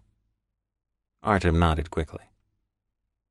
"But Russ is not Semel, and so cannot claim what is not yet his. So I say to you that the line of Varda stands as Shesaru to the tribe of Mafdet.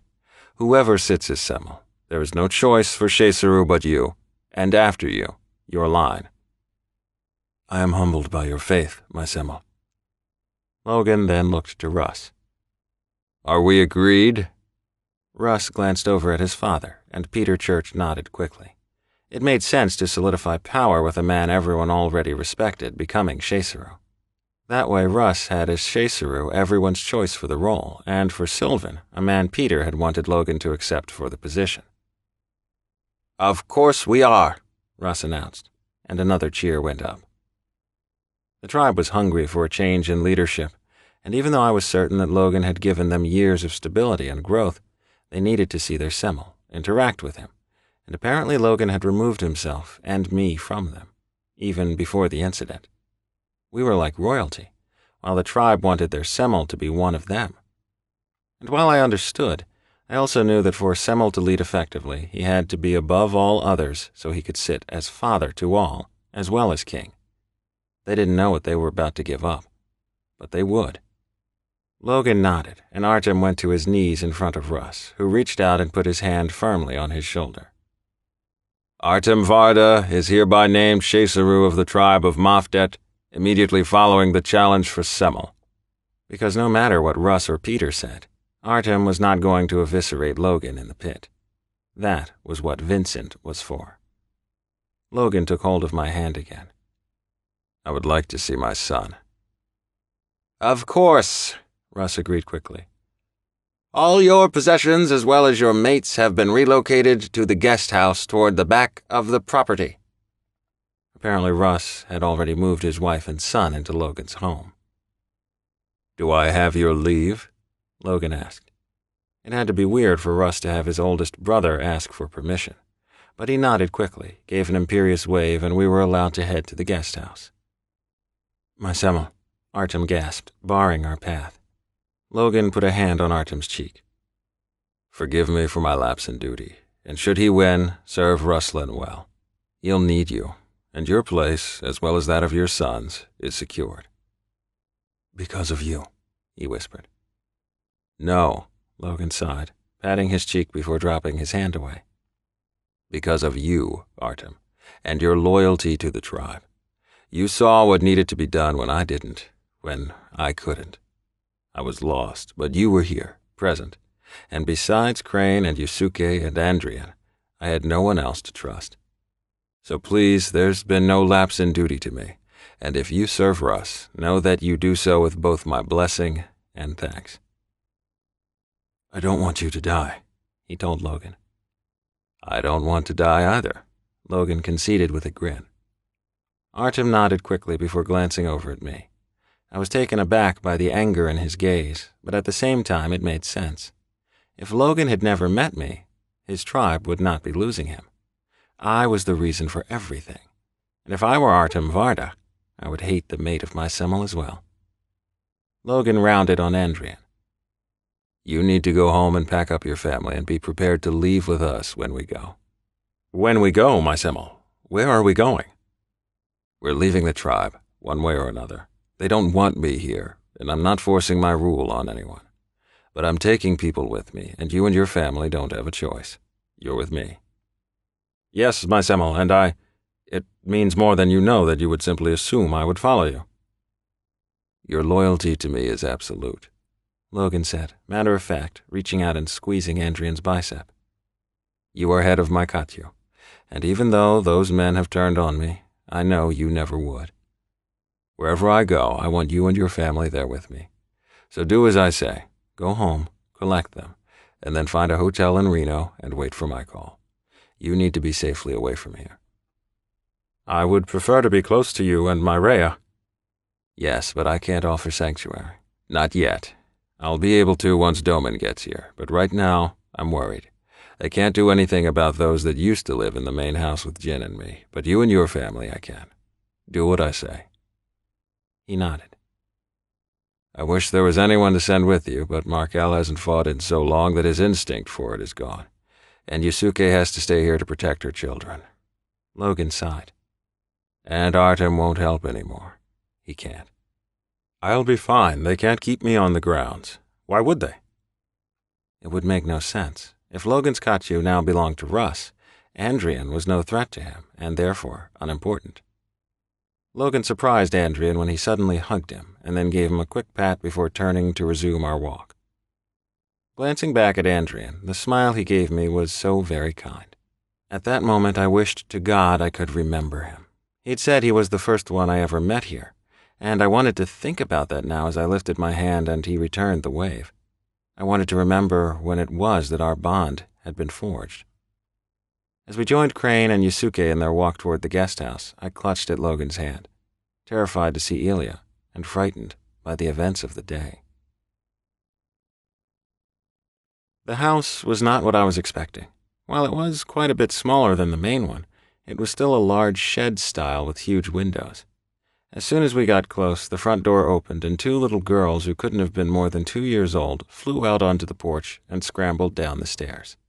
Crane dropped to his knees, and both of them peeled across the yard to him, tackling him hard, chubby little arms wrapping around his neck as they squealed with joy. When Yusuke joined them, they were all for a warm ball of joyful homecoming. "Logan!" A woman yelled out to him, and seconds later came racing toward us. He caught her when she leaped at him and crushed her to his muscular chest. The man who followed her out moved to reach Logan as well and put his hand on his shoulder. Logan turned with the woman still wrapped around him and threw an arm around his neck, hauling him close. Not wanting to intrude, I stepped back as an older woman came running from the house, and Logan had just enough time to put down the younger one and release the man before she flung herself at him. He swept her up easily and hugged her tight. I had no idea what to do. Standing there, watching, seemed rude, so I walked a few more paces away, trying to offer them some semblance of privacy. I was about to excuse myself altogether when the smell hit me. It was like a rush of freshly mown grass, sunshine on clothes, and a fire on a crisp fall day. I inhaled deeply as I felt warmth roll through my entire body.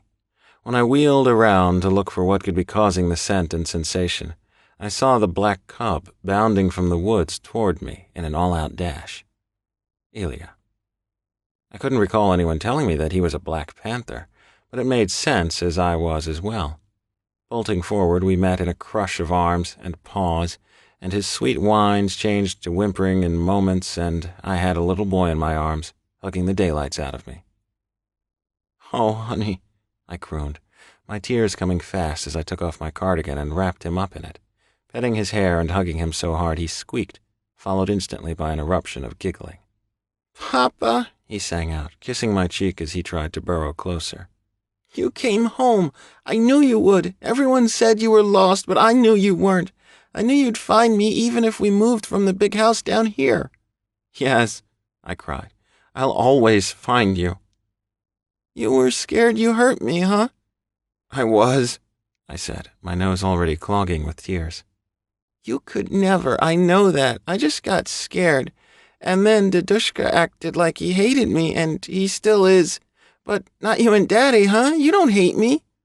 "Oh, no," I said, squeezing him again. "I love you and Daddy more than anything." Suddenly, I reeled, the pain at the base of my skull like an ice pick being driven into my brain. "I love you," Ilya cried. Oh God, how much did I love him back? Before he was born, I'd thought I could never love anyone or anything as much as Logan. But then Ilya was there, in my arms, and it just happened. I did. I loved him. He was my whole life. It was different, the love for a child, and more humbling than anything I'd ever experienced. My heart was there, in my son, separate from me, walking around like he owned the world. My son. I remembered the day he was born, and I remembered the day I thought I killed him. It had all started because Avery Kadim never thought I was special. He'd given a lot of lip service to it, had professed to understand, and had sworn to Logan that he believed I was a marvel. But deep down, where it counted, he thought all the hoopla was crap. I understood. I did. I was just me. There was no reason for Avery to have to buy into the whole mystique of the Nekene, or believe in the blessing Araya brought to Assemble, and therefore the tribe. I was fine with his indifference because he served Logan, absolutely worshipped my mate. The issue was that because he wasn't being my champion, or training the Katyu, they were led by Andrian, Avery ended up with a lot of time on his hands. Logan was, as usual, with Ilya, trying to impart discipline and caution. So much of his days were spent driving home the idea of boundaries and limits. He was absent from many meetings with his father and others because of his son. So Artem had taken his thoughts and fears to his Mahin, to Yasuke, down on one knee in the great room, asking for her blessing as I watched. A Shesaru cannot have a divided loyalty between the desires of the flesh and service to his Semel and Rhea. If he's mated, then the mate comes first, then Semel, and the Semel's mate. If he's not mated, then the Semel and his mate are first. Avery is mated, but puts neither his own mate nor Semel and Rhea first. Instead, he places the greatest attention on sleeping with the mate of another. Artem finished, almost spitting out the last of his words, clearly incensed. Yusuke regarded him coolly, remaining silent. I seek your blessing to challenge Avery Kadim for the station of Shesaru. After a moment, she nodded. You have it, she answered softly, and I recognized in that moment that he'd known what her answer would be when he walked into the house. Once he was gone, I confronted her. You wanted Artem to challenge Avery. Of course, she admitted. Avery's weak, and that we cannot have. It was a cloudy day soon after when we walked to the pit, Logan and I, followed by the rest of the tribe, except for our son and Logan's mother. I'd insisted that Elia was too young to witness mortal combat, and Logan had agreed, so Elia stayed in the house with Eva. I was filled with sadness because by the end of the challenge, either Artem or Avery would be dead. Logan had given both men the choice of a fight to a draw, but neither agreed. Avery, who had been chosen, had something to prove. Artem, who had been Yuri's second and stepped aside once at Logan's request, for Avery, had something to gain. It was never going to be anything but a bloodbath. Artem finally delivered the death stroke with his fangs in Avery's throat, the thick spray of carotid blood covering his golden fur and spotting the ground beneath the two panthers. It quickly puddled, and I swallowed bile, trying not to retch. I'd killed many panthers over the years, and my Nekene form never balked. But the Rhea in me, the caretaker of the tribe, was pained. The horrified shriek, giving voice to what I was feeling, didn't register for a second. Then it hit me, and I spun around to look. My son was there. It took another moment to connect what my eyes were telling me, for certain, to what my brain said it knew. My child, my innocent child, had just witnessed death. "Logan!" I screamed, and he stood and turned to the sound of my cry. He took in everything I did in the same instant. "Father!" Logan roared, because we both saw Peter there with Elia, and knew he'd brought him to the pit without our permission. I rushed toward my child and heard his next high-pitched wail, recognizing when it became first a howl, and then thunder. Elia came apart.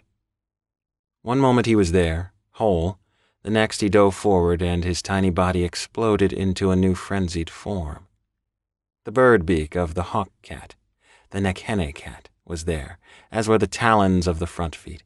He had enormous wings, and the rest was all-powerful gigantic panther. Peter was visibly terrified and turned to run, but Elia was too fast. He pounced with preternatural speed and had his grandfather under his talons. Would have killed him had Logan not shifted and dove for him. Knocking Elia aside just enough, Elia was 3 times Logan's size, Peter was able to tear free, leaving shreds of shirt and skin behind as Elia rounded on his father. I shifted mid-run into my panther form, leaped forward, then instantly reared back on landing as I came to rest in front of Logan, shielding him and absorbing the swipe of Elia's razor-sharp talons across my shoulder instead of my throat. Elia roared in frustration, and I twisted fast, trying to get above him, to catch his nape, but he slithered out of my grip and took to the air. I had to shift back and forth quickly to heal the damage before I bled to death, and in those lost moments, I watched Elia in horror, unable to do anything as Logan tore after his son. It was chaos. Elia flew from one side of the pit to the other, going after anyone who moved, and with everyone screaming, trying to get away, all of the adrenaline and pheromones must have driven him over the edge. Even as enormous and strong as he was, inside, he was still a frightened, overstimulated 5-year-old boy who had just discovered he had no one to answer to. He completely lost control, and the bloodlust overcame him. The second I knew I'd mended my flesh enough to hold, he'd carved through skin and muscle down to the bone, I went after Elia, chasing him in panther form, hoping to tire him out, not wanting to fly, afraid that he'd sail even farther above ground to get away from me. And then there would be no hiding the dragon on the mountain. He wasn't any higher than the treetops at the moment, but if he rose, saw wide-open space for him to explore, I was terrified of the consequences. Logan shifted to his werepanther form and released his pheromones to try to corral his son. He'd done it in the past, and the moment Elia inhaled his father's scent, normally he would submit to his semel. It was instinctive, to succumb to your leader. But right then there was so much confusion, too many smells, and a glut of shrill, cacophonous grating noise. Elia couldn't even recognize his father, couldn't differentiate Logan from anyone else. Logan tried valiantly to bring Elia down, but he couldn't hold him or stop him. Several members of the tribe would have lost their lives had Logan not stepped between them and his son and taken the inflicted punishment. After running around Logan, I thought I cleared him, but he caught me and drove me down under him in panther form. "What are you doing?" I screeched, having shifted back to human. "Get off me, I need to—" "No!" he roared, shifting as well, clutching my shoulders with shaking, bloodied hands. "I forbid you from interfering." He was hurt, cut and bruised, and that terrified me, because he was so strong, and that meant Ilya was even more so. "Logan!" I cried, trying to twist loose, not wanting to shift back and physically move him, never wanting my power to come between us, but desperately needing to calm my son before the situation escalated beyond all constraint. "Your men are going to go for their guns." "They wouldn't dare," he rasped, and I saw the pain on his face, in his eyes. "But I may have to. He stopped speaking, and then glowered at me. "I will not lose both you and Ilya, do you understand me? You will remain here." I understood. He'd been afraid of the same thing, that the tribe, working together, would have to kill his child. "Logan," I gasped, shivering with power kept in check with the last sliver of my control.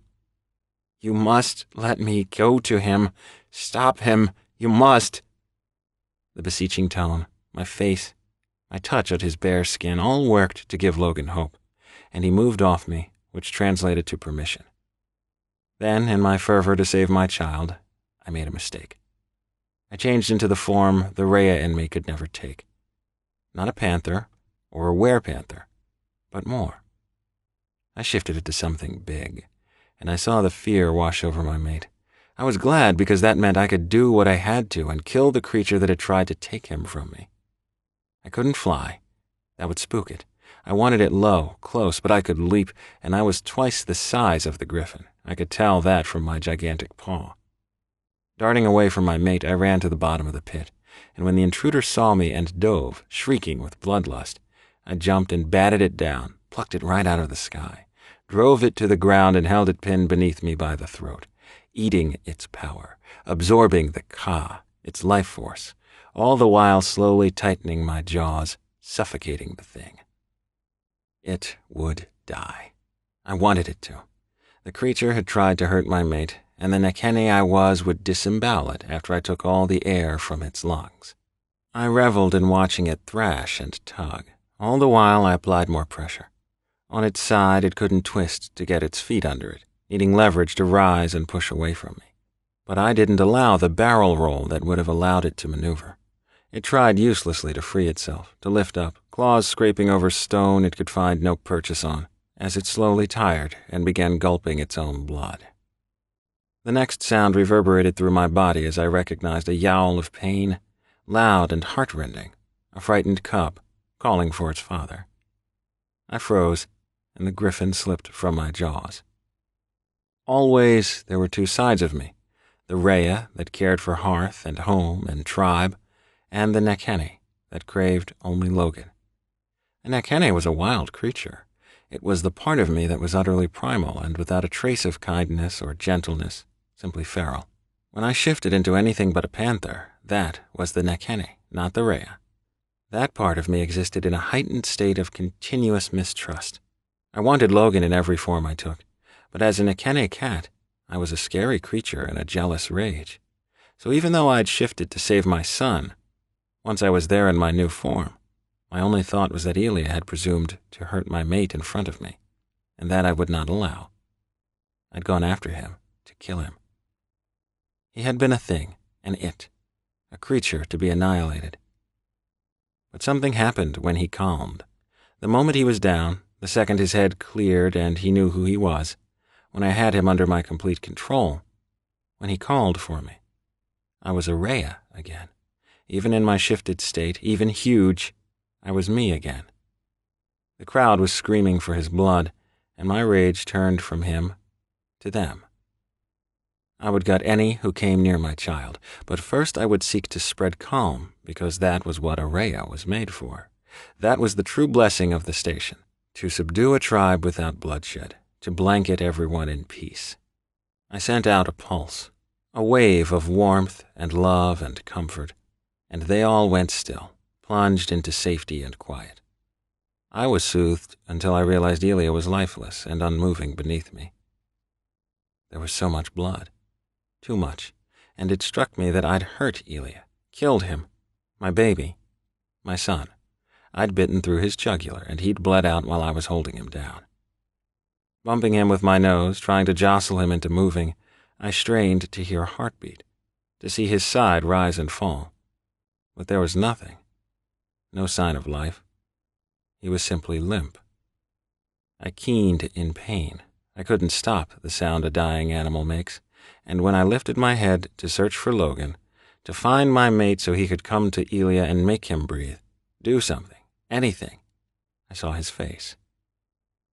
I thought I had seen every expression that belonged to Logan Church, but cold, dead hatred focused on me I had missed up to that moment. The clenched jaw, the tear-filled eyes, and the rage there was overwhelming. "What have you done?" he whispered harshly, a tremor tearing through him. I shifted back to human. "No, Logan, he—" "Go," he ordered coldly. Logan, "Go!" I'd taken what he loved, and he wanted me gone from his sight. I couldn't bear to look at him, his eyes and face devoid of love. Everything in me that was Rhea screamed out to stay, but I pushed through it, changed form, and ran. The energy rose up, rebelled.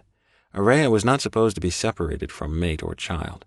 It was a corruption of all that I was, all that I believed in. I pushed it away like a ball of electricity. The pain drove me to my knees and the tears were blinding, so when the Nekene power returned instead, when the Nekene came charging back, furious with longing for my mate, hysterical with grief from being, even for this short time, parted from him, the blowback hit me in a solid wave of devouring rage. The power consumed my memory because otherwise, to go so against my nature, I would have gone mad. That day, I had used my power to bring Elia to me. I had siphoned his strength and fed it to the Nekene and then shifted back to myself with my Rhea nature, the gentleness, the kindness, at the forefront. Logan's rage, his pain, his loss had gutted me and I'd run. And when I had, all I was a wild, untamed thing. The Rhea part of me was gone, dormant, and I was filled only with the other. It took the little girl to bring me back because she had needed me, and I knew, the Rhea in me knew, that I was a parent, a guardian, a caregiver. And so I had returned to my own mind and become what I was first once more, the mate of my Semel. Even without my memory, I had begun to yearn for him, and once that was sated, once I was a Rhea again and reunited with my Semel, then I had been ready for my child to be restored. Once I had him as well, then the Nekene power returned, and with it, my memory. Logan had broken me with his distrust and then remade me with his love. It was sad that I couldn't do it alone, but I was half of a whole. Neither he nor I existed without the other. I understood what Russ had said, that Logan was weaker because of me. But what Russ was missing was that together, we were stronger than any other mated pair. I was the Nekene cat, he was the Semel Netjer, and no one should have leveraged their power against us. It was unwise. Everyone thought they knew what I was, but truly, I was a feral creature, just as much as I was a Rhea with a mate I craved with a voracious hunger and a child to love and protect and teach. I might never find cohesion, no spiritual blending, just as Logan and I were one and not. I might never be whole, never align all that I was under the yoke of the Rhea. But that was Mott. Balance was a far greater goal. I'd been in possession of it before that day and now was again. I was restored. Papa? My son, my mate, all there was. And now, Russ thought he could take my mate, take my son. Peter thought the same thing. Corin, the tribe, everyone. His sigh was so sweet, so content, so sure of his place in my world. I should go put clothes on, huh? Yes, you should. You don't want anyone seeing your bare butt. He laughed. I didn't want to move without you and Daddy, but Babushka said I had to. It was a good thing to listen to your grandmother. I came with Babushka and Auntie Del and Uncle Markel and Ginny and Suki. Crane had named his daughter, Jin, after me, and Suki was for Yasuke's mother. I had to lean on my son for a moment, and he kissed my temple and pushed my hair out of my face.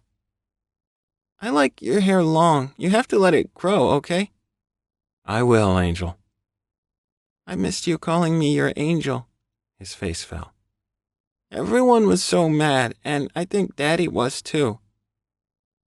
Oh no, I promised, hugging him again, feeling warm wind on my face as Elia wrapped his thin arms around my neck. Your father loves you more than anything. He would never be mad at you. He might be upset with something you do, but never at you. Do you understand? Elia nodded absently, leaning back so he could see my face. Papa, are you making the wind? I am, I answered firmly, everything clicking into place like tumblers on a lock. My power's rising. Your eyes turn all black when your power makes the wind. I nodded. Shall I shift for you? His eyes were gleaming with excitement as he nodded frantically. Can you shift with me? He pursed his lips together tight. Uncle Korn and Yadushka say it's bad to shift. I'm your father, I reminded him. Who do you listen to? You, Papa, he crowed, pulling off my cardigan and shifting that fast, fluidly, like a cascade of water, reforming into the griffin he had been that day. But it was different now, because he had shifted out of joy of being with me, not out of fear. He wanted to be by my side, and there was only happiness in the act. In the funnel of wind, I stripped naked and thought, Griffin. When the wind calmed, stilled, my son was bouncing around, flying and hopping, rolling on his back and gazing up at me with enormous eyes. He was as big as a rhinoceros, and I was, from the height I was looking down at everyone, easily the size of an elephant. The looks on all their faces, stunned awe, brought a roar of happiness from me that must have physically tickled Elia, because he broke into booming laughter. It was fun to watch a griffin laugh, even better to watch his father, my mate, stumble forward, fall to his knees, and cover his face with his hands. We were there, immediately beside him, both of us, father and son, held in thrall to the semmel on the ground, crying softly. They were joyful tears, though, and I bent my head, bumping him gently. You remember me? He whispered hoarsely, clutching at my head, a hand on my back. Oh, baby, please shift back. I want to talk to you and tell you my plan. Wait, Crane ordered, running and yelling at the same time, back fast with blankets, one for me and one for my son. Elia rolled through his shift, and again it was beautiful, because his had a very liquid feel to it, and though not slow by any stretch of the imagination, it could still be tracked by the eye, watched and reveled in. Crane bent and wrapped up my boy, lifting him up off his feet to his shrieks of delight. Instantly, because while Elia had Nekene cat in him, I was pure-blooded Nekene. I stood before Logan, my hands in his hair as my best friend wrapped me in a beautiful silk quilt. Logan rose fast, tucked the blanket around me and yanked me forward, hand around my neck as he tipped my head back and bent to kiss me. I nipped his bottom lip and he pulled back, startled. I don't kiss you in front of others anymore, I reminded him. My passion is for your eyes only.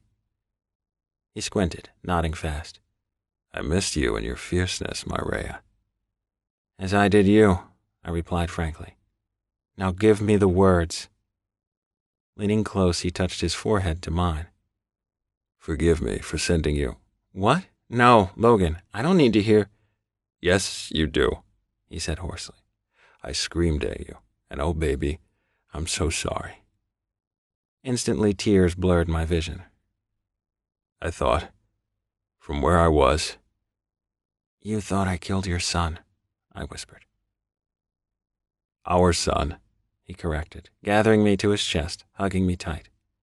I thought when I felt the Rhea that everything would be all right, But then when I saw him shift back and go limp, I lost it.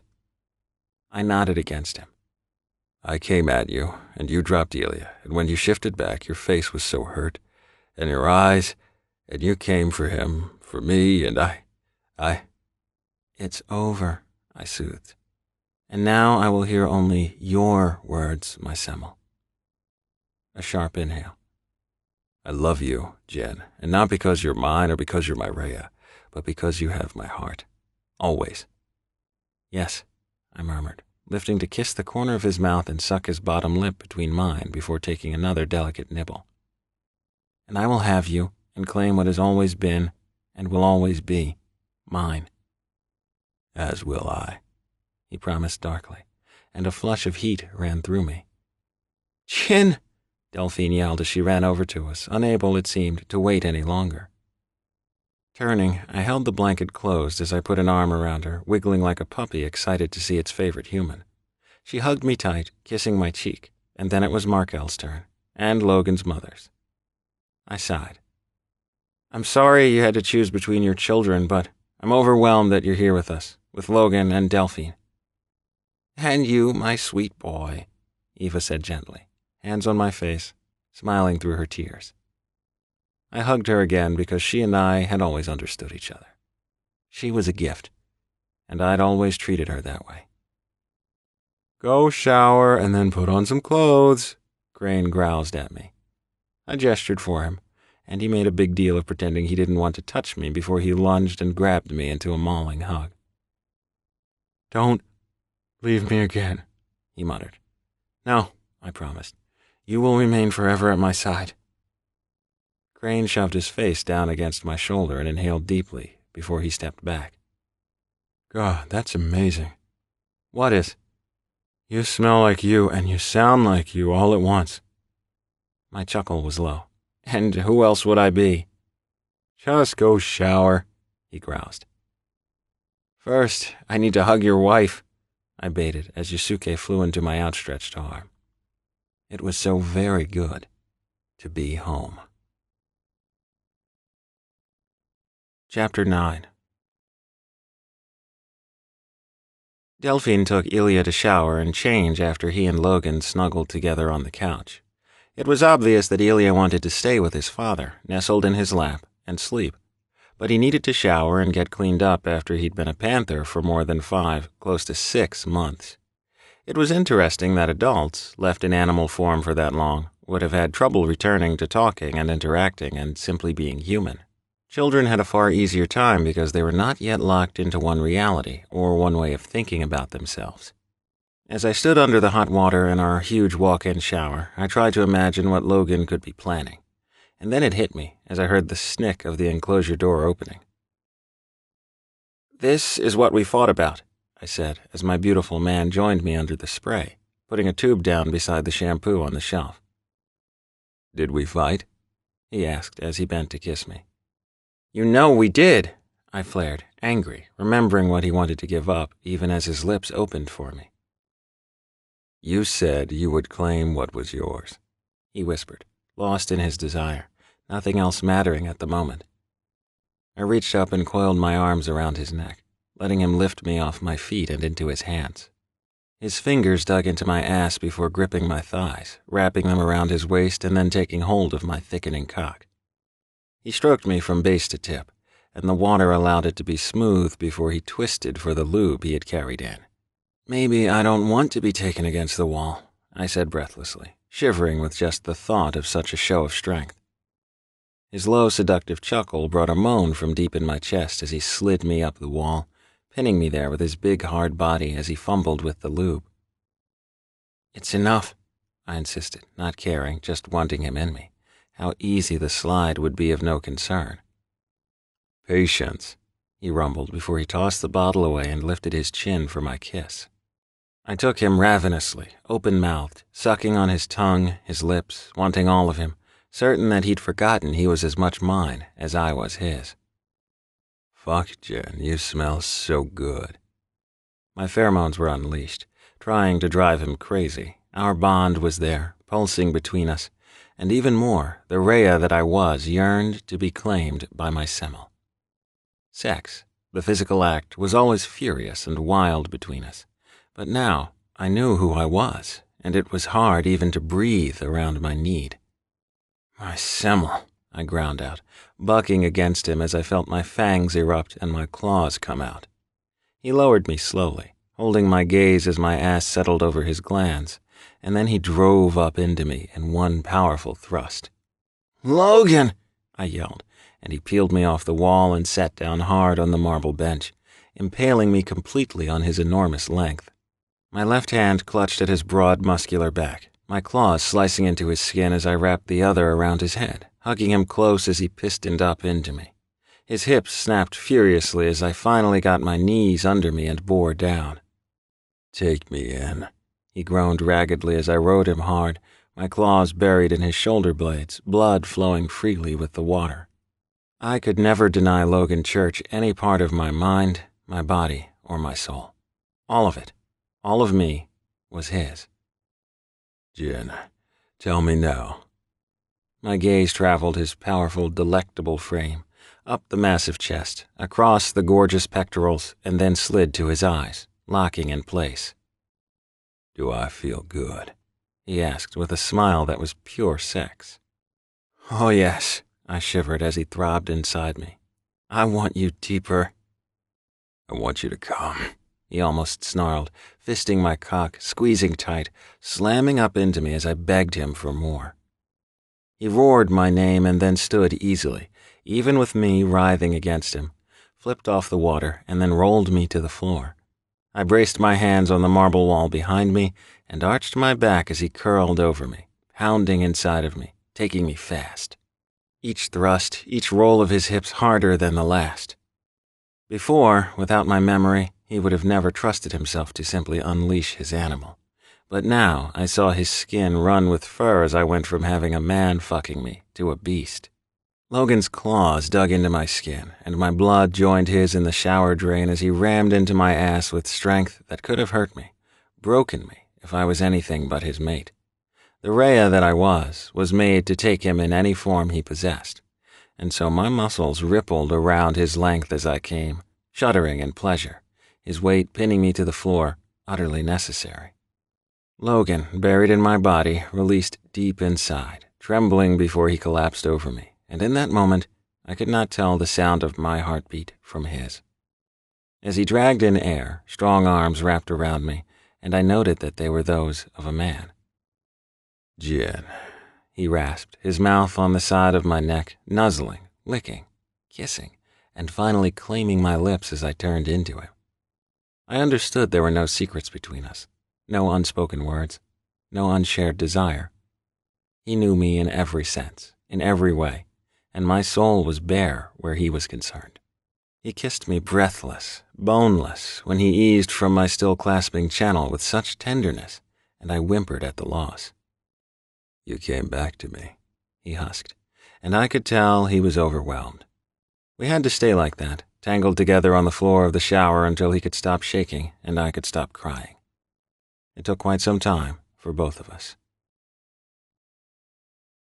About 2 hours after we'd arrived, when I was ready to talk to Logan about his plans, he was, of course, ready to eat. I was going to tell him no, but Elia came bouncing into the room and climbed up into my mate's lap and announced that a late dinner was ready. I nearly came unglued watching Logan gaze at his son, and Elia smile up at his father before leaning against Logan's chest and tipping his head back. Basically, he was looking at Logan upside down, his hands on his father's face, his little knobby elbows pointing out at me. There was so much love there. I could tell Elia had been missing his father, missing the emotional closeness as much as he'd been longing for my physical presence. We were a family again, and Elia was rolling around in it like catnip. "Are we gonna eat?" he wanted to know. "I need to speak to your father." He pouted, and Logan's pleading gaze flicked to me. I had barely been able to ignore the wet hair still standing up in tufts, the golden stubble on his face, and the sexy grin as Logan watched me pace. He was far too alluring not to attack, but I had things to say. The issue was, now he had Elia looking at me with his sweet little face. I gave in. "Fine, let's eat." Elia was so pleased, and his whoop of joy before he launched himself at me made that more than obvious. Downstairs, the dining room was full of people, and while Logan had to duck away for a moment to answer a phone call, I was able to see my family. Eva was immediately there to hug and kiss me, and I told her how amazing the house smelled. "I made all your favorites, Jen." I squeezed her again. "I'm really sorry you had to pick sides." "You said that earlier, and that's not the case." "I'm sorry?" "I didn't pick anything. I didn't choose sides.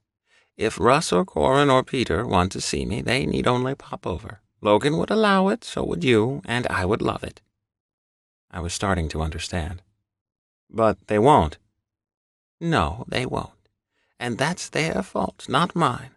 Our door is open. They closed theirs. That's their choice." She was right, of course, but... "What?" Her chuckle was funny, and I realized she could tell I was distracted. "Is this table from the house?" "You mean, is this my table that I brought with me when I was mated? Is this the table my father carved from one giant piece of redwood?" "Yeah, that's what I mean." "The answer is yes," she said with a giggle. "It most certainly is."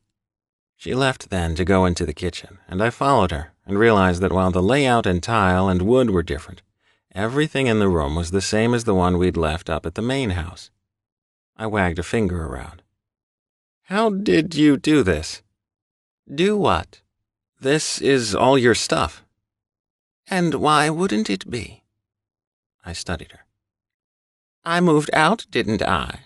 Eva asked. "I guess so." "You guess?" "No, yes, you moved out." She nodded like I'd given a correct answer. "So therefore I had to bring my things with me." "Holy crap." "It's not crap," she scolded, trying not to laugh. "No, that's not," I growled at her. "I just mean that's a whole lot of crap." "Yes," she beamed at me. "You brought all your things." "Every pot and pan, every plaque from the wall, the table, as you saw, my silverware, barware, china, utensils, the good silver, my everyday plates, all my dish towels, pot holders, even the freakishly scary one Elia made me for Mother's Day last year, all of it came with me and will go wherever I do." I was stunned. "After almost 60 years of marriage, I have quite a collection of both usable and decorative things. Not any of it was allowed to remain," she announced. "Nothing." 60 years. It was sad, and I had to turn away from her quickly because it was getting ridiculous how often I was crying. "Chin," she soothed, walking around to face me. "This was not your choice. If it was up to you, we'd all be in the main house as one big happy family." It was true. That was all I wanted. "But you have to realize that's not what the others will allow." I knew that, too. "Peter really did try to understand your and Logan's relationship. But in the end, it was just not in him to make peace with two men loving each other." I nodded. "He never saw you as true mates. And he never will," she said as she took hold of my hands. "I, on the other hand, saw love from the start. I never doubted your bond. How could I?" I squinted hard as she smiled up at me with tears shining in her eyes. "But now, sadly, I am being asked to say that a Semel can only be mated with a female, and that is the only choice for a tribe.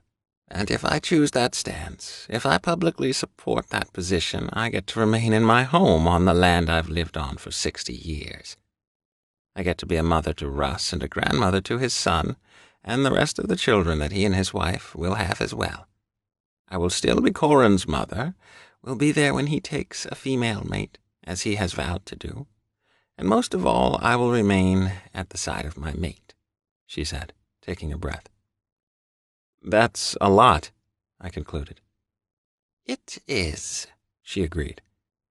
"But to do that means that I have to say to everyone that I don't think you and Logan are true mates, and as such, Ilya is illegitimate." "Yes." "And my girl is pregnant. Did you know that?" I did, now that my memory had returned. Delphine had confided in me as soon as we got into the guest house, first after Markel. But even if she were not, even if I would not lose her and Markel, Jin, Ilya is my first grandchild, she cried, her voice wobbling. I fed him and rocked him, and I'm his babushka, and I remember mine and how much I loved her and what she meant in my life. Do you understand? I could no more turn my back on him than I could on Logan or Delphine or you. I stood there staring at her as she cupped my face in her hands. The choice was forced on us, and I, for one, resent that. But I cannot, will not rip apart my family because Russ or Peter say I must. I could only stand there, overwhelmed at the depth of her heart. If they don't love me any more, if who is Semmel is more important than family, I can't fight that. I can only hope that someday they'll return to the fold. I sighed deeply. I don't know that they will. Maybe not in my lifetime, but perhaps someday, she sighed, giving me a smile. In the meantime, wherever you and Logan go, all the rest of us will follow. She was purposely ignoring the fact that we all still had to get through Sunday, and with no miracle in sight that she was going to lose Russ. There was no doubt in my mind that Logan could take Vincent. He'd done it once before in Mongolia. And while it would be hard with Russ and Sasha on him at the same time, none of them were Semmels. As much as Russ wanted to be one, he wasn't born one. And that counted for quite a bit. Logan would tear through them all. It would just be what kind of injuries he'd sustain in the process. It was still dangerous, there was the loss of blood to consider, and I was still debating on whether I would simply shift and annihilate them all. Thank you, I said sincerely, giving her a final hug before I went to search for my mate. Walking back out into the dining room, I saw Logan sitting at one end of the table with Ilya to his left and a spot for me on the right. Eva moved up behind me and told me to take a seat. She had made all her Russian delicacies, from pelmeni, the dumplings Ilya loved filled with minced meat, to shashlik, basically meat on skewers, to the rabbit stew she'd made the first time I ever met her. There was also lasagna, ham, a rice dish, au gratin potatoes, mashed potatoes, and the buttery monkey bread she made from scratch. I could see Yusuke's influence in the huge tossed salad she insisted on. Crane's world-famous coleslaw was there, as well as green beans, a broccoli and cheese dish, and creamed corn. It all smelled amazing, but more than that, smelled like home. Logan took my hand and kissed it when I sat down beside him, and once Eva said grace, all the food got passed around the table. I watched Logan make Ilya's plate for him, Yusuke and Crane do the same for their girls, and Delphine fuss over Markel. I tipped my head at him, and Markel leaned forward so I could hear him. I better suck the attention up now, right? 3 more months and it'll be all about the baby. She's going to forget all about me. I nodded my agreement. Once the food was all served, with water for the kids and wine for the adults, everyone was interested in hearing about Logan's plan. He hadn't been listening, instead talking to Ilya, so when he realized we were all focused on him, he smiled sheepishly. Hi, he teased. Yusuke's glower was terrifying. Logan's eyebrows lifted, and he grinned again as he glanced around the table. My plan is to win on Saturday. Sunday, I snarled. Sunday, he corrected, leaning sideways to kiss my jaw. It's not funny, and I am not amused, I said icily. He cleared his throat before standing. Listen, before the night we lost Jen, I had been contemplating a move for some time. All the adults at the table were riveted. For a while now, Doman has been concerned about my and Jen's progeny. If he had said Ilya's name, used child, son, little one, or even offspring, our short person would have known that his father was talking about him. But progeny Ilya had never heard, because who talked like that in day-to-day conversation? The only reason he knew the word offspring was because he'd heard it when we watched those Planet Earth specials on the Discovery Channel. He was smart enough at 5 to know that offspring of Jin and Logan would have meant him. As it was, he ignored his father and ate, just like Yusuke and Crane's daughters did.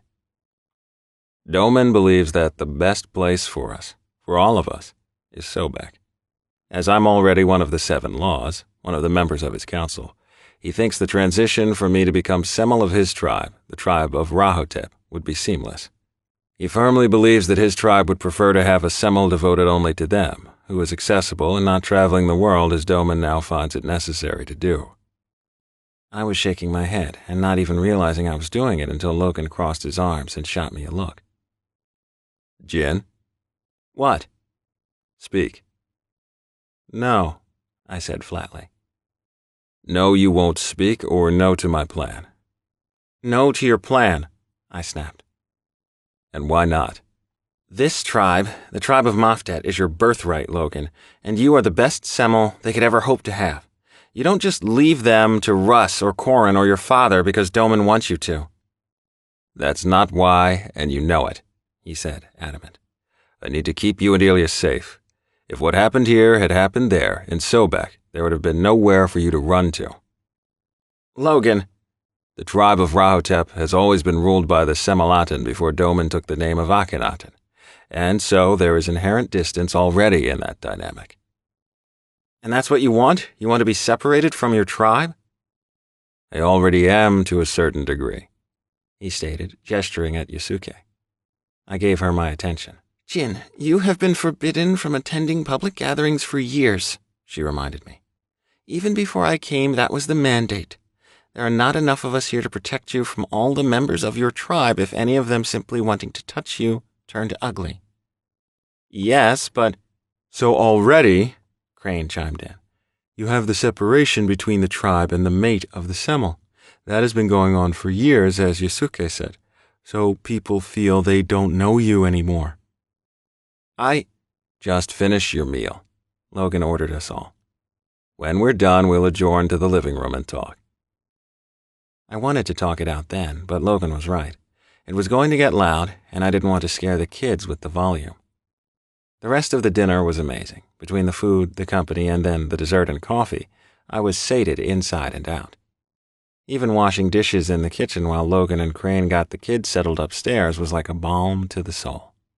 I was home, and that was the part I needed Logan to comprehend. It's not the place that's home, Yusuke said like she was reading my mind.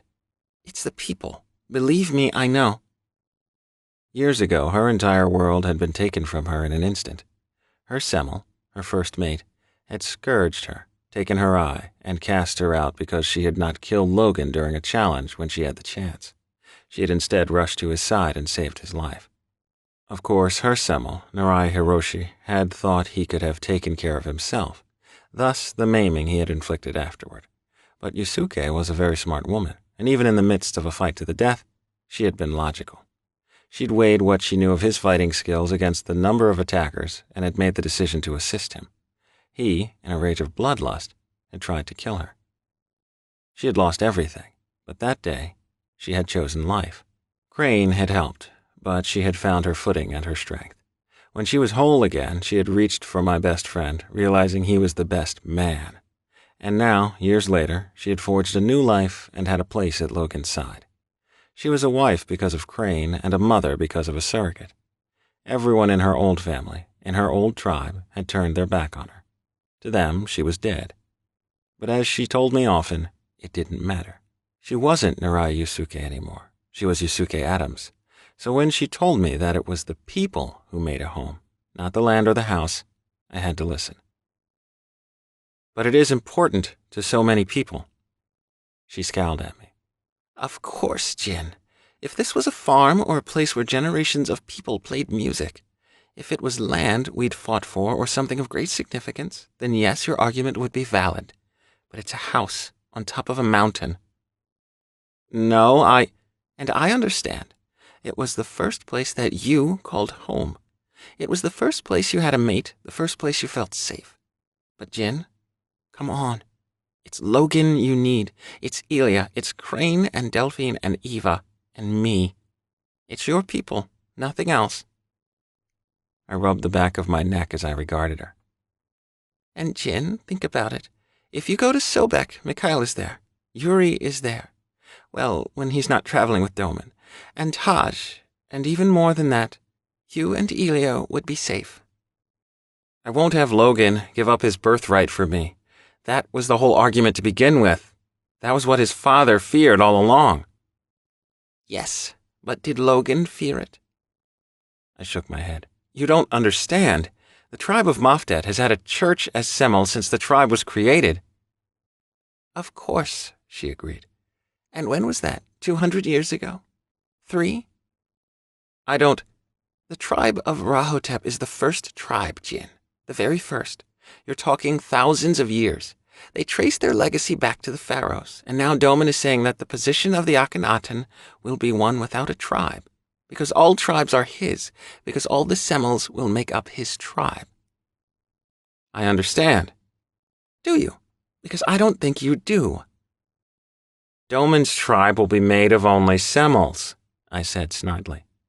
Yes. See, I get it. Her eyebrows lifted. I do.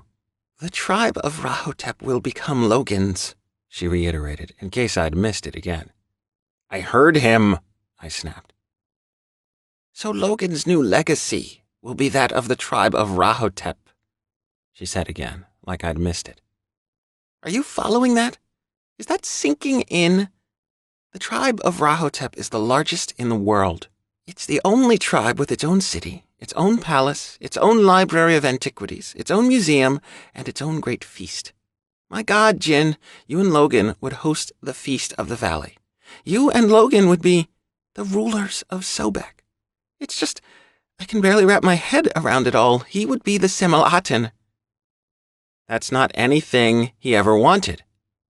He didn't want it before, she informed me. But he's not the same man he was 10 years ago, or even 5. His son will be Semel-Aten after him. Are you getting that? I hear you, I flared, irritated that she didn't understand my concern. But Elia can't succeed his father as anything if he can't learn to harness his power. And really, there's only one place in the world for him to safely do that, and that's in Sobek. No, I argued. We could go off to the middle of Montana or an island in the South Pacific or...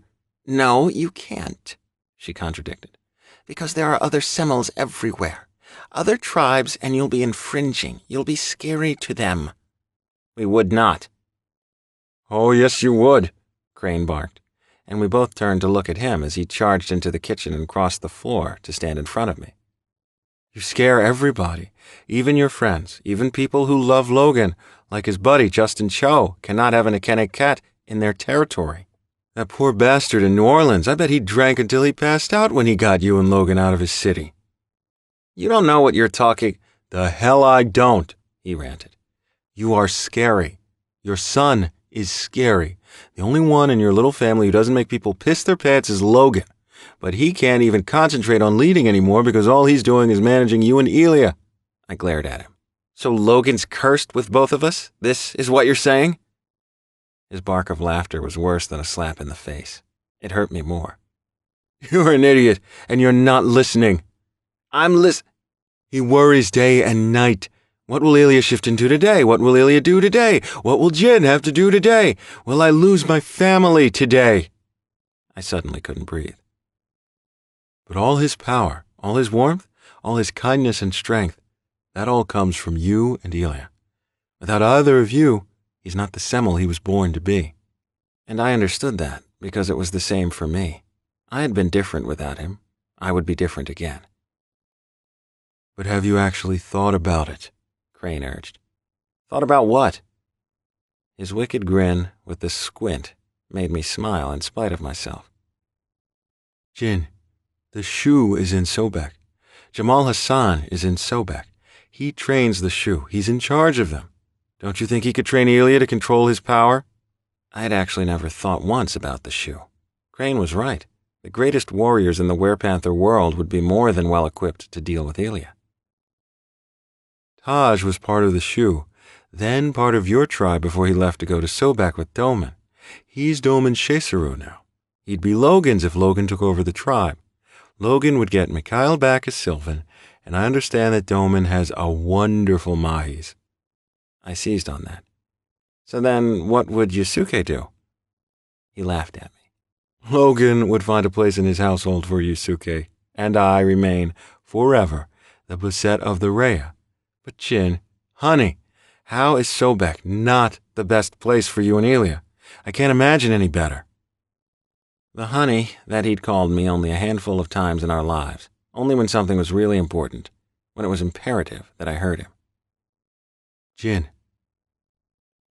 But is it the best place for Logan? I asked, recovering. He nodded.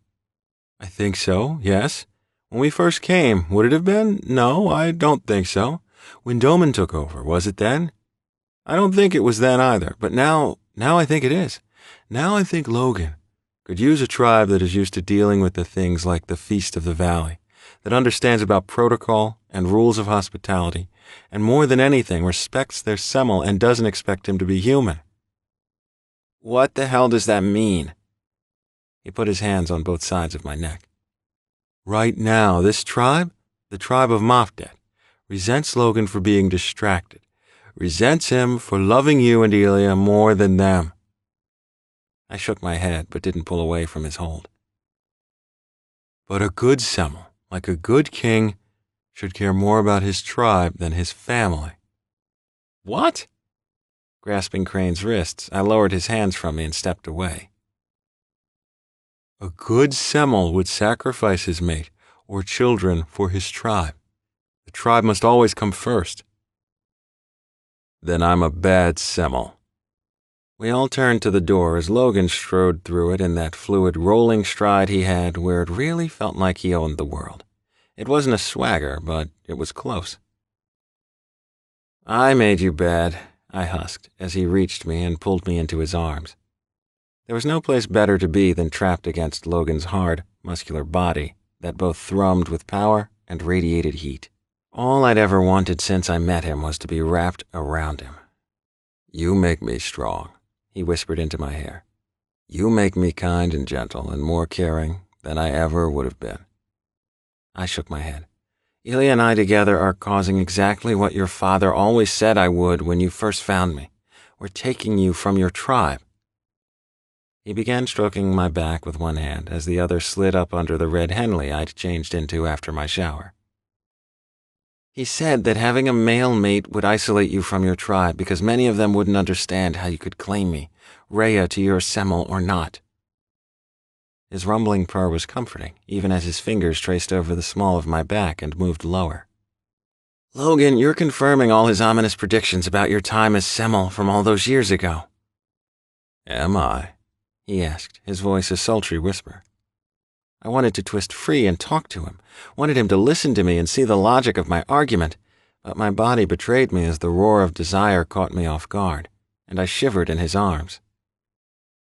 Let me talk to you out here a minute, he said before he lifted me off my feet, hands cupping my ass as he carried me to the back door. My head cleared when he stepped out onto the deck. He was forced to let me go when I twisted in his grip, and I leaped back to keep my balance. He reached for me, but I danced nimbly away, congratulating myself on my quickness before I realized I'd backed myself up against the wall. The smile he flashed me was wicked, all heat and yearning. I was in trouble. I would succumb fast if I didn't run, but this time I'd make sure I ran with my mate, not from him. I pulled my clothes off and shifted before he got a word of protest out. But then he must have remembered that gallivanting through the forest with his mate was one of his favorite things to do. I waited only moments for him to be there, right beside me, and then we flew down the stairs and across the yard to the tree line. It was a beautiful night for a run, and in the moonlight, my mate at my side, I felt free and exhilarated and whole. The happiness rolling off my mate was so strong I could feel it tickling my fur, and I swerved and tackled him, the two of us tumbling head over heels and landing in a warm pile. His purr resonated through my body, and I nuzzled against him, my own sound almost a hum of delight. After several minutes, he nipped me playfully until I rolled to my feet to chase after him. We ran high into the mountains, to the edge of the property, and I had a feeling he was taking me on a tour. He was finishing our talk visually, showing me that what I thought he was giving up was, in fact, only land, as Yasuke had said. I dived after him, but he knew me and so corrected for my maneuver and bolted by. He couldn't outrun me, but the huff of breath, like laughter as I caught up with him, made me growl. Trying to attack his legs was difficult in the bush, but when he simply froze mid-stride, I barreled past him and rolled into a bush. When I got to my feet, I found him ready to play, crouching on his front legs, backside in the air, swaying back and forth as he prepared to jump me. I threw myself at him in a snarling, puffed-up ball of fur, not at all resembling the normally regal creature I was. He batted at me as I came at him, sending me careening into an enormous pile of leaves. In my Nekeni form, I was formidable. I could do damage. I was the apex predator. In my panther form, facing off, even in play, against my bigger, more heavily muscled mate with razor-honed fighting skills, I was a mouse to his cat. The thing was, in my life, I could count the number of times I'd had to fight or spar. Logan could not. A Semel was raised to defend, to fight. Araya was not. I was designed to make peace, soothe, and offer comfort before resorting to violence. Semels were trained for combat from the time they first changed, so Logan could send me tumbling away from him for hours, and there was nothing I could do. When I got frustrated with being bumped and pinned and pounced on and dumped on my back, I finally darted away, only to have him follow fast. When he started driving me in a certain direction, I got the idea of where he was taking me. There was a secret cave only Logan and I knew about, and he wanted us to run there. I was startled, as was he, that there were so many scents there, and for that to be the case filled me with rage. It was not a human emotion. It was an animal response to another trespassing in my territory, in my den. As we both slunk closer, I heard voices, and immediately my human brain kicked in and understood.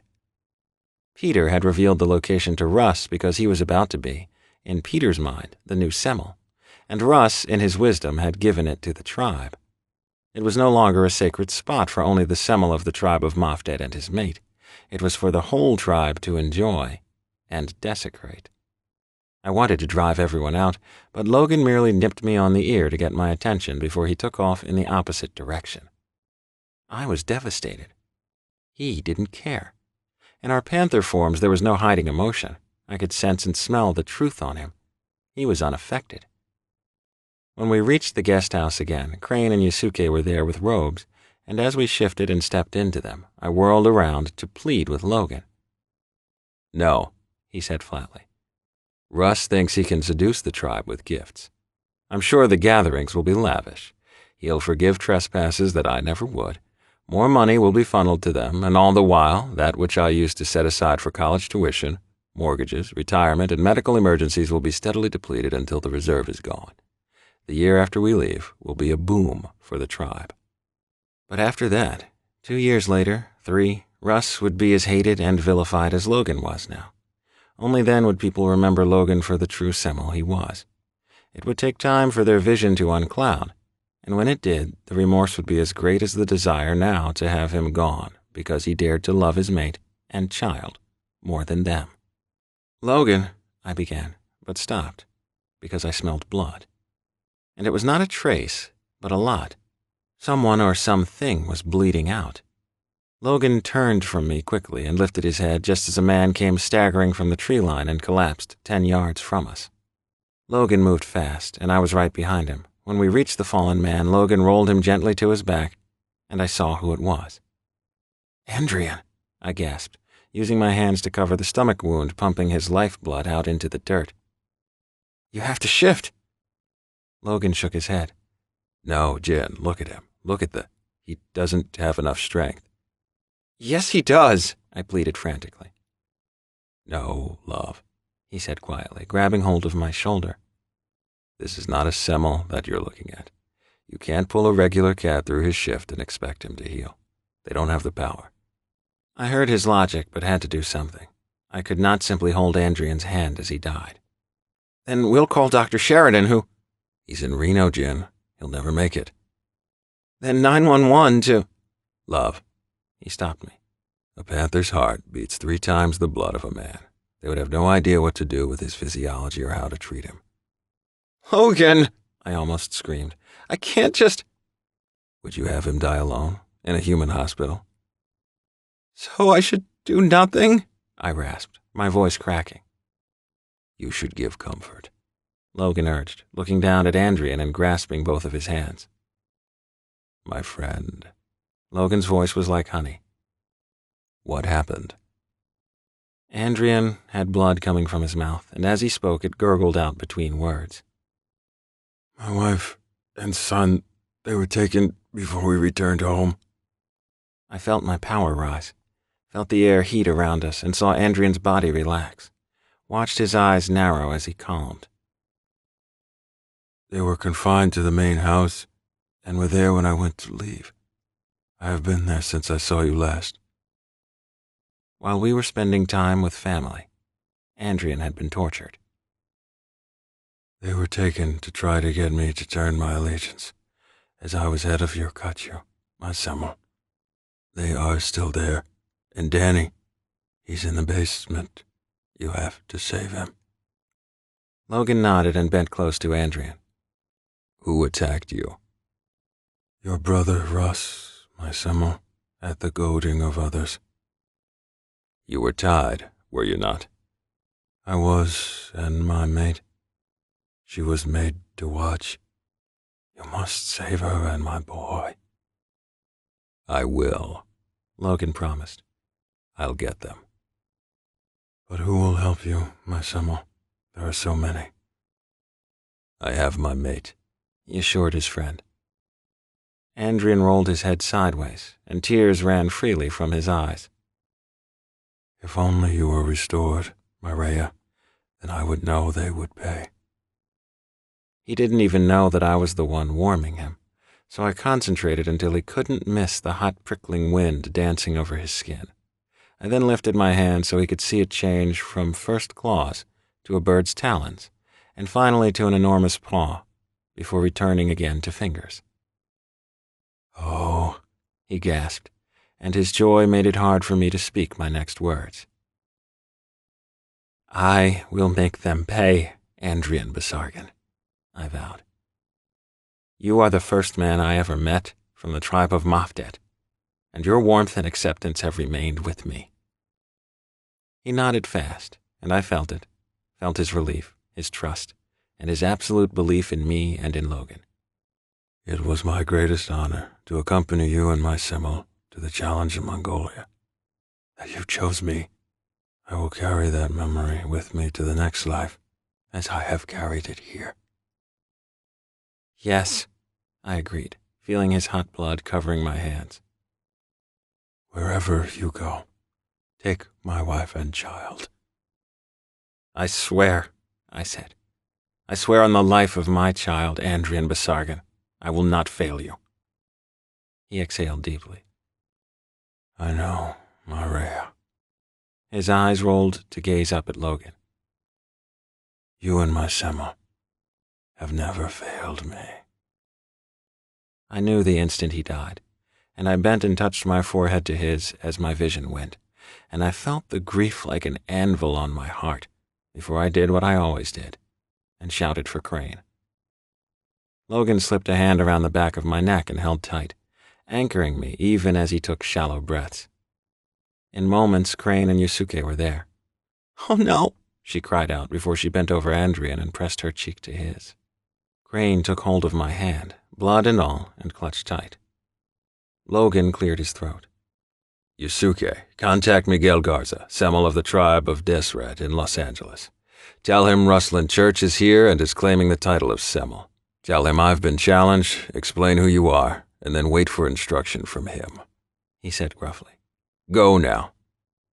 "Yes, my Semmel," she said, rising quickly. "Crane, I need you, Markel, and Ivan to build the pyre in the clearing where we normally have the gatherings. But first I need you to call Doman and tell him what's happened." "Yes, my Semmel." "And Crane." My best friend regarded my mate. "Are you the one who spoke to Doman about Ilya?" Crane didn't hesitate, only nodded, confessing the truth. Logan sighed. "I know why you did it, because your first priority is Jin, and now Ilya after your own family. And as it turns out, you might have saved all our lives." Crane reached for Logan, who lifted his arm to wrap it around Crane's back and give him a hard clench. "Doman is more brother to me than my own. I find no betrayal in you speaking to him." Crane's relief was obvious, and I knew that he'd make the same choice over and over if faced with the same circumstances. But still, it was good to have Logan's blessing. "I'll call Doman now," Crane said when they parted, "and then immediately get to work on the pyre." Good. Thank you. "It can't be huge, there's only 3 of us." Logan looked down at Andrian's body. It doesn't need to be, just enough to give Andrian the rights and the blessing. No panthers were ever buried. It wasn't possible in case humans ever grew suspicious and wanted to find proof of our existence. "My Semmel?" Logan lifted his eyes to him. "Where will you be?" Jin and I have to go to the house and retrieve Andrian's mate and son, as well as Danny. "Danny?" Crane asked. "I thought he was in Vegas." Apparently, he never left. Crane's eyes got round. He had your leave to go." But maybe Corin changed his mind and now he's stuck. Logan explained. He's in the basement from what Andrian said. "Are you sure you don't want me to come with you?" Yes, Logan assured him. Do as I asked. Crane nodded and darted quickly into the house. "Logan," I said, my voice clogged with tears. He met my gaze. "I could go alone, kill them all, and return with Andrian's wife and child as well as Danny." Quick shake of his head. You're a Rhea, Jin. First, you're my Rhea, he reminded me. So no, you won't kill. They'll give them to me. I'm one of the 7 laws that advise the Akhenaten, and as Doman is on his way with members of the Shu, they might consider that. They would pass out when he reminded them. "And if they don't?" "Then I'll kill them." Chapter 10. It looked like we were walking over to the house for game night or something. It was just so normal. Logan and I on our stroll until we got close and saw men who used to be Logan's Katyu, armed and standing around the perimeter of the house. They didn't stop us, didn't impede us in any way, and in fact many could not meet Logan's eyes. I couldn't imagine it was easy. They'd betrayed him, and they knew it. And it was treason, what they were engaged in. And when Logan killed Russ in the pit, they could all follow their new leader in death. The door opened, and Corin stepped out, looking shaken and pale. "I want Andrian's mate, Irina, his son, Dmitri, and Danny Rain." Corin simply stared at his brother. "You have nothing else to say to me?" "You chose, Corin," Logan informed him. "Give me my people and I'll be on my way." Corin stepped sideways instead and waited. Logan lifted my hand, kissed my palm, and then the 2 of us moved forward into the house. What was interesting was that the home I had always found so warm and inviting now seemed so very cold. And some of it was simply window dressing. All Eva's knickknacks and her pink Depression-era glass that had been her mother's was gone. All Markel's gorgeous bright landscape oil paintings had been taken down. Pictures of Logan and Corin and Russ were missing. And more than anything, the polished wooden floors had been covered in carpet. And the furniture that had been big and overstuffed and durable had been replaced with very modern leather and steel. The room was very gray. It looked like a very pricey, refined hotel. Someone's taste ran to chic and minimalist. I was guessing the woman sitting beside Peter on the settee. She had very short blonde hair, dark, deep red lipstick, and creamy milk-white skin I could see her veins through. "Marina," Logan said curtly.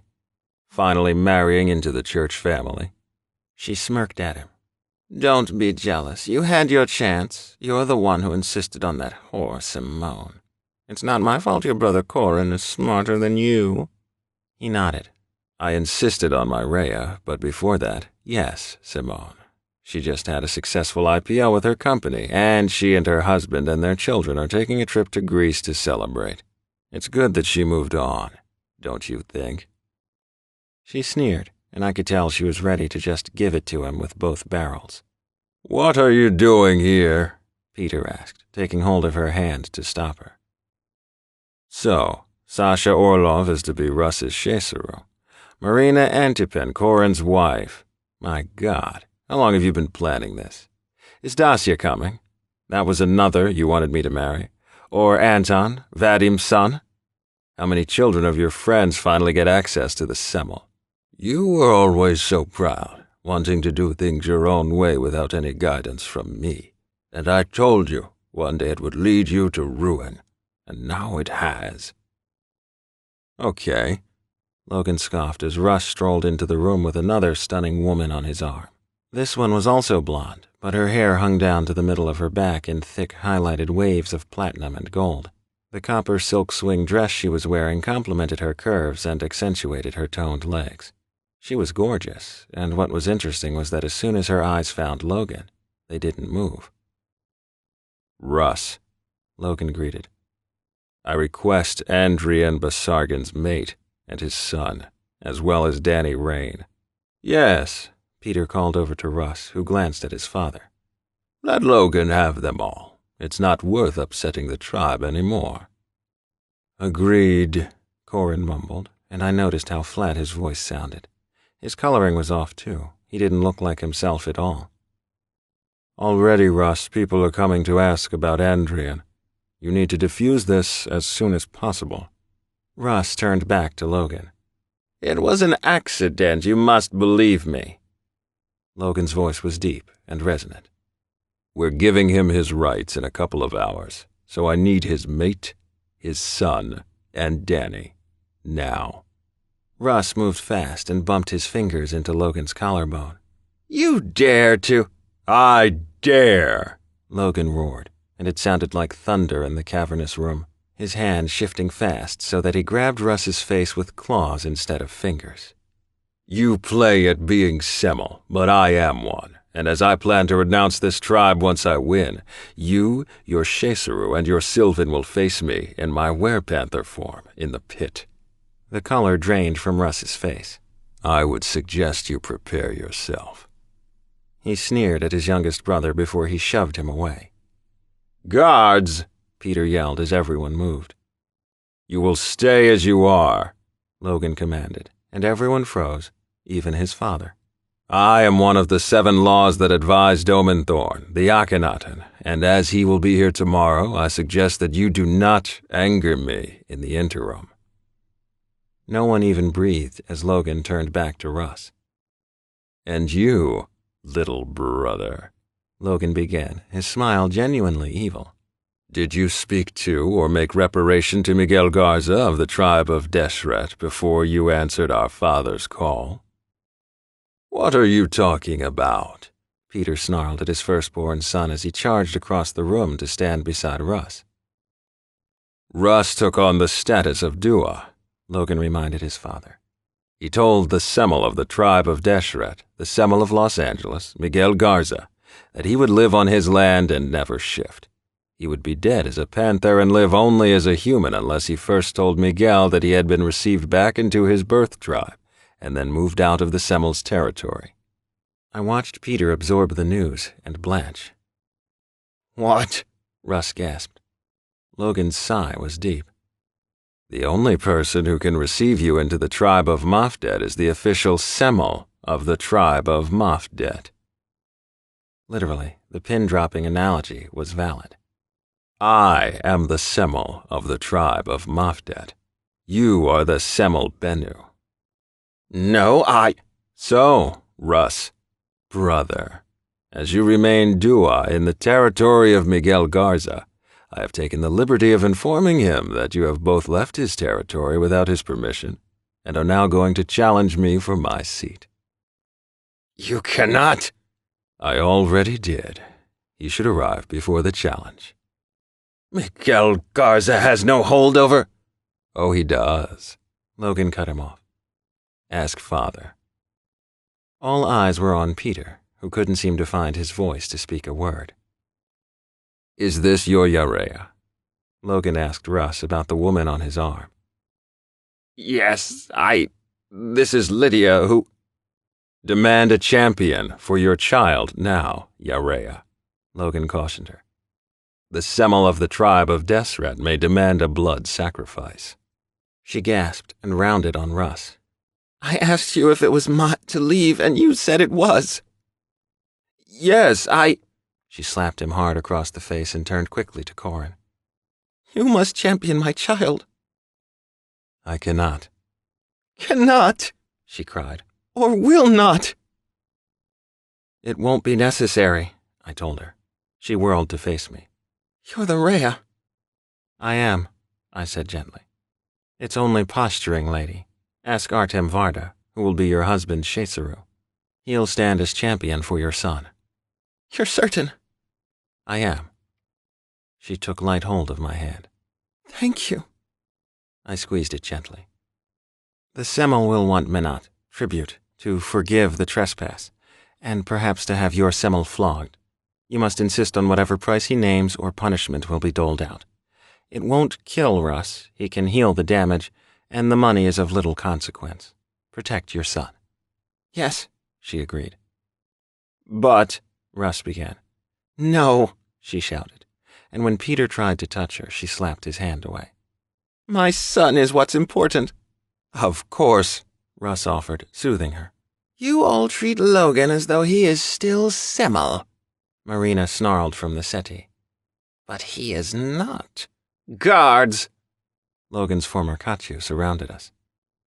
Have this man whipped to show the tribe Logan Church's true power. Yes, Peter shouted. Russ, do it now. Russ looked from his Yareya to Corin, to Peter, and back to Marina before his eyes returned to Logan. You have brought pain to my house, Russ accused. Now you will pay for that transgression. Take him. My power rose fast, and I took hold of both the Yareya's hand and Russ's, because the Nekeni in me wouldn't recognize either of them. It still burned. Both of them screamed and sank to the floor, and I knelt with them, but my ferocious rage did not wrench them through their shift as it did everyone else in the room. Once my power had been unstable. It had been a glamour to lure a mate, and so had become sexual, carnal with an appetite that only Logan could sate. It had then become a hunter and sought to eradicate weakness by pulling all through their shift to uncover strength, punishing those it deemed unworthy. But now, finally, I balanced the feral Nekene cat that lived in me and the Rhea that I was, creating a melding that had become, at last, protective. It suited me, and Crane was right. I lived well in my skin. I breathed out fierce, annihilating power, and then took a breath and calmed before rising. The kiss on the back of my neck was unexpected, as was the scowl. Even as I shivered with goosebumps because Logan Church glowering at me was sexy as hell, I couldn't keep from smiling. What? I didn't want anyone to know you got your memory back, he informed me. Well, tell a person next time, I quipped. He threw up his hands before squatting down beside Russ and Lydia, both of whom were staring at Logan in absolute horror from where they lay on the floor, reeling, collapsed in shock and pain. They weren't panthers like everyone else, but that was the only blessing. Sorry, he said affably as we heard movement on the stairs from the basement, and Andrian's mate, Irina, and his 4-year-old son spilled into the room with Danny less than 2 paces behind them.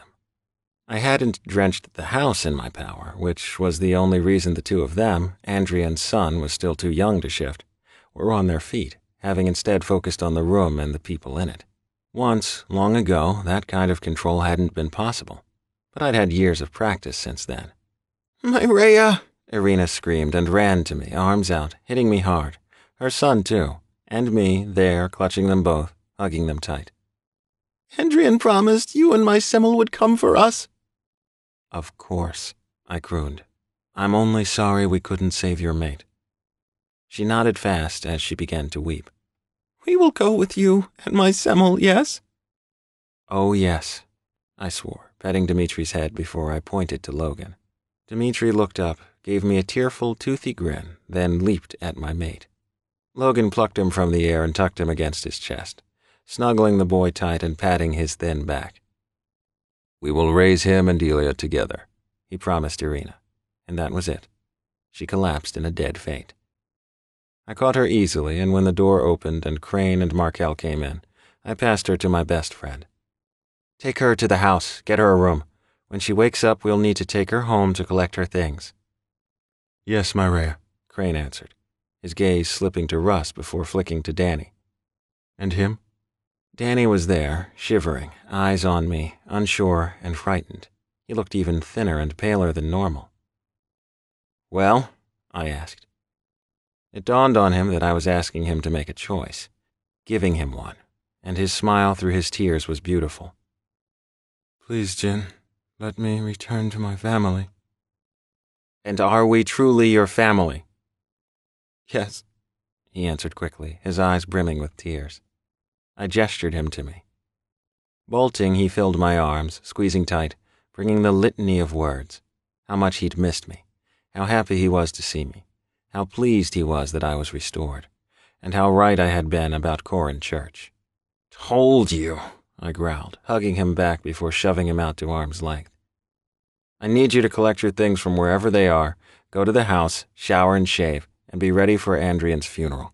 Eva made a feast. You and Irina and Dmitri all need to eat." "Yes, Maria." I pointed at Logan. "Get on your knees and beg forgiveness and swear fealty." Instantly, he went to the floor in front of Logan. "No," Logan grumbled, hauling Danny to his feet by the back of his shirt. "You smell bad and you look worse." "Yes, my Simmel," Danny agreed. "Never, ever does your voice not fall in support of mine." "Yes, my Simmel." "You will never be my Sylvan again, but I will have you in my tribe." Danny's breath hitched. "Thank you, my Simmel." "Wherever I go, you go." "And you brought me into the tribe," he said. "So I can remove you, yes. You belong to me." He trembled, and I knew that Danny wanted to belong to Logan all the way, mind, body, and soul. But that would never be. Logan Church was my domain alone. Danny turned to me, and I gave him a dismissive wave. I'd never seen him run so fast. Logan knelt beside the still shell-shocked Russ and Lydia. "So, Russ, here's what's going to happen," he told him in the rumbling tone he had that ran right through you. Logan's voice was truly part of his appeal. The deep vibrato, the whiskey, smoky sound that made you think of sex when combined with the man's clear gold eyes. Lydia was having trouble looking away from him. "Tonight I'm going to sit vigil for my friend Andrian, whom you killed. And tomorrow, when Doman Thorn arrives and takes over the tribe." "Takes over what?" "The tribe," he explained. "The tribe you're trying to take from me. He can do that, and he will." Russ went from stunned to frightened in the blink of an eye. "And when he does, I suspect that no matter what you think, he'll find a way to make us equal in the pit. I don't know how, but I'd put money on him, if we fight at all." "Logan." "I'm sure when he gets here, he'll explain what's going to happen with Miguel Garza and you. And then, I suspect, he'll have some other announcements. By Sunday, I'll be gone along with our sister, our mother, and everyone else you can't stand to look at." "No, Logan, listen." Logan lifted his hand for silence. "In the meantime, you, everyone under this roof, and the rest of the tribe need to stay away from anyone who has pledged themselves to me." "Logan, please." "Because if I see anyone, if any of your men touch any of my people, I'll kill you. Do you understand?" All Russ could do was nod. "You killed a good man today, a kind man, and a loyal man. And for what? Because he wouldn't change allegiance?" Russ kept silent.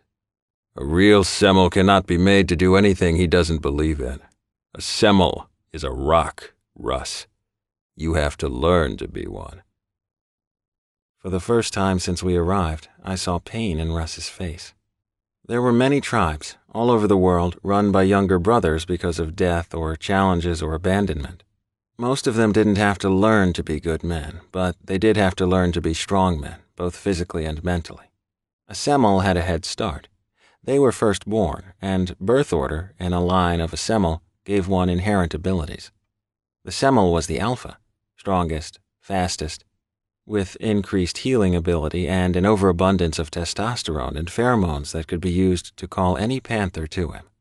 It was a heady mix of power and adrenaline and sex drive that could be catastrophic for a tribe if it had a selfish wastrel of a Semel, or a blessing if he happened to be anything at all like my mate.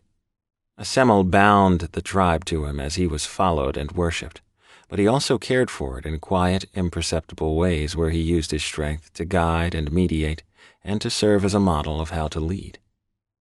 Logan had disappointed the tribe because he could not lead, could not see to his duties with me gone, and that was his failing. But what the tribe was missing, what Russ and everyone else were clueless about, was that this one weakness was the only one Logan had. They had no idea what the shortcomings of another Semel would be. "Look around," Logan bade Russ. We all took a moment to survey the living room. All the Cacio, as well as Peter, Corin, and Marina, who had ordered Logan whipped, were panthers and still writhing in pain. To be wrenched through your shift, to not be in control of bones cracking, muscles breaking and lengthening, was torture, and they were all still in the throes of the annihilating anguish. "Don't test gin," Logan warned. "It's not healthy." "Yes," Russ agreed, eyes on me. "I didn't know your memory returned, Jin. I'm happy for you." All I felt for him was ice. "What happened to Samantha?" "Who?" I glared at him. Oh, my girlfriend who you met that time, you—" "She called me because you were in danger. What happened to her?"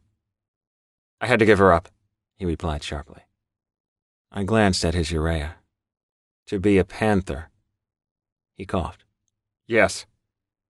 I had liked Samantha, his human girlfriend, but it took strength to bring a human into a werepanther tribe, and the love had to hold.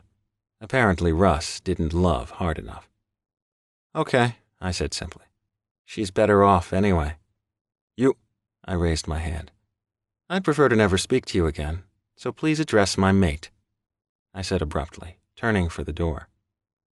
"Heed my words," Logan said behind me. "Stay away."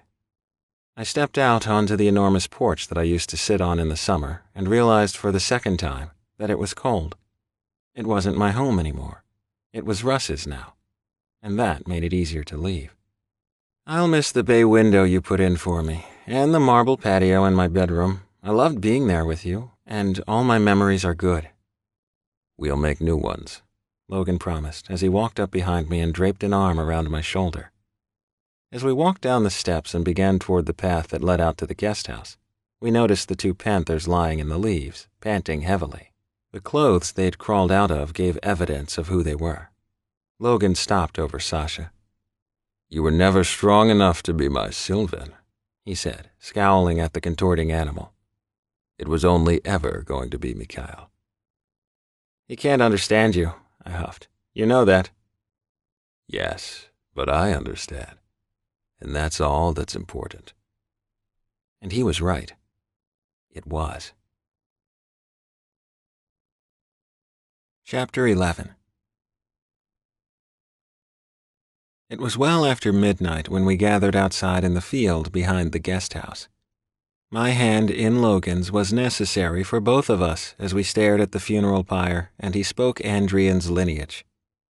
He gave the names of Irina and Dmitri as Andrian survivors, and then Irina stood and spoke about her husband. As werepanthers, the funeral pyre was a staple, and so was the speed with which arrangements were made after a death. The rites themselves were important, though, and had to be carried out to the letter, as was tradition. Being burned after death ensured that your ancestors would meet you. They would see the smoke and be made aware of your passage into their realm. A single white feather tucked into the closed fist of your right hand was to show Anubis that your heart was pure, a leftover from the Egyptian tradition. The palm found in your left hand signified eternal life, as it was a gift for your ancestors, and shaded the faces of you and your loved ones on your journey home. They were simple tokens from a simple time. But I saw what it meant to Irina that Logan had them there for Andrian. She kissed her mate goodbye, and then we all stepped back as Crane used a torch and set the pyre ablaze. Danny sang a beautiful hymn, softly, sweetly, which somehow made everything more spiritual in appreciation of Andrian's life. I stood on Logan's left, Irina on his right, as was tradition, the Semel's mate and the deceased's mate, and we watched the flames engulf the body. Dmitri, as per the law, was too young to attend. It was Logan's place to tell him the following day and present him with his father's ceremonial dagger, that which every leader of the Kachu was given. When the fire blazed high into the night sky, Logan excused Irina and told her to begin her mourning period. She wanted to cut her hair. It was an older tradition that some still practiced, and so Logan, who wanted to do whatever he could to help her grieve, used Andrian's blade and sliced it all in one flick of his wrist.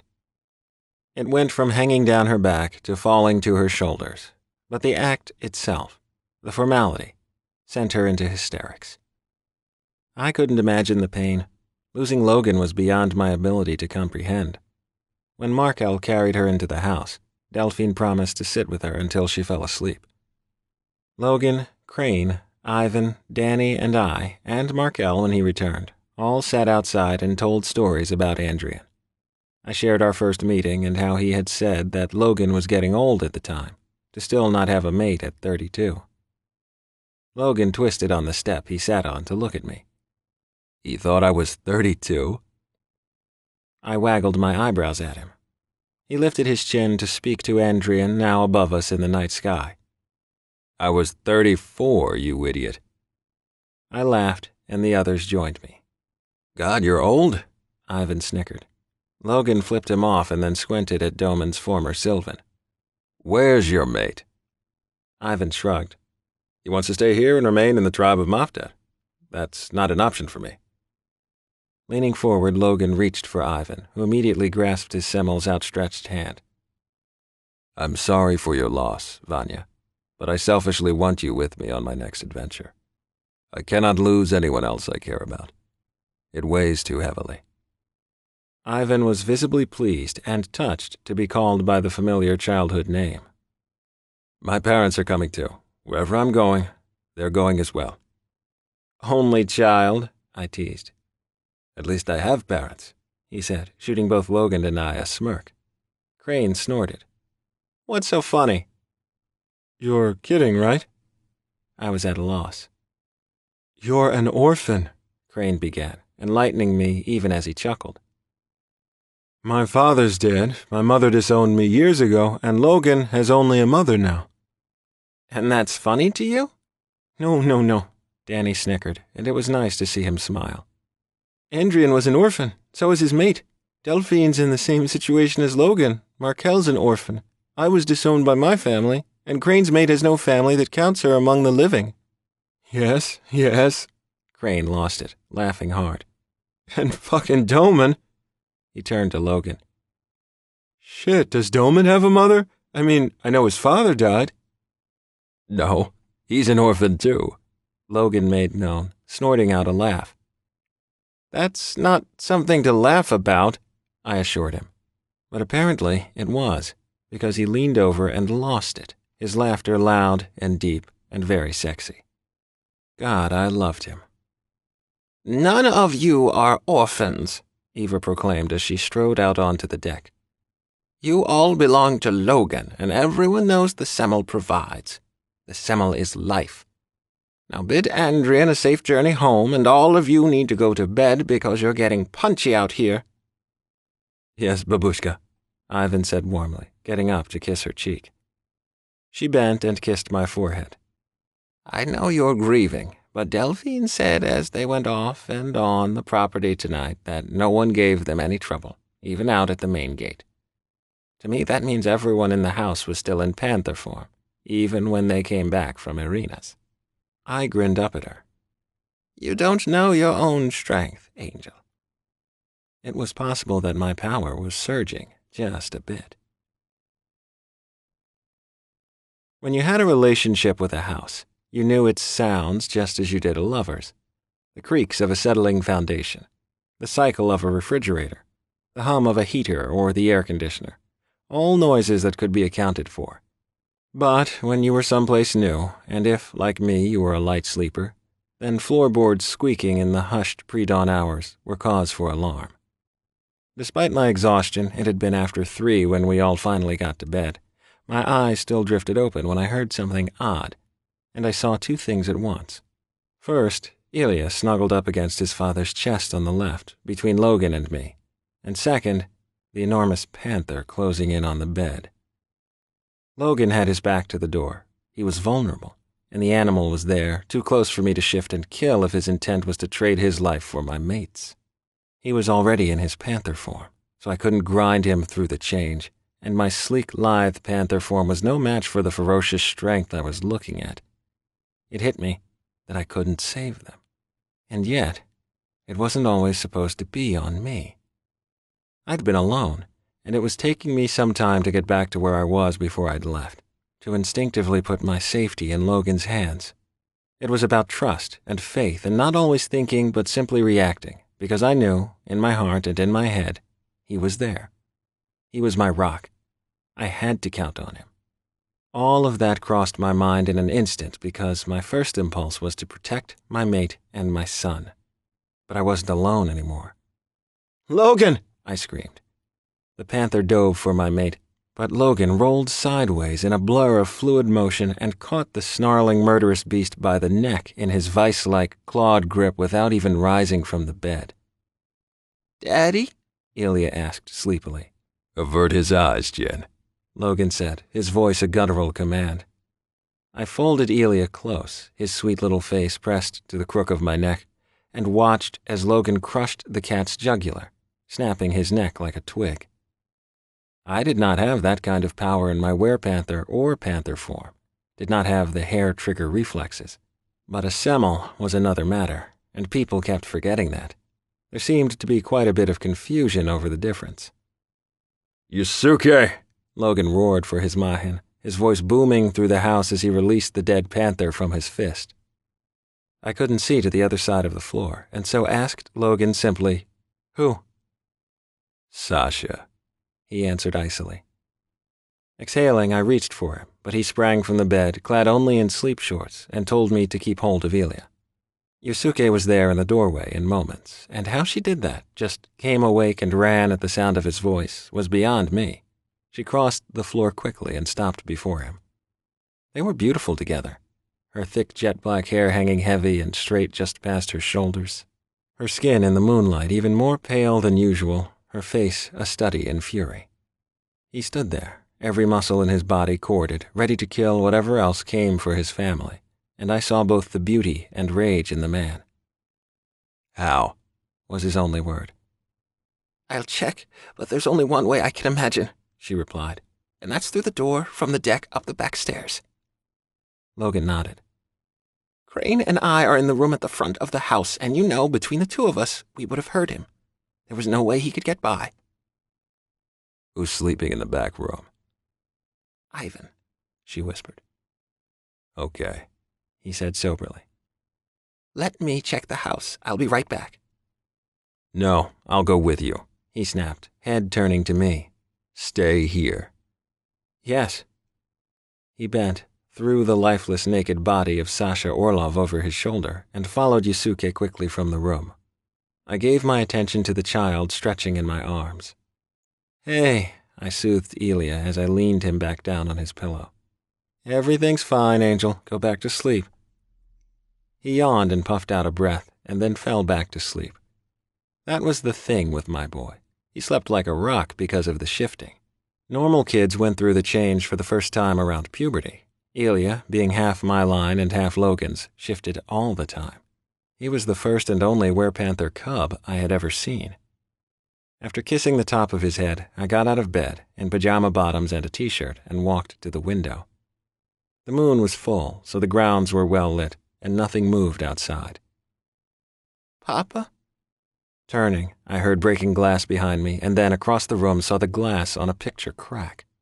Diving toward the bed, I grabbed Ilya and rolled to the floor, shielding him with my body as I shoved him into the corner.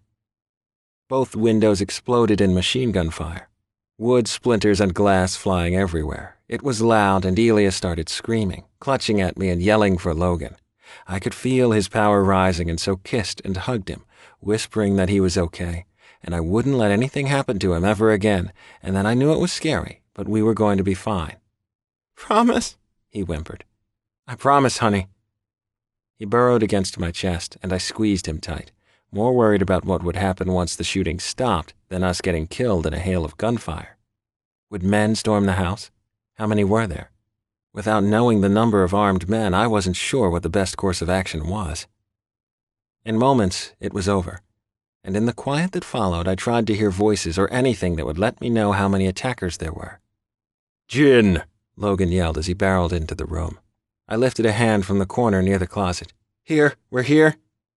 Bolting around the room, he fell to his knees beside me, crushing Ilya and me as he hugged us to him. "Is everyone okay?" He pulled back to look at me. "They only shot up here. This is the only room they targeted."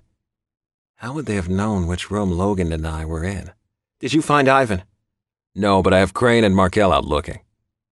It made sense that my best friend would go instead of his wife. Even though Crane was stronger, Yusuke was far better trained. Her former mate, a master at both jujutsu and aikido, had ingrained the same intolerance for error in her as he had in his men. Yusuke had accepted the training as she did everything in her life, with an absolute unwavering drive for perfection, and as a result was both strong and deadly. Crane would have insisted that she stay and guard their family. It would not make her happy, though, and when Logan, Ely, and I joined her in the living room, she was, in fact, pacing. "Will you get away from the window?" She practically snarled at Delphine, who was looking to see if she could spot her mate. "How many places could Vanya be?" Delphine snapped back. "And no, I won't get away from the window. No one would dare hurt me." "But they would hurt the Nekene cat," Yusuke said snidely. They normally never took shots at each other. They were both just scared. "What are you talking about?" Delphine asked irritably, turning to look at her and only then noticing Logan and me there with our son. "Oh, Jin, are you okay?" She was late with her concern, but again, I understood. "I'm fine now. Please come away from the window. You're carrying a child, Delphine. You have to be mindful of that." Grudgingly, she moved to the overstuffed couch and flopped down. Seconds later, Yusuke joined her, taking her hand and leaning close. Danny came in and crossed the room to Logan. "I checked everything, and there's no way that Russ's new Sylvan got in undetected. His scent is all over the back stairs." The muscles in Logan's jaw clenched. "What does that mean?" Delphine asked, her voice quavering. "That means that Ivan betrayed us," Yusuke concluded. "No," I said quickly. "We don't know until we talk to him." Yusuke's eyes flicked to Danny and then Ilya. "Might have done it for Corin. They've become close." "They're friends." I cut off Danny, who was seething that fast, face red, hands clenched into fists. I felt so bad for him because I, too, had thought that Corin had finally made a choice and took a stand. But it turned out he was his father's man, and that meant not being gay, which meant throwing Danny away and fucking Ivan on the side. "I gave away my title for him," Danny whispered. "But not your tribe," Logan reminded him. "And you have a place in our family." Danny glanced at me. I could remember now what had transpired and why I'd stripped my cousin of his title. I'd come inside into the middle of a meeting of Logan, Corin, and Peter. I could hear the yelling from outside, where I'd been with Ilya and Crane's girls, and so had come in to see if I could help defuse whatever the situation was. Walking into the great room, I found my father-in-law and brother-in-law both pacing behind my mate, who was gazing out the large bay window, watching his son. "Logan, be reasonable," Corin groused. "I said no," Logan retorted, his voice edged with exasperation that could quickly turn into fractious anger if they weren't careful.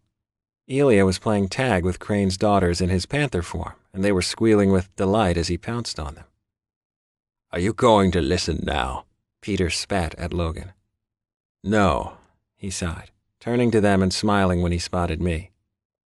"You looked like you were having fun with—" "Logan!" Corin yelled, moving to stand in front of him. "You should take the deal. It's a really good idea. It'll bring in extra money for the tribe, and we're selling the smallest plot we have. No one will even miss—" "No," Logan snapped, gesturing for me, not even looking at his brother. Corin stepped sideways, crowding him, barring my path to my mate. "What are you doing?" Logan barked, shoving Corin just enough to move him and crossing the room to me. "Logan, this isn't right," Corin shouted, and Logan swung around to look at him, arms crossed, scowling, the picture of irritation. I decide what's right, Corin. I don't want to sell any part of our ancestral lands, and that's the end of it. No, Corin argued, darting across the room to get in his face again. It's a smart business decision that you're turning down on nothing more than a whim. And? Logan baited. What do you mean, and? You owe me an... I don't owe you a thing, Logan said harshly. And definitely not a reason for any decision I make. Yes, you do, Peter seconded, moving up beside Corin. You're so involved with your son and the changes in him and his power that you have no time for anything else. That's not true. But it was, a little. We were on a mountain where Elia could be discovered, and so always Logan was on guard, and as a Semel, that cut into his time for the tribe. He had missed a few things, most notably the failings of his Chaseru sleeping around. Had Logan not been distracted by his concern for Elia, he would have noticed. Between your Rhea and your son, Peter began accusatorily, you're no longer the Semel you were. Oh? Logan said levelly, stepping close, his eyes locked on his father's. Shall we see who is and is not a Semel? Peter visibly wanted to challenge him, but he was no match for the panther Logan was, in his prime, thrumming with power. Well, Logan goaded his father. You're being ridiculous, Peter shouted. It's an insignificant piece of land that... I don't care, Logan replied flippantly, almost sneering, and I could hear it in his voice that he just wanted to fight. He had no good reason for turning down the sale except that they'd presented it to him poorly. No one made demands on Logan. He was asked, he was courted, he heard all the pros and cons, and people waited for him to come to the best decision, which 9 out of 10 times he would. But this time they'd pushed instead, and now Logan was bristling, digging in. They should have just walked away. It was stupid on both sides, and I would have laughed if I hadn't seen how really angry Peter and Corin were. Apparently they'd had enough of distracted Logan and needed him to go along with their plans. I was about to soothe my mate when Danny came striding into the room without permission. Even though Logan kept a very relaxed household, there were still rules, protocols, especially when he was in the middle of a discussion with others. Forgive me, my Semel, he addressed Logan. But though you haven't asked, I must offer my counsel and tell you that you're being obtuse about this opportunity. Logan might have taken it a bit better if Danny hadn't been sleeping with Corin. He knew as well as I did where Danny's loyalty lay. Am I? Logan questioned, and had Danny been listening better instead of trying to impress Corin with his ability to sway my mate, he might have heard the annoyance in Logan's sultry tone. In contrast, I had moved beyond my mate's prickly irritation and rushed headlong into boiling anger. How dare Danny presume to offer Logan advice that wasn't solicited? Who the hell did he think he was? And worse, he'd done it solely to advance Corin's agenda and for no other reason. Evidently, Logan Sylvan was no longer putting his Semel's needs first above all others. My skin felt like it was going to sear off with how hot I flushed. You are, Danny said hopefully, and I could tell he actually thought he was getting through to Logan, as if that were possible after Logan heard such obvious disloyalty, as though my mate could be so easily duped. Corin has the best intentions for both you and the tribe. Does he? Logan prodded, and the slithering taunt was right there on his tongue. Danny was a fly in the middle of a web, and he didn't even notice. Of course, Danny replied, so confident that he'd changed Logan's mind, undoubtedly thinking his rhetoric and charm were so great. He thought he held the same sway as I did over my mate, and I shivered with menace. Logan nodded and then turned to me. I'm going to burn up standing this close to you when you're this mad. Danny turned to me. Jin? How dare you question your Semel? I roared, and all of them, Peter, Corin, and Danny, all took several steps back. I felt my power rise, filling the room, swirling around Logan and then flaring outward, hitting the 3 men and knocking Danny to the floor. You're the Sylvan of this tribe. You're supposed to be Logan's counselor, Logan's man. You stand at his side. You're his voice. His, no one else's. Have you lost your fucking mind? I railed, enraged. Jin, he whined, lifting his hands as I advanced on him. You ungrateful piece of crap! Jin, Corin began. Don't. And you, I rounded on him, livid. How dare you fill his head with all this bullshit that you're a good guy and going to keep him when we all know better? What's that supposed to mean? Danny asked, his voice suddenly small as he looked back and forth between Corin and me. Jin? It was not my place to tell him that Corin was sleeping with Ivan and Avery Kadim's mate at the same time. That was for him to confess. But Danny had thrown in his lot with a man undeserving of his loyalty, and I refused to let that simply pass. Logan, control your Rhea, Corin shouted. Get out of my house and off my land, Logan ordered.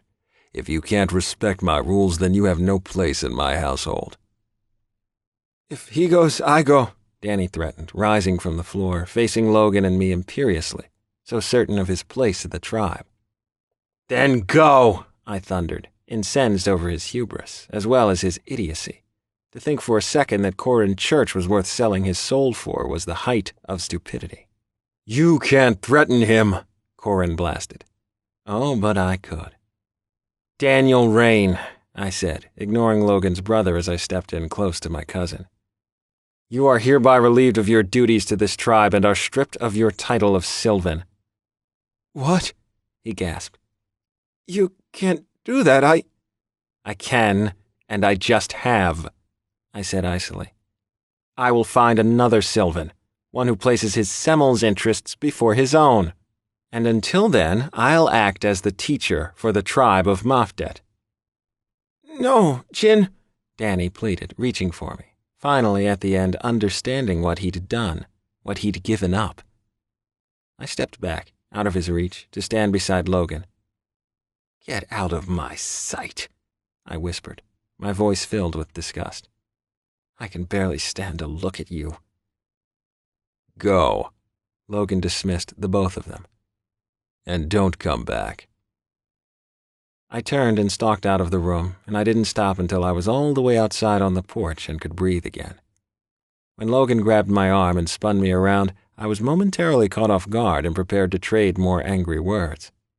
Your battle stance, Logan teased, remarking on my lifted chin, fisted hands, and legs braced apart. No, Stop, he cajoled, taking hold of my elbow and drawing me forward into his arms.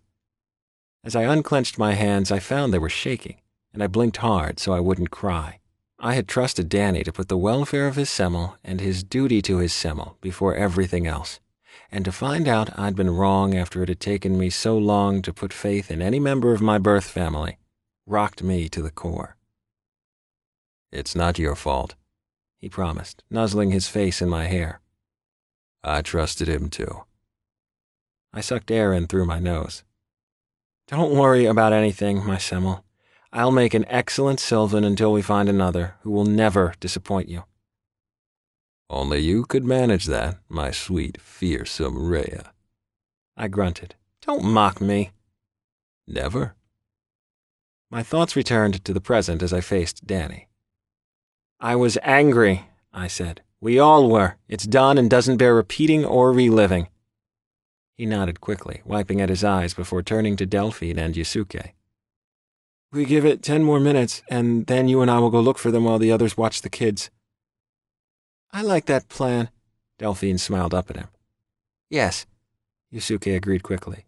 That's a very good plan, Daniel. No, Logan commanded, and we all turned to him. Jin, you go look. I was gobsmacked, but only for a second. In the next, I was beaming up at him. I never thought I'd live to see the day that Logan would trust me to not only take care of myself, but to go do something alone. Don't get excited, he growled. You are doing reconnaissance only. I know there's no cat on the planet as fast as you. They can't catch you. They won't even see you. The rest of the words were hardly important. It was the faith that was.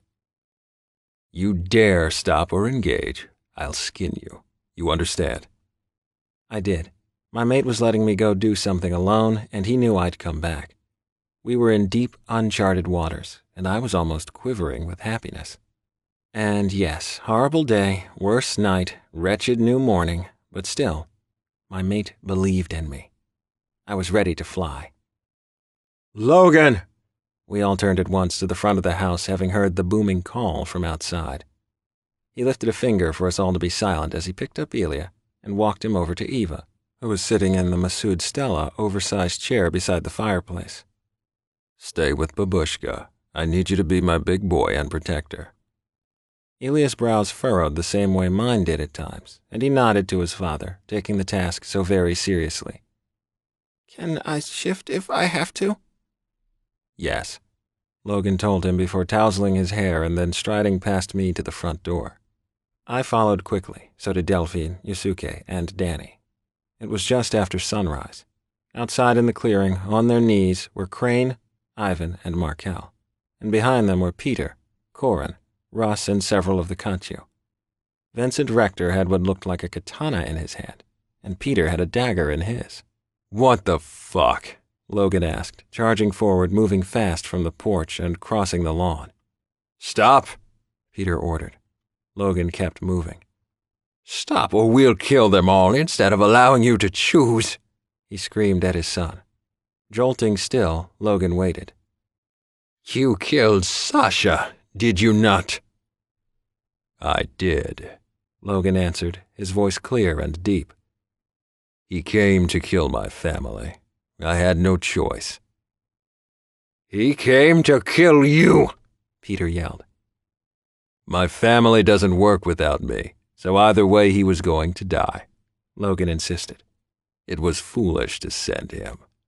He wasn't sent, Russ said hoarsely.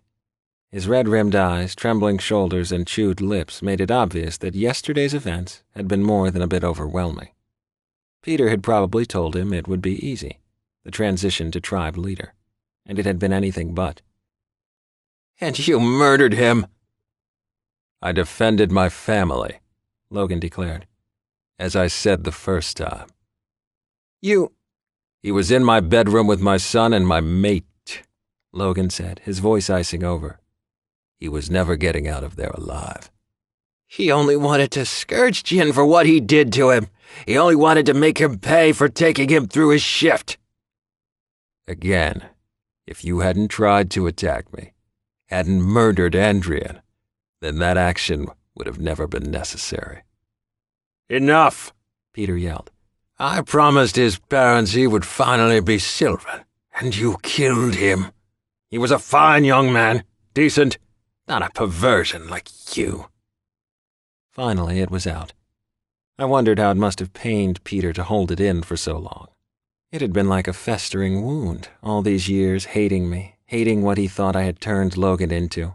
And now, at last, without Eva to cull his words, he could release the vitriol he'd been holding in his heart since my mate claimed me as his own.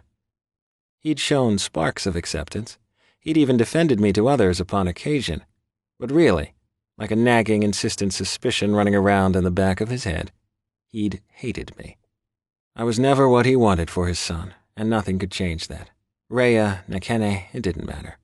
I would never be good enough for Logan Church. Not in his father's eyes. I had a terrible track record with fathers. I prayed I'd be a good one. Now, Peter began, his voice ragged with emotion. You choose, Logan, which to live and which one dies, because one of them has to atone for Sasha. There's no law that says a death for a death, Logan flared. And you took Andrian already. That's payment enough. Not for Russ, not for me. You will be paid minute. Danny's voice cut across the space to the others. That is the law. You are not Sylvan here anymore. Sylvan or not, Danny intoned. I know the law. You can be killed as well, Peter barked. You were removed as Sylvan, and therefore now your life is forfeit to Russ. I was never cast from my tribe, Danny reminded him. And as there has been no challenge, Logan Church is still the semel of the tribe of Mafdet, and as such, Only he can speak to who belongs in the tribe and who does not.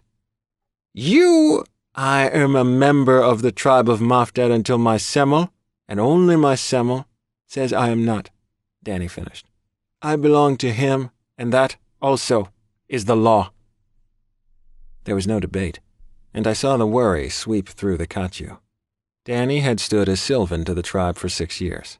His word had been the embodiment of the law. It was hard not to listen to him, harder still to simply cut off his influence. Release them, Logan ordered.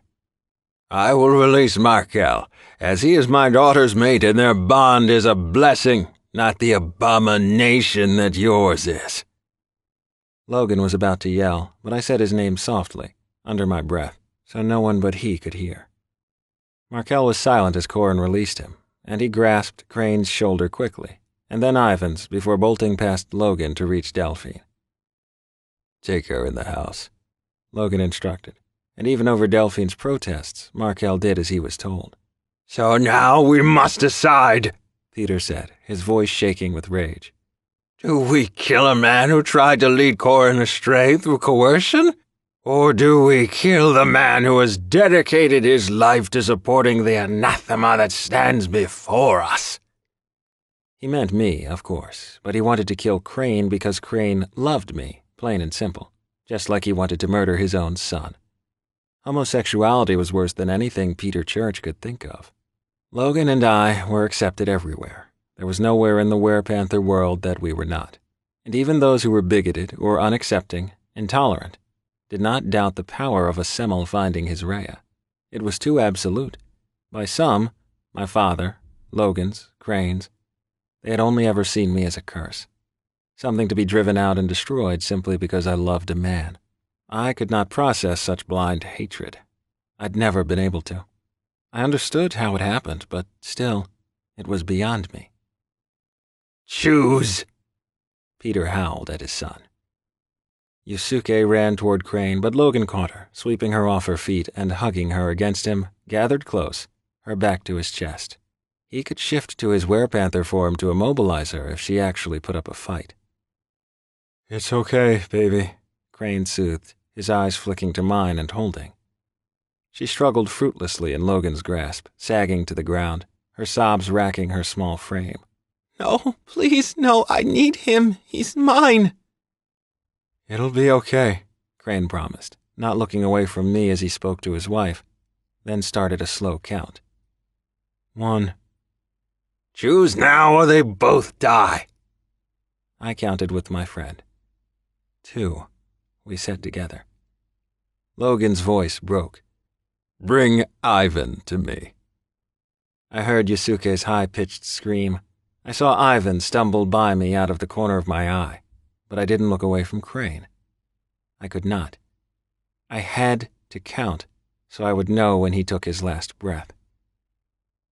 Jin, Crane whispered, his voice barely there on the wind. It was fast because it felt like a dream, something I had no control over. Vincent took a step sideways behind Crane and shoved the katana through the back and into the heart of my best friend in the world. Chapter 12. Yusuke screamed again, a horrible wail of continual obliterating pain, and Logan made the same sound. Everyone was shouting, people were moving, and it was chaos until the thunder tore from my chest.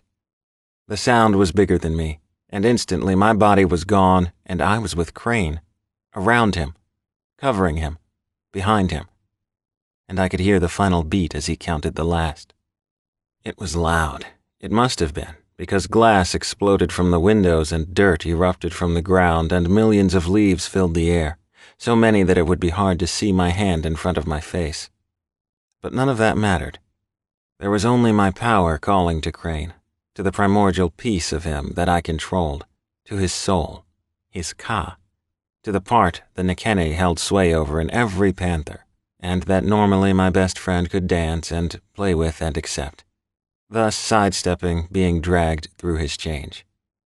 But hovering near death, he was simply at my mercy. He couldn't breathe through my power when he couldn't breathe at all. He couldn't love the part of it that was me when his heart stopped. He simply had to take it in and let it consume him like every other cat in the world except my mate and my son. Because at the moment, my spirit, the force that lived in me, didn't recognize Crane Adams. He wasn't strong enough for my energy to detect. Instead, merely a meat puppet I was about to make dance. Into Crane I went, and it sucked him through his shift at a speed lost to the naked eye. I waited for only seconds, listening for the telltale beat of his heart. But there was nothing, so there would be more. "Again!" I decreed, I alone seeing it completed, bellowing out the word for the reversal. Crane contorted quickly, like a dervish, spinning, flipping, reforming, clothes shredding, body lost in a fugue of motion until it was finished and I was looking at him in his human form. No breath, no cry, no signs of life. I felt the anger rise and I snarled out my demand as he turned again into a panther. "Crane!" I boomed, and I tipped my head, watching him fracture and twist as I stepped forward, my head so heavy, and looked down at him. I was taller than normal. Taller than Logan, but not an animal, still a man of a kind. I watched the creature that belonged to me, saw his skin stretching, bones breaking and knitting, the cracking noise loud as he opened his mouth to howl, and it became a scream. An agonizing cry that meant he was very much alive. Now I could breathe myself because my best friend could again.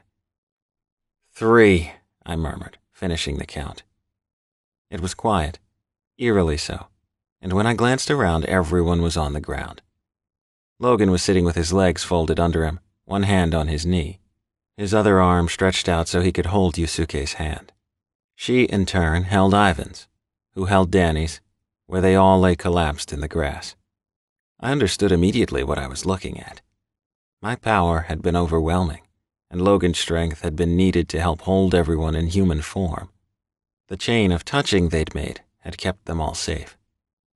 I cleared my throat as I started over to Crane. "I should probably," I coughed, smiling at my mate, "not do this anymore for a bit if it can be avoided." Logan growled at me. Reaching Crane, I put one hand on his slowly rising and falling chest and the other on his cheek, stroking it gently. "Never," he gasped.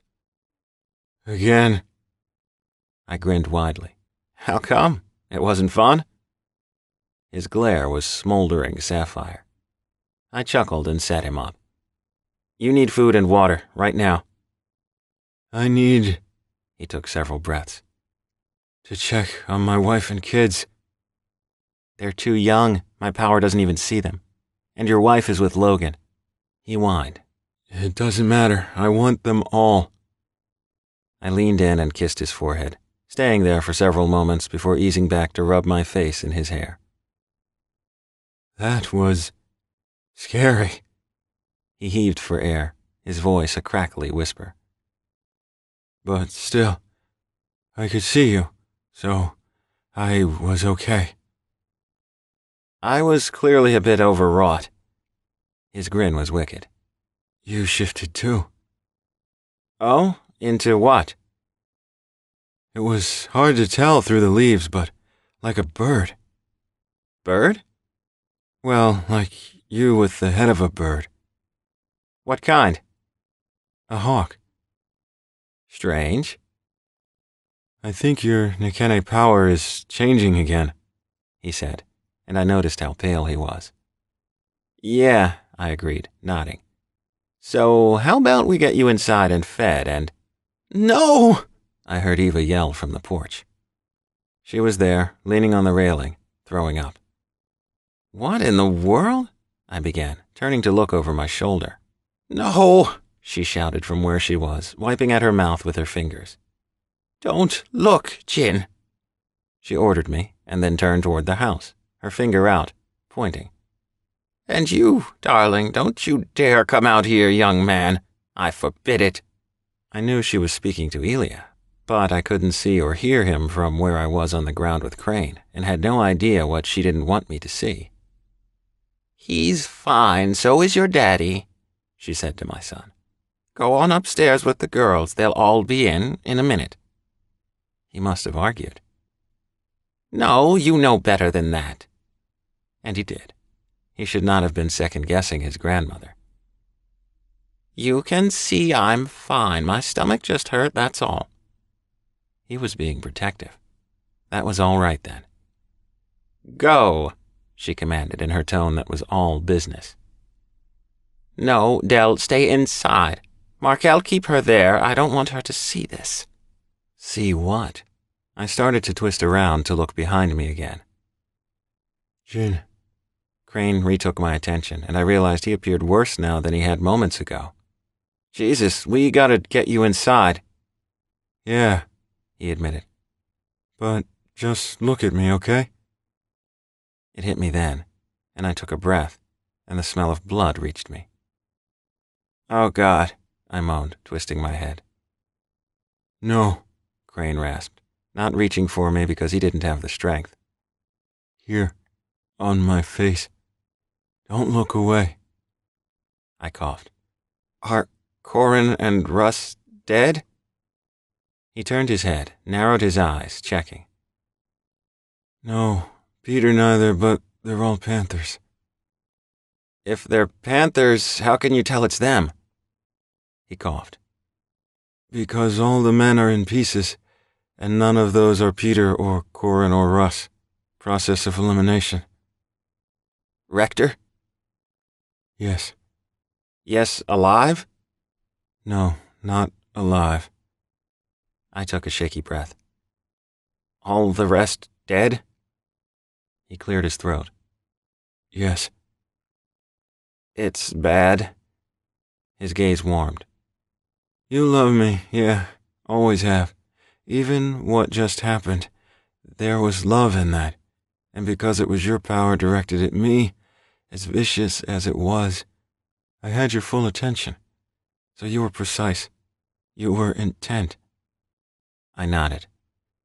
The rest of it was just runoff energy with no purpose, no restraint. And I would suspect that you'd need to be a Semel to protect yourself from that. And if you were a normal cat, you'd need to be touching a Semel so some of his power could sustain you before that wave of energy broke. It made sense. That was why my family behind me had been holding hands. If you didn't have a Semel as a barrier, you would have been wrenched through that change haphazardly, and the trauma on your body and your heart and your skin. No way to keep yourself from flying apart. I understood what he was probably seeing. It looks like what I'd imagine a massacre would. I swallowed hard. Keep in mind, he began. They shot up the house, Jen. They tried to kill you and Logan, and they would have killed Ilya too. He was right. He normally was. Sasha Orlov was in the house. In your room. Yes. You only do what you must. I felt like I was going to fly apart. I really needed him to touch me, needed the grounding. They were going to kill Ivan and Markel. They tried hard to kill me. I know. That, he said, indicating whatever it looked like with a lift of his chin, is you saving me and being forced to do so. I sniffled. They keep testing you, and for what reason I do not know. There may be no limit to your power, but certainly, why would we want to push you and find out? All I want to do is live with my family, and you all, and be left alone. I know. If I never had to do this again for the rest of my life. Again, I know, he said, chuckling for a moment before exhaling deeply. Now get me inside, 'cause I have to eat. I would have to shift to do it, and so stood to strip and realized my clothes were in tatters. I had shifted into something during Crane's ordeal, but not an animal. I'd be naked if that were the case. No. My eyes found Logan as he rose, with difficulty, to his feet. I'll move Crane, he informed me, starting forward slowly like his feet were heavy. Easy to see he was in pain. Don't shift again. But you're hurt, I called to him. I'm drained. I'm not hurt, he assured me. Don't shift, baby. I'll have to if you do, and then you'll be taking care of me too. Okay. He glanced over his shoulder and then back at me. Are my father and brothers dead? No, Crane answered. The cry from the porch told me that Eva had been waiting to hear the news. Peter must have had just enough strength to keep the two of them from following me through the shift, Crane murmured from where he lay in the dirt. And Logan had more. Again, there was the difference between a Semmel and a regular cat. Russ and Corin had been helpless to save themselves. It was second nature to Logan. I watched Logan as he trudged close to face me. He was the only one on the lawn who was moving. I suspected he was the only one outside besides me who could. He was so strong, and sadly, I tested him all the time. His reserves of strength had to be great, since I constantly forced him to display his power. Listen, he rumbled, putting a warm, gentle hand on my cold skin. It's like a muscle, right? The more you work it out, the stronger it becomes. I rubbed my cheek in his palm, lifted my chin, and ran my jaw across the same skin, loving the feel of him.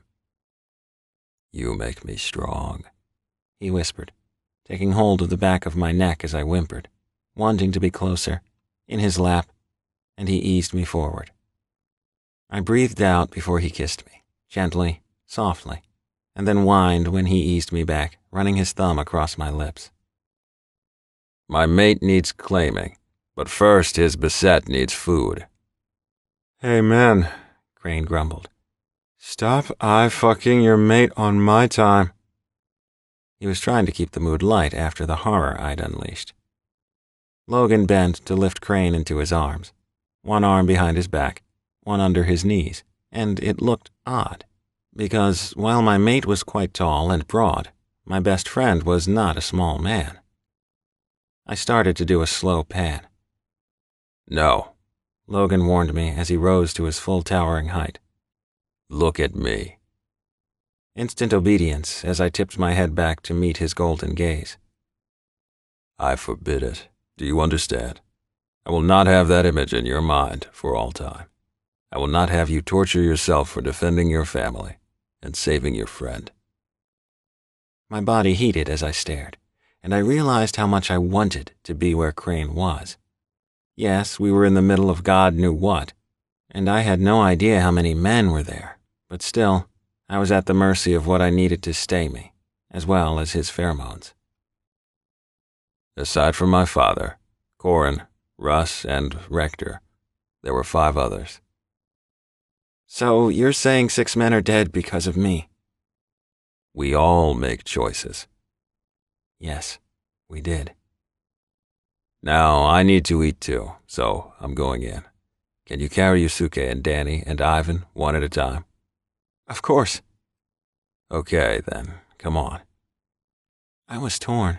Half of me wanted to see. The other half did not. Do as I say, for once.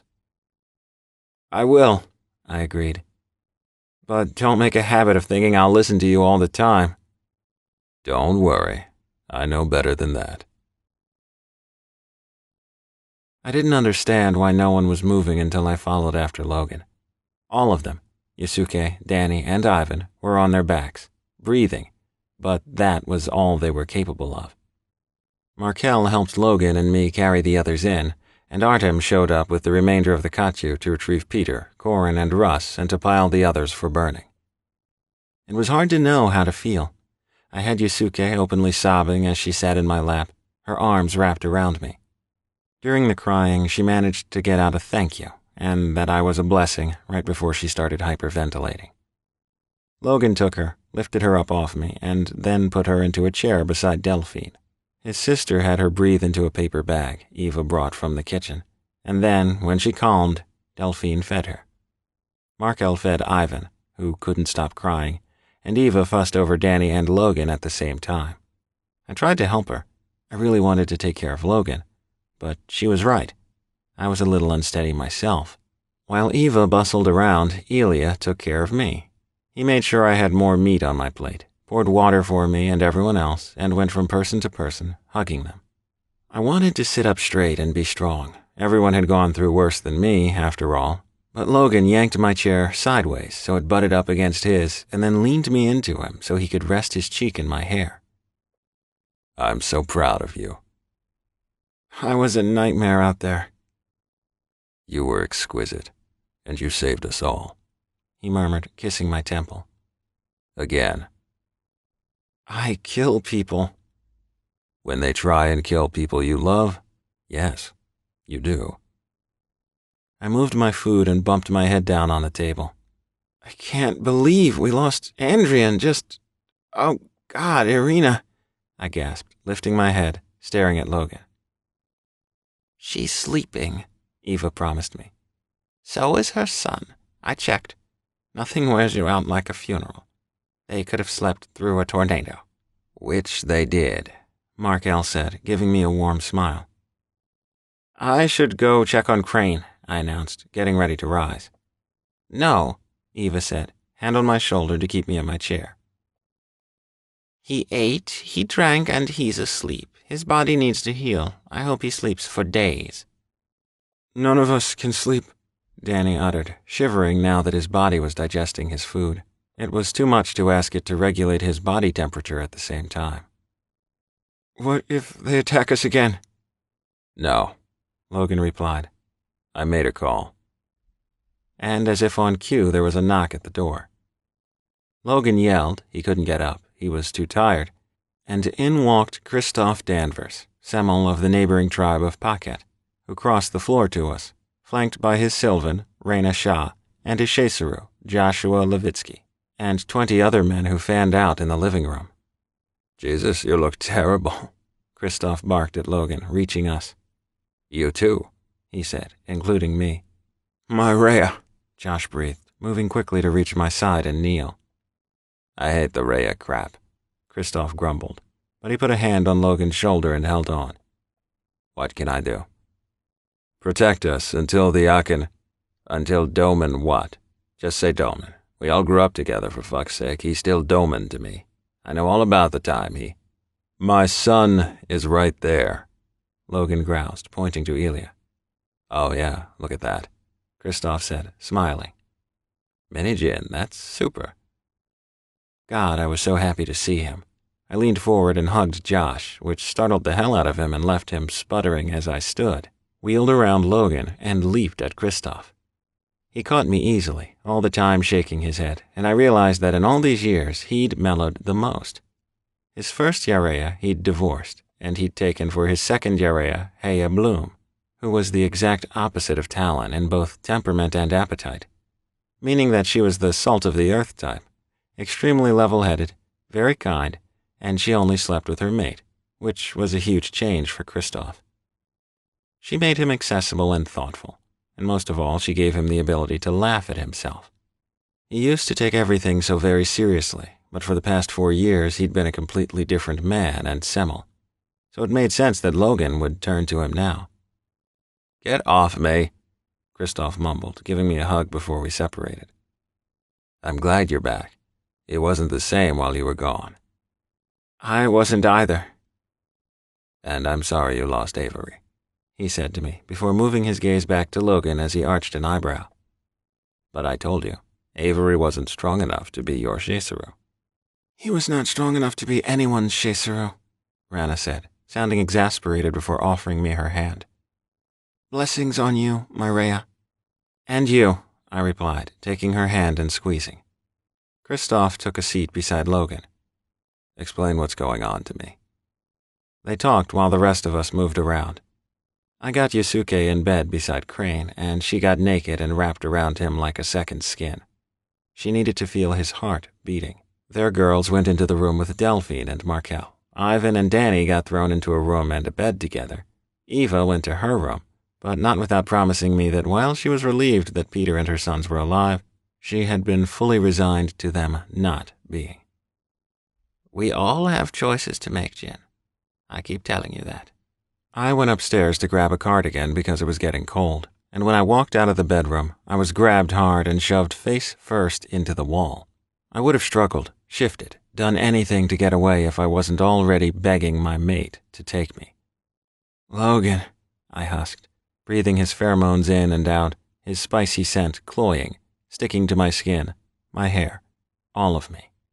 I toed off my right shoe, and he shucked my pants down fast, freeing the same leg so I could spread for him, open my stance. There was no gentleness in him, only his hand on the back of my neck holding my forehead against the wall as he pressed the swollen head of his cock against my entrance.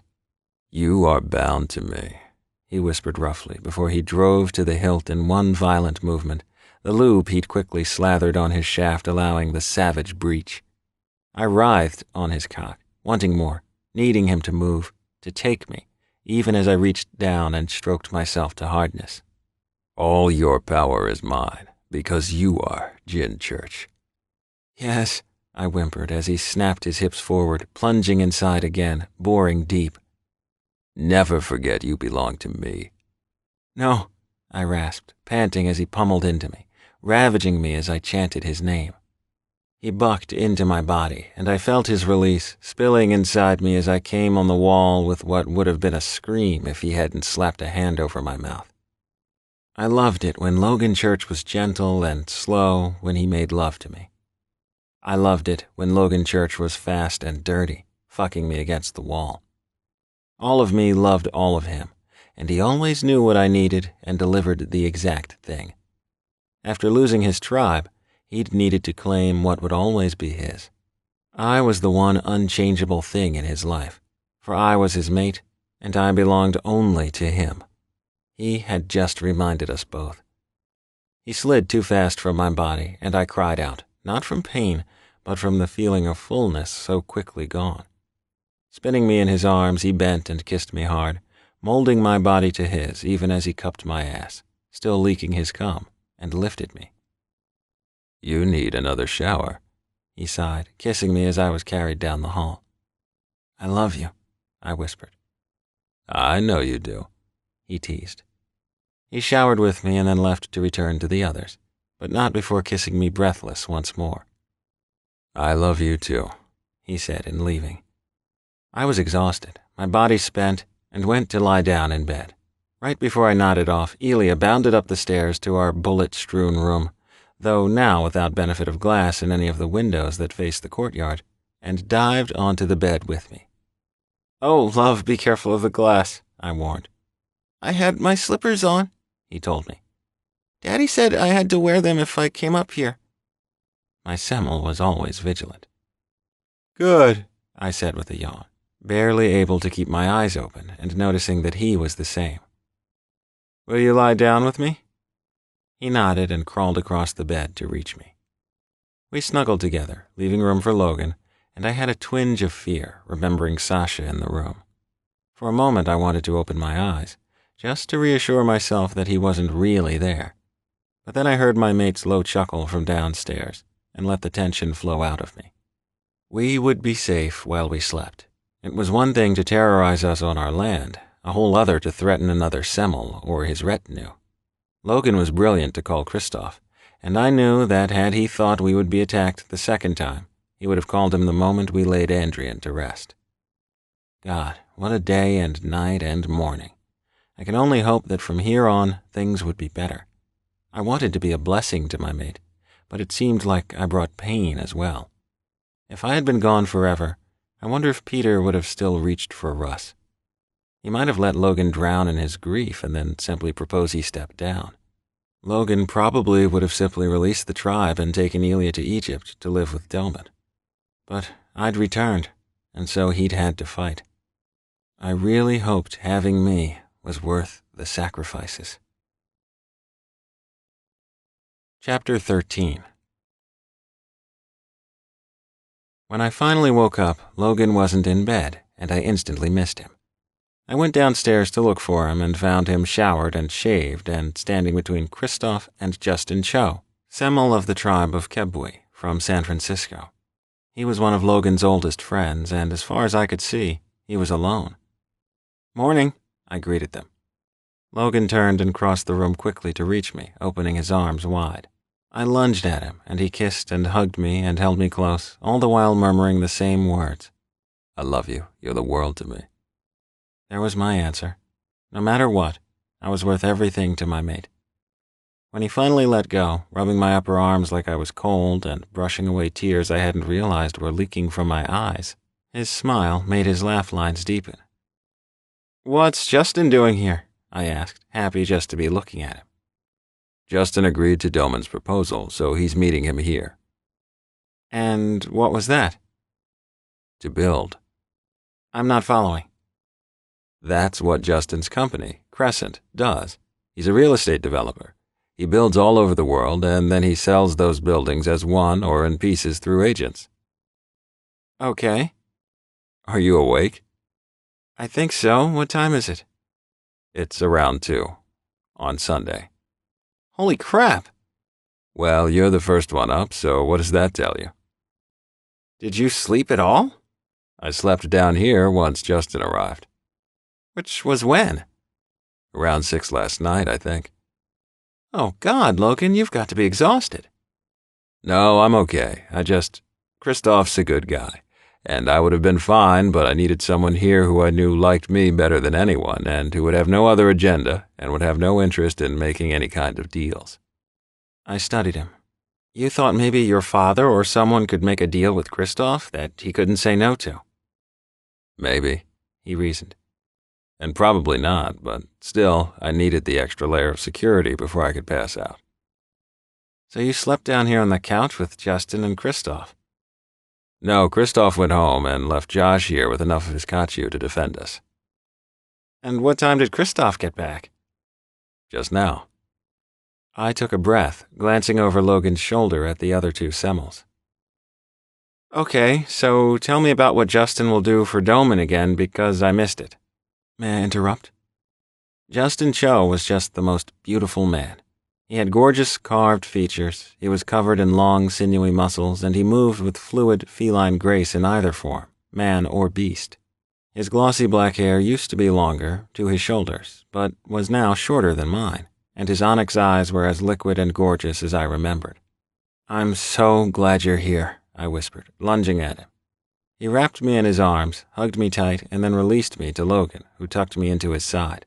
What was your question? Justin asked, his voice smooth and deep. What are you doing with Doman?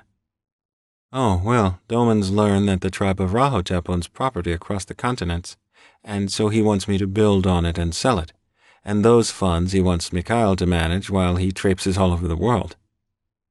Okay, wait, I just got up. His smile was a little patronizing, but that was okay. So you build on the land he has and then sell it. Mikhail will manage those funds, and Doman will do what?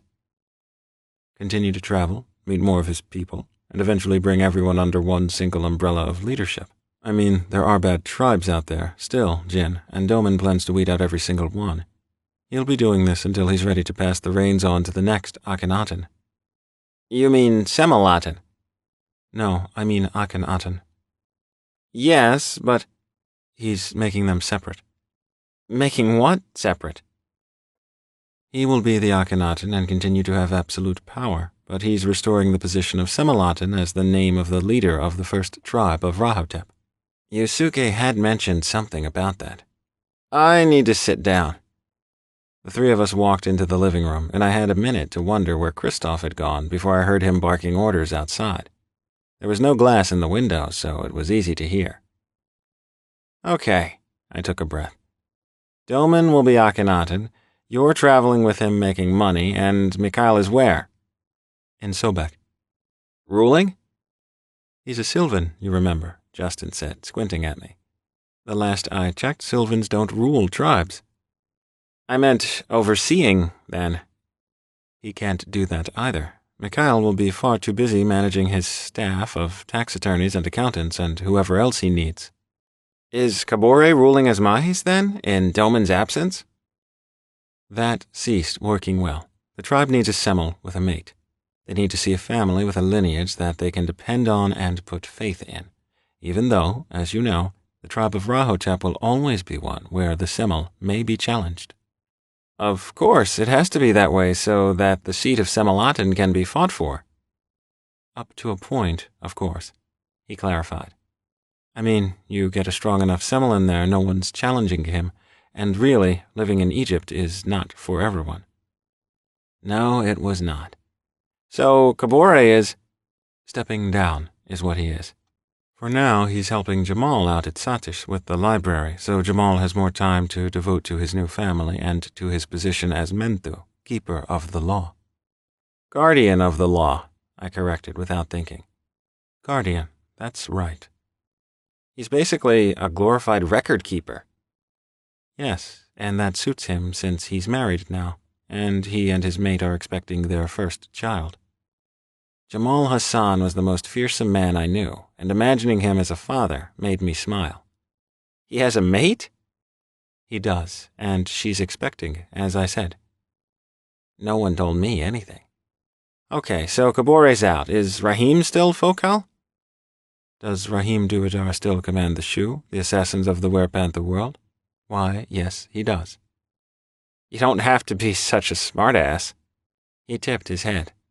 I do, actually, and if a focal is removed, they do send out a memo. I glanced at Logan, who only shrugged and smiled.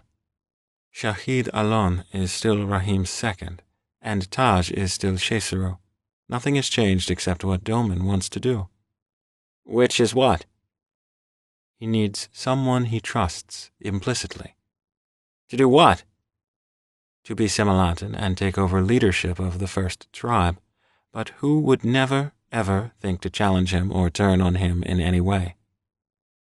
Yes, but who? Justin studied me.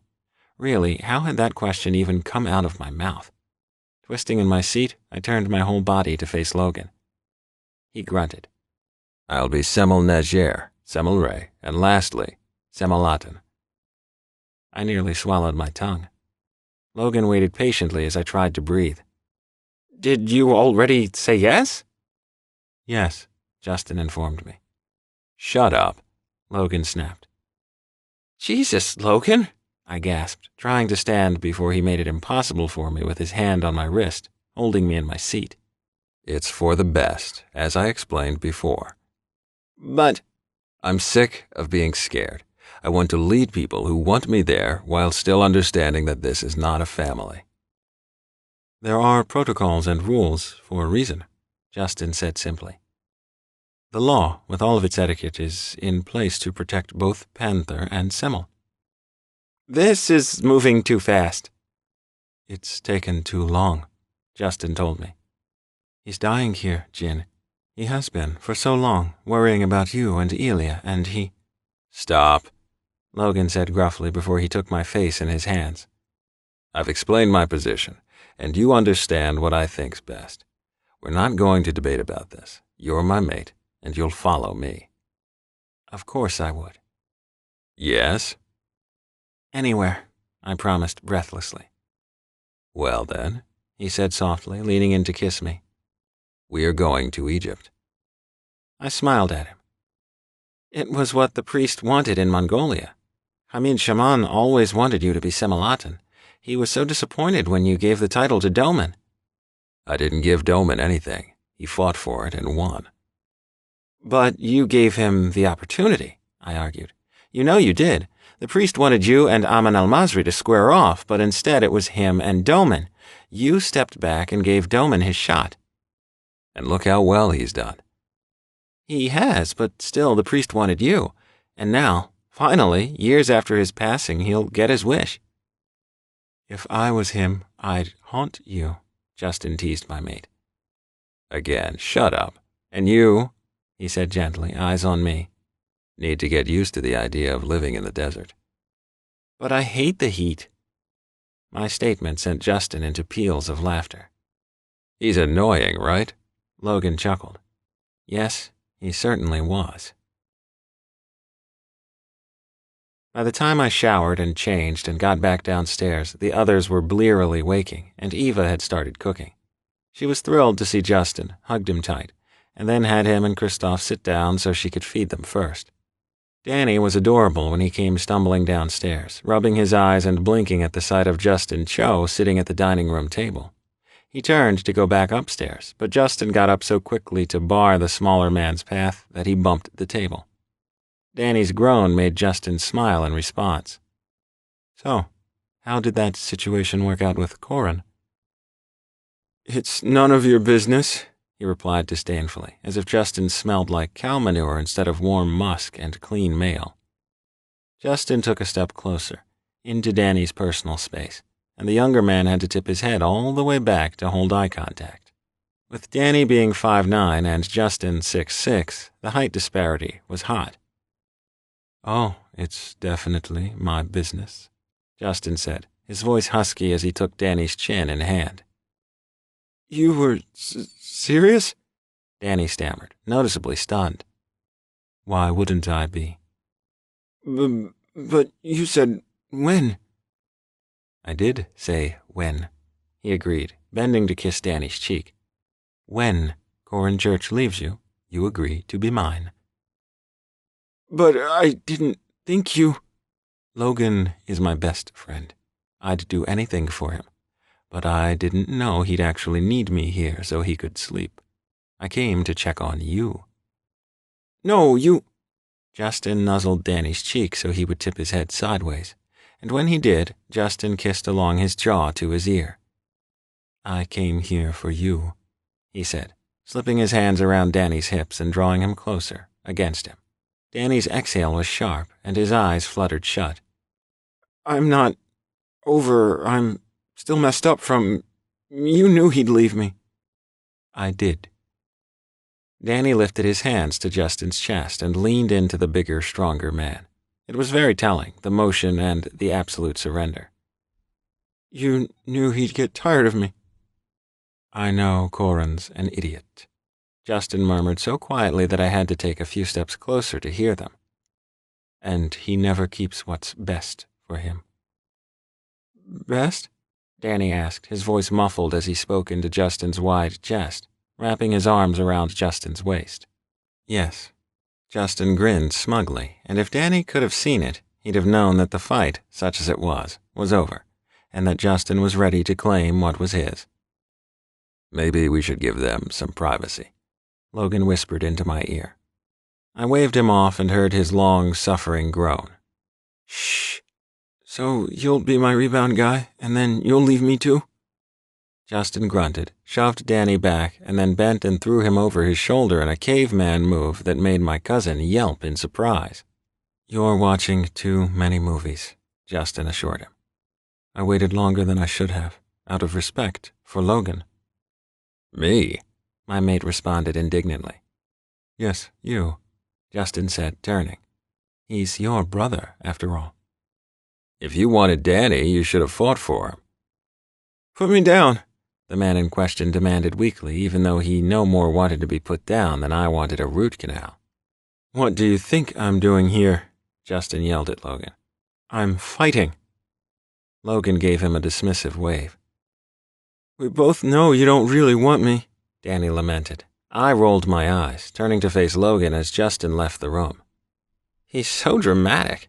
I passed judgment as I heard Justin pounding up the stairs. Pot to kettle, Crane said as he walked into the room, holding Yusuke's hand. You don't even know what we were talking about, I groused at him as his wife attacked me, leaping into my arms, coiling around me tight.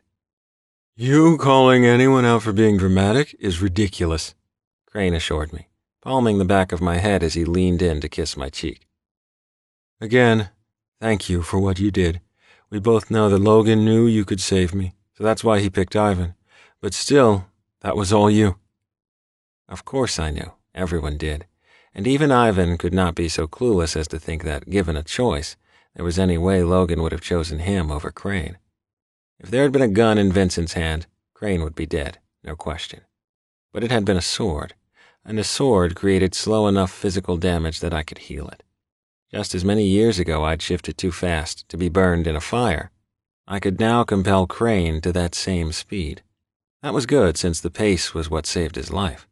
Alone, Crane could never have shifted fast enough. I have blind faith in you, he said with a tiny catch in his voice. I always have. So it's second nature to me, and I always will. I took a breath so I wouldn't dissolve, leaned into him, and clunked my head down on his shoulder so he could rub my head while I hugged his weeping wife, who seemed content to simply let me hold her.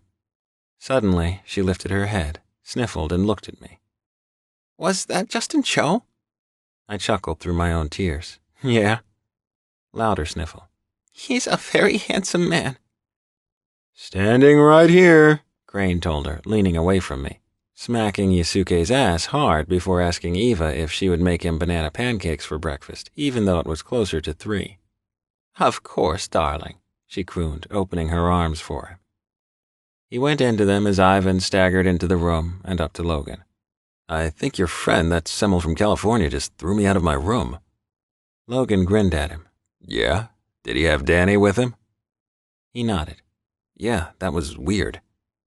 Poor Ivan was not yet awake.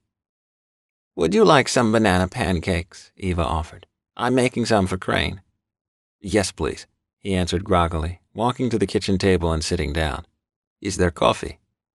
Andrian's wife, Irina, who was also moving around the kitchen, chopping vegetables for stew, it looked like, and checking a roast, turned and exchanged smiles with Eva. I'll bring you a cup, Vanya. Do you want cream? Thank you, and yes, he said before he folded his arms and put his head down on them. I put Yasuke on her feet, and she kissed me again, hugged me once more, and then, in a total breach of her normal, steely discipline, walked over and hugged Logan. The look of absolute shock on his face made me chuckle as Elia came into the kitchen with Crane and Yasuke's girls following behind him. I'd forgotten that they did that, trailed after him like baby ducks. Papa, I'm hungry. He then indicated the girls, and Dmitri, who appeared quickly with a wave of his hand. Imperious, just like his father. He too would be a Semmel someday, and at present it looked like he might be a Semmelaten. I assumed the kids had been up during the past day while the rest of us slept, likely under Eva and Irina's watchful eyes. We all are. Would you all like banana pancakes and bacon? Eva asked. They all wanted that badly, and Eva asked Irina to help her. Everyone was waking up, and she needed people eating, not waiting. Irina was more than happy to help, but worried because she knew it was time for Logan to talk to her son. I saw him walk to the end table in the living room and return with Andrian's dagger. He told Dmitri he could eat in just a minute, but he had to talk to him first. I'll help, Mom, Delphine offered as she walked into the kitchen with Markel. She came to kiss me. Markel stopped to hug me, and Irina hugged me on her way out to sit in the airy living room with Logan and her son. I didn't want to intrude, but I had to watch from the doorway. I was surprised when Elia walked by me into the living room and took a seat beside Dmitri on the couch. After a moment, Dmitri leaned on Elia, and I watched my son put a hand on his knee. It was very sweet, the two of them cuddling like the panthers they were. Instinctively, Elia knew Dmitri was sad and so had sought to offer support. The moment Dmitri understood he was never going to see his father again, he dissolved into tears, hopped off the couch, and flung himself at Logan. My mate hugged him tight, opened an arm for Irina, and both mother and son were in his lap. I knew, even without hearing it, that Logan was promising to always be there, always care for them, and that they both would go with him wherever he went, would always have a place in his home. It was critical that he reiterate what he'd told Irina before. She needed to hear it, and so did her son. Standing there watching the tender scene, I suddenly felt like I was intruding, so I walked back into the kitchen, pleased that the guest house had an open floor plan so I could still see Logan and Elia, but also join in with the warm family bonding time in the kitchen. Crane was having an orgasm from eating pancakes, and Yasuke was giggling, which she never did, just listening to him. Eva was beside herself with happiness, and Markel could not stop snickering. Seriously? Delphine teased Crane. Would you like to be alone with your food? He continued to eat, clearly in ecstasy, and I told Eva that I'd have what he was having. She dissolved into a fit of laughter, and it was really good to hear.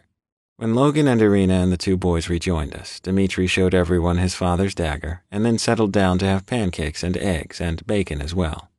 Logan and Elia sitting down on either side of me made me ridiculously happy for so small a thing. but maybe it was just being together. Once breakfast was over, I got up to help Eva and Irina with the dishes. But before anyone else could rise, Yusuke leaned forward and pinned Ivan with her stare.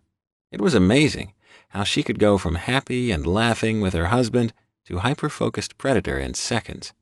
I was surprised by how intent she looked, and when I glanced at Crane, he touched his finger to his lips. Apparently, I was not to interrupt his mate. She was acting as Mahen at the moment, not friend. Ivan, she said coldly, her tone killing all conversation in the room. How did Sasha get in the house? What? He asked, chuckling, pretending the question was meaningless instead of his entire future riding on the answer. You heard me, she prodded gravely, her voice devoid of any and all warmth, her lips pressed into a hard line. How did Sasha get into the house? He lifted his head to meet her stare, which people thought, with her only having one eye, would somehow not be as frightening as it was. Friday night, she said slowly, so there was no question that he heard her. You were asleep in the back. How did Sasha get by you? The room went silent, and Ivan lifted his head to look Markel in the eye. It made sense. It did. They had been, so many years ago, Doman Thorne, Sylvan, and Chaseru together. Though why Doman had ever picked either of them for those positions was beyond me. Markel was not big enough or strong enough to be a Chaseru, and more than that, he did not have the killer instinct that was necessary. Ivan did not have the encyclopedic mastery of the law needed to be a Sylvan. Neither had been an informed choice, but that was before Doman knew anything about leading. He made far better decisions these days. Markel sighed deeply as he stared at perhaps his oldest friend. Was Corin here last night, Vanya? Did he call you outside? Ivan scrunched up his face in an effort not to cry, but the tears welled up quickly anyway. Did he text you like he used to when he was still with Danny? Markel pried. To hook up with him in secret?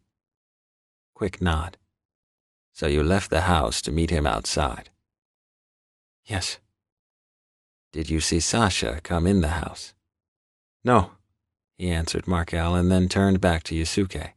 I swear on my life, Mahen, I would have never let him in, he promised, his voice breaking. I would never allow anyone to hurt my Semmel.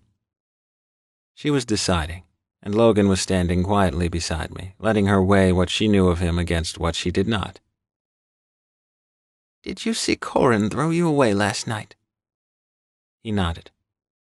Are you certain? More nodding because his voice was gone. Because wanting something, someone, and falling under their spell, I understand that. Once. He swallowed hard, barely breathing. From now on, no one in this family can be weak. The tears spilled over. Do you understand? He suddenly reached out to her, and after what felt like an endless moment, she grasped his hand and gave him the lifeline he needed. No one in this family can be weak, she reiterated. Yes, Ivan said, his voice finding purchase, the sound clearing. Okay, she breathed, and I turned to look at Logan. Mahen, he whispered, and gave her shoulder a squeeze. I glanced at Ivan, and we both understood that had he answered any of her questions with anything but the truth that she had already surmised, she would have gutted him right there in the kitchen with only a quick word to cover the eyes of the children. The Mahen is merciful and wise, Ivan said softly. She is, Crane agreed, leaning to kiss his mate's cheek. But she's also unforgiving a second time. As she quickly covered her mate's cheek with her hand, I realized how right Crane was. There were no second chances with Logan Church's Mahen. Heaven help you if you thought there were. Chapter 14. Soon after Yusuke decided to allow Ivan to continue breathing, Kristoff came in with the news that we were ordered to the pit for the formal division of the tribe. I don't understand, Delphine said, looking to me to translate the law for her. Before the actual challenge, I explained, Everyone has to officially choose either Logan or Russ. All members of the tribe have to stand and be counted. Why? So whoever loses, those people who chose wrong will either be exiled or slaughtered, depending on what the old Semel, or the new one, decrees. That's barbaric. That's the law, Logan replied. After deciding that Justin and Danny, who were still upstairs, and Eva were enough, with 10 members of Christos Katsu, to stay and watch Ilya, Dmitri, Ginny, and Suki, the rest of us left to make the long walk out to the pit of the tribe of Mavdet. It was strange to be going to the amphitheater-shaped structure for the next to the last time. I would see it during the challenge, of course, but never again after that. As I strolled beside Logan, I sensed things coming full circle. I had started my life as the mate of my Semel in the pit, had shown the tribe my power for the first time, and so it was strange to be saying goodbye and taking their Semel with me. My life in Nevada, on the mountain, was ending, but I found I wasn't scared anymore. I didn't think I was stealing Logan's life or his legacy anymore. His new one would be better, and if everything he said was right, if Doman followed through, then Semelatin was a much greater lineage than any other. When we reached the pit, I wasn't surprised that the sorting was already underway. A table stood on the raised dais at the center of the floor, and Russ and Lydia were seated there, flanked by Peter and Corin. Marina was there as well, standing beside Corin, her arm linked with his, smitten even while still staring down her nose at everyone who came near them. Ivan was overwhelmed. How uncomfortable he looked, wringing his hands and shifting his weight from one foot to the other.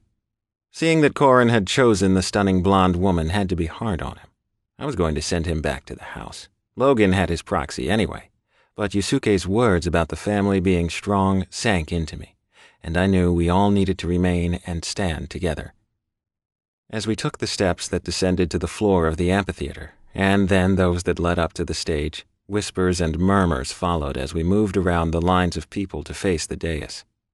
Peter's hatred was palpable, his lips set in a hard line, his eyes cold and flat, and the disgust there for anyone to see as Logan stepped up to face Russ. "Yes?" Russ asked formally. I used to sit at the kitchen table and help you with your algebra. Do you even remember that? Logan asked gently. Yes, Russ assured him. And I also remember you allowing me to leave. You wanted to leave Nevada so bad, Russ. You hated Incline Village, and then when you wanted to be a duat on Miguel Garza's land, I let you make your own decision. I made that choice after Jin pulled me by force through my shift, just like he did the day before yesterday. Your mate is a menace, and he should be put down like a rabid dog, and your mongrel son with him." Logan bristled, but I took hold of his hand and squeezed. Just that much contact calmed him so that the timbre of his voice never once changed. I have my mother's proxy. She will follow me, if that wasn't already abundantly apparent, he said tightly. And Danny is, of course, going with me as well. Russ inhaled sharply. Everyone with me today is leaving with me when I go.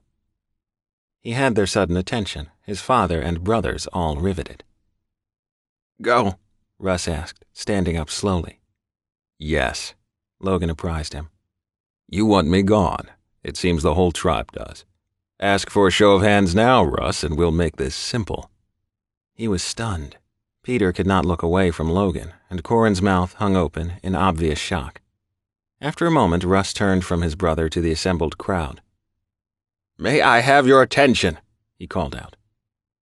As he spoke to the tribe, I turned to see who was sitting in the area designated for those who chose to follow Logan. Only Ivan's parents were there. When I waved, they got up to hurry over to greet me. "Myrea," they both said, taking my hand, one after the other, before hugging their son. I missed the vote, but it was unanimous. I was sad that it had taken a lifetime for Logan to earn the love and loyalty of his tribe, and only months to lose it. I understood it at the same time.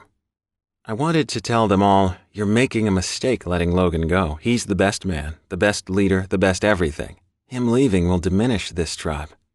But it was useless, and I knew, just like he knew, that saying anything would be meaningless. I thought, Logan said, turning from the tribe that had just voted, by a show of raised hands, to have Russ lead the tribe instead of him. That I needed to fight to stay. I thought my stepping down would be like giving up, because no Semel worth anything relinquishes the birthright of leading his tribe. Everyone was quiet, waiting. But now I realize if I had simply stepped down yesterday, maybe members of what used to be my Katya would still be alive. Maybe Andrian. He inhaled sharply. I don't know. I can't second-guess my resolve. A Semel fights for his place. It's in our nature. Still the quiet continued. But if no one has faith in me anymore, if what I did for over 20 years can be so easily forgotten, then I'm wasting my time. Better to find a new place for me and my family to thrive instead of trying to force something that can no longer work. Renounce your claim to the tribe, Peter demanded. Logan took a breath. I hereby renounce all claim to the tribe of Mafdet, and take away from here all who stand with me today, both at my side and in my home. Record it within the tribe record. As it is witnessed, so let it be done, Peter proclaimed to the tribe. I had never seen Logan's father look happier, and watching him hug first Russ and then Corin almost made me physically sick. He was losing his firstborn son, his daughter, and most of all, his mate of almost 60 years, but none of that mattered. All that did was winning. I simply didn't understand how the need to rule, the need for the tribe, could overwhelm his love for his family. The cheering from the tribe as they surged around their new Semel was loud, deafening, and then it simply lessened in layers, peeled away one person at a time until I could finally see around the crowd to what had instantly silenced everyone.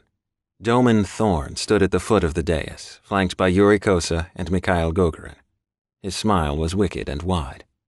I'm sorry I'm late. I hope I didn't miss the fight. Everyone knows how much I enjoy a good one. I had been so focused on Logan that I'd missed the movement above us at the rim of the pit until Doman Thorn and his entire retinue converged around us. He had 30 people there, and since Doman was playing savior at the moment, I really should have gone right to him. But I just wanted, for a second, to not worry about anything.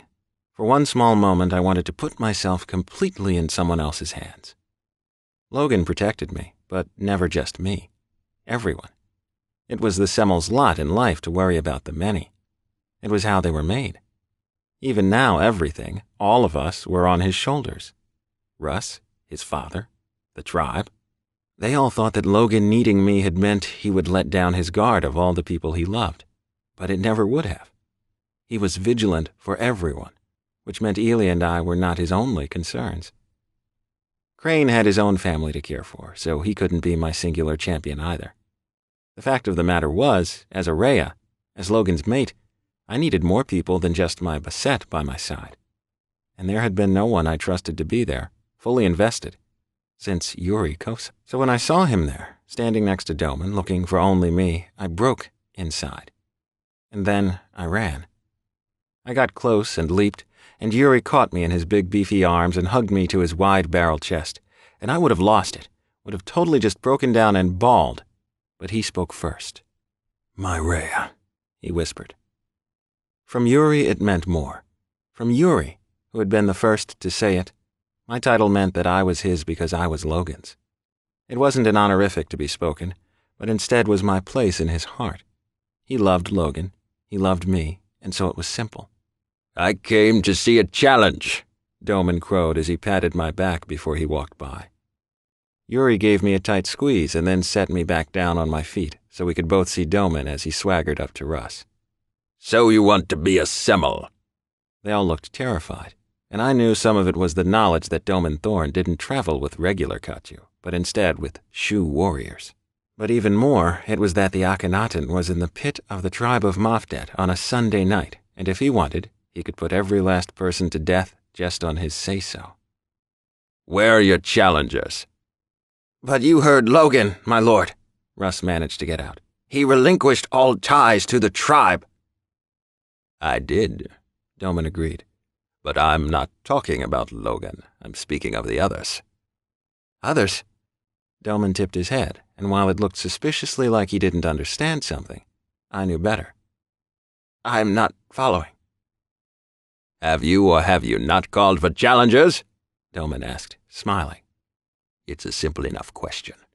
My lord, Peter interrupted, Rustlin would not call for challengers as a church has led the tribe of Mofdet for.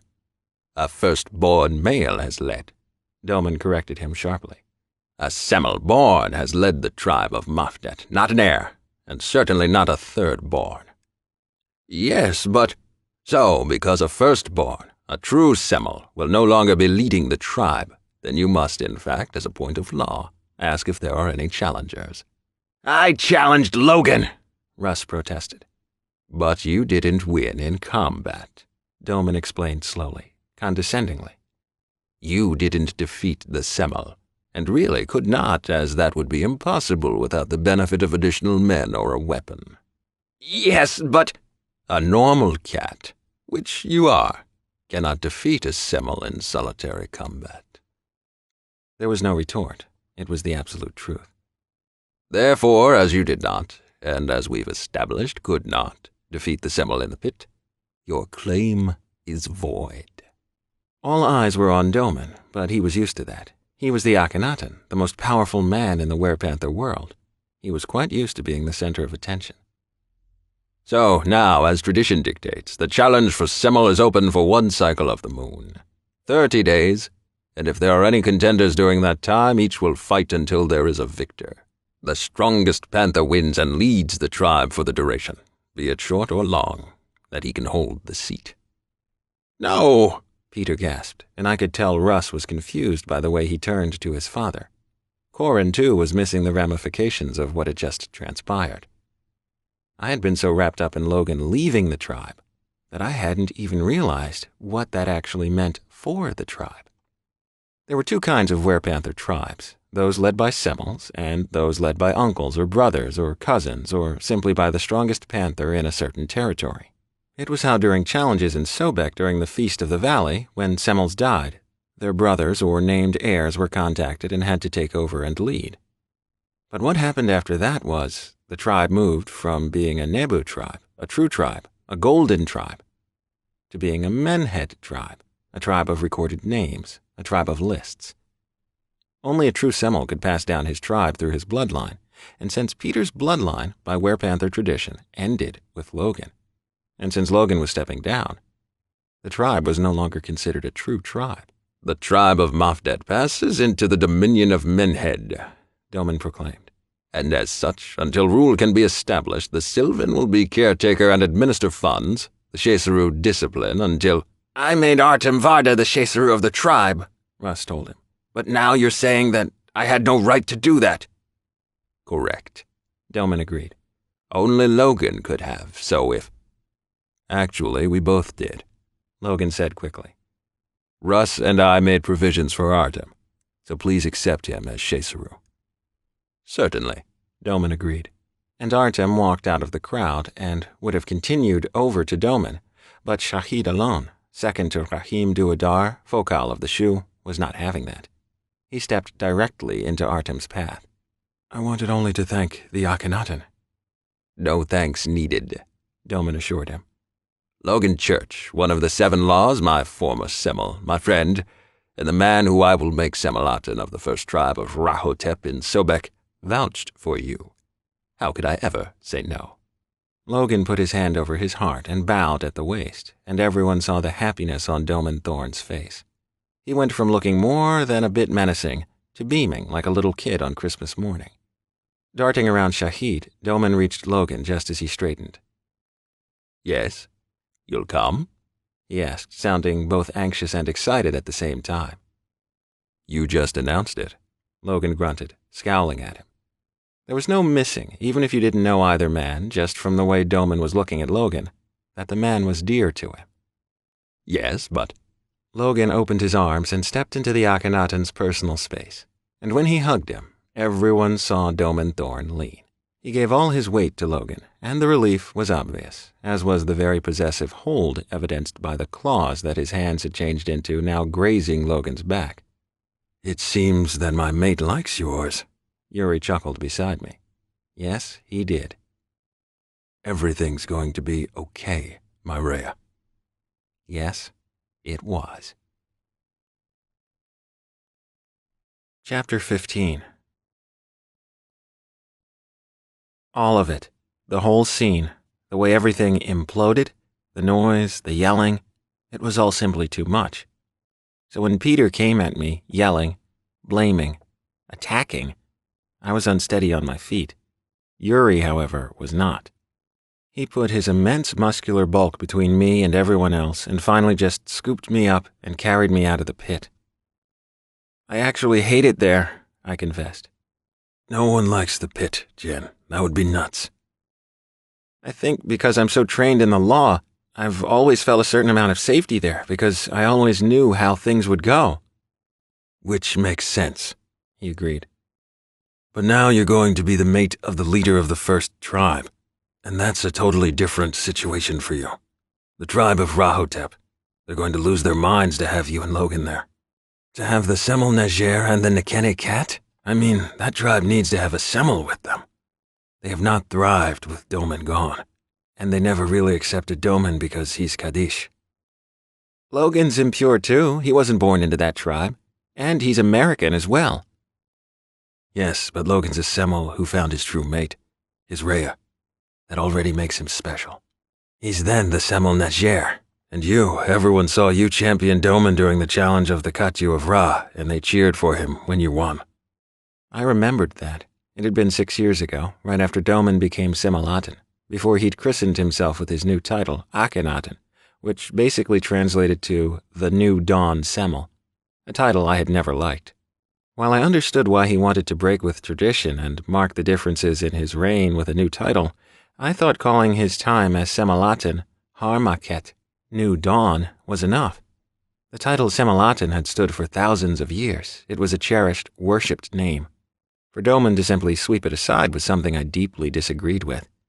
But now his haste was a blessing, because Doman's desire to create himself anew meant that he was going to give the vaunted name steeped in meaning to my mate. Logan Church would not be the leader of the werepanther world. That would still be Doman. And truly, Logan had never wanted to be. His only desire had ever been to be a Semel of a singular tribe and to have one place to call his home.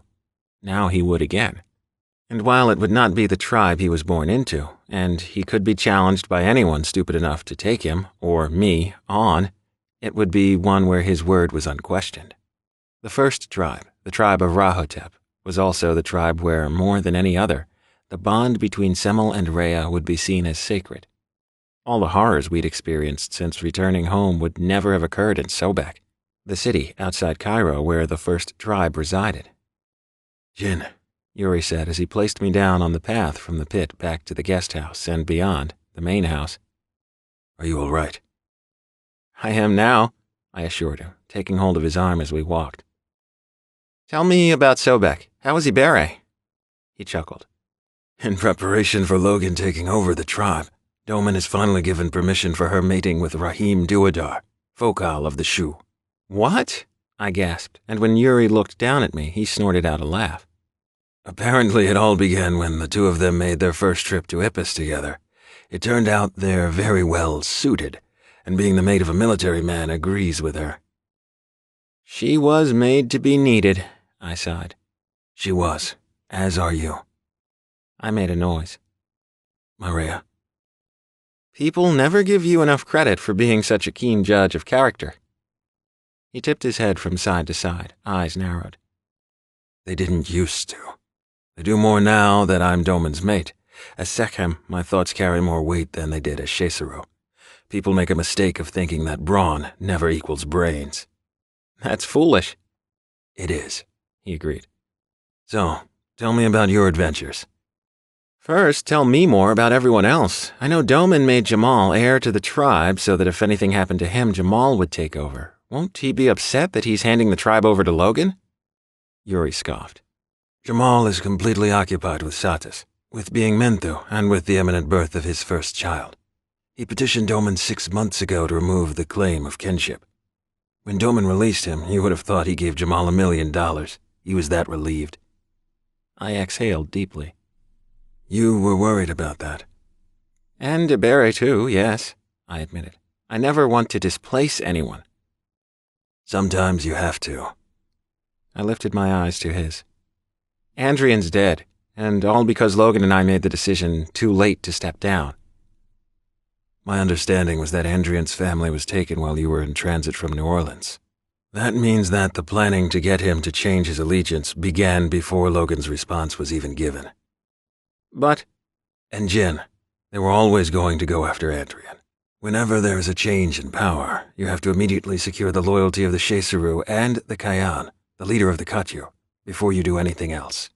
They are the strongest in the tribe after the Semel, so they must be dealt with. As Artem was made Sheseru, they still had to contend with Andrian. He was like a pinned piece in chess. There was no hope that he would make it through this. If Logan had known he was taken, if I had, then... That seems like a lot of ifs to me. You're talking about his death so logically, I retorted. We're panthers, Jen. We all know the risks of living this life. And that was true. When I was 10, I saw Peter Sheseru deal with a man who had gotten into an accident with him.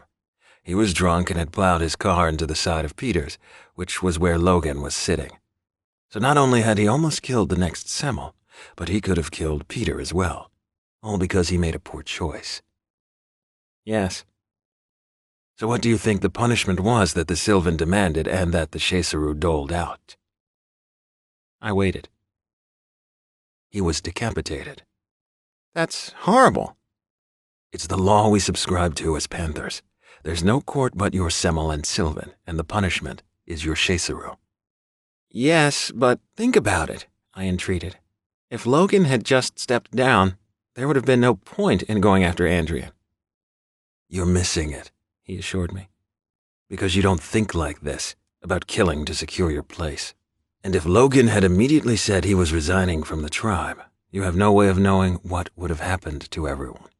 Without being Semel, Logan could not have kept everyone at the house with him. They could have been housed other places, and he couldn't have protected any of you. Yes, but... And because Logan is the only Semel of the church line, Russ had to call for challengers, just as Doman said. Without Doman here to say that Logan will be the new Semelaten, then once Logan stepped down, anyone who wanted to challenge for his mate or his family members could do so. Yes, only another Semel could hope to challenge Logan in the pit. Sure, but what if another Semel wanted you, or Crane, or Delphine, or Danny? By law, they could challenge Logan until he acquired a new seat by challenging another Semel of a Menhead tribe. He gently patted my hand on his arm. I'm sorry Andrian's dead. He was a good man, a good friend, and I will offer my protection to his mate. But Jin, I truly doubt that he would be any more alive if Logan had stepped down, and he had to wait. I knew that now. It was why Logan had told Doman to hurry. The law is antiquated in so many ways, Yuri said, almost sadly. But it provides great structure as well. At least that's what you always told me. Did I? He nodded. Every time I railed against it. You must have found me tedious. Come on, Jen. You know I worship the ground you walk on. We all do. I snorted. Maybe you do. Everyone else sees my faults before anything else. Hardly. We walked some more, and then Yuri chuckled. What's funny? Kristoff is back there finally getting to take members away from the tribe of Mafdet. He's been waiting years for the opportunity to steal something from Logan. No, they're friends now. Oh, they were always friends, he professed. Just the competitive kind.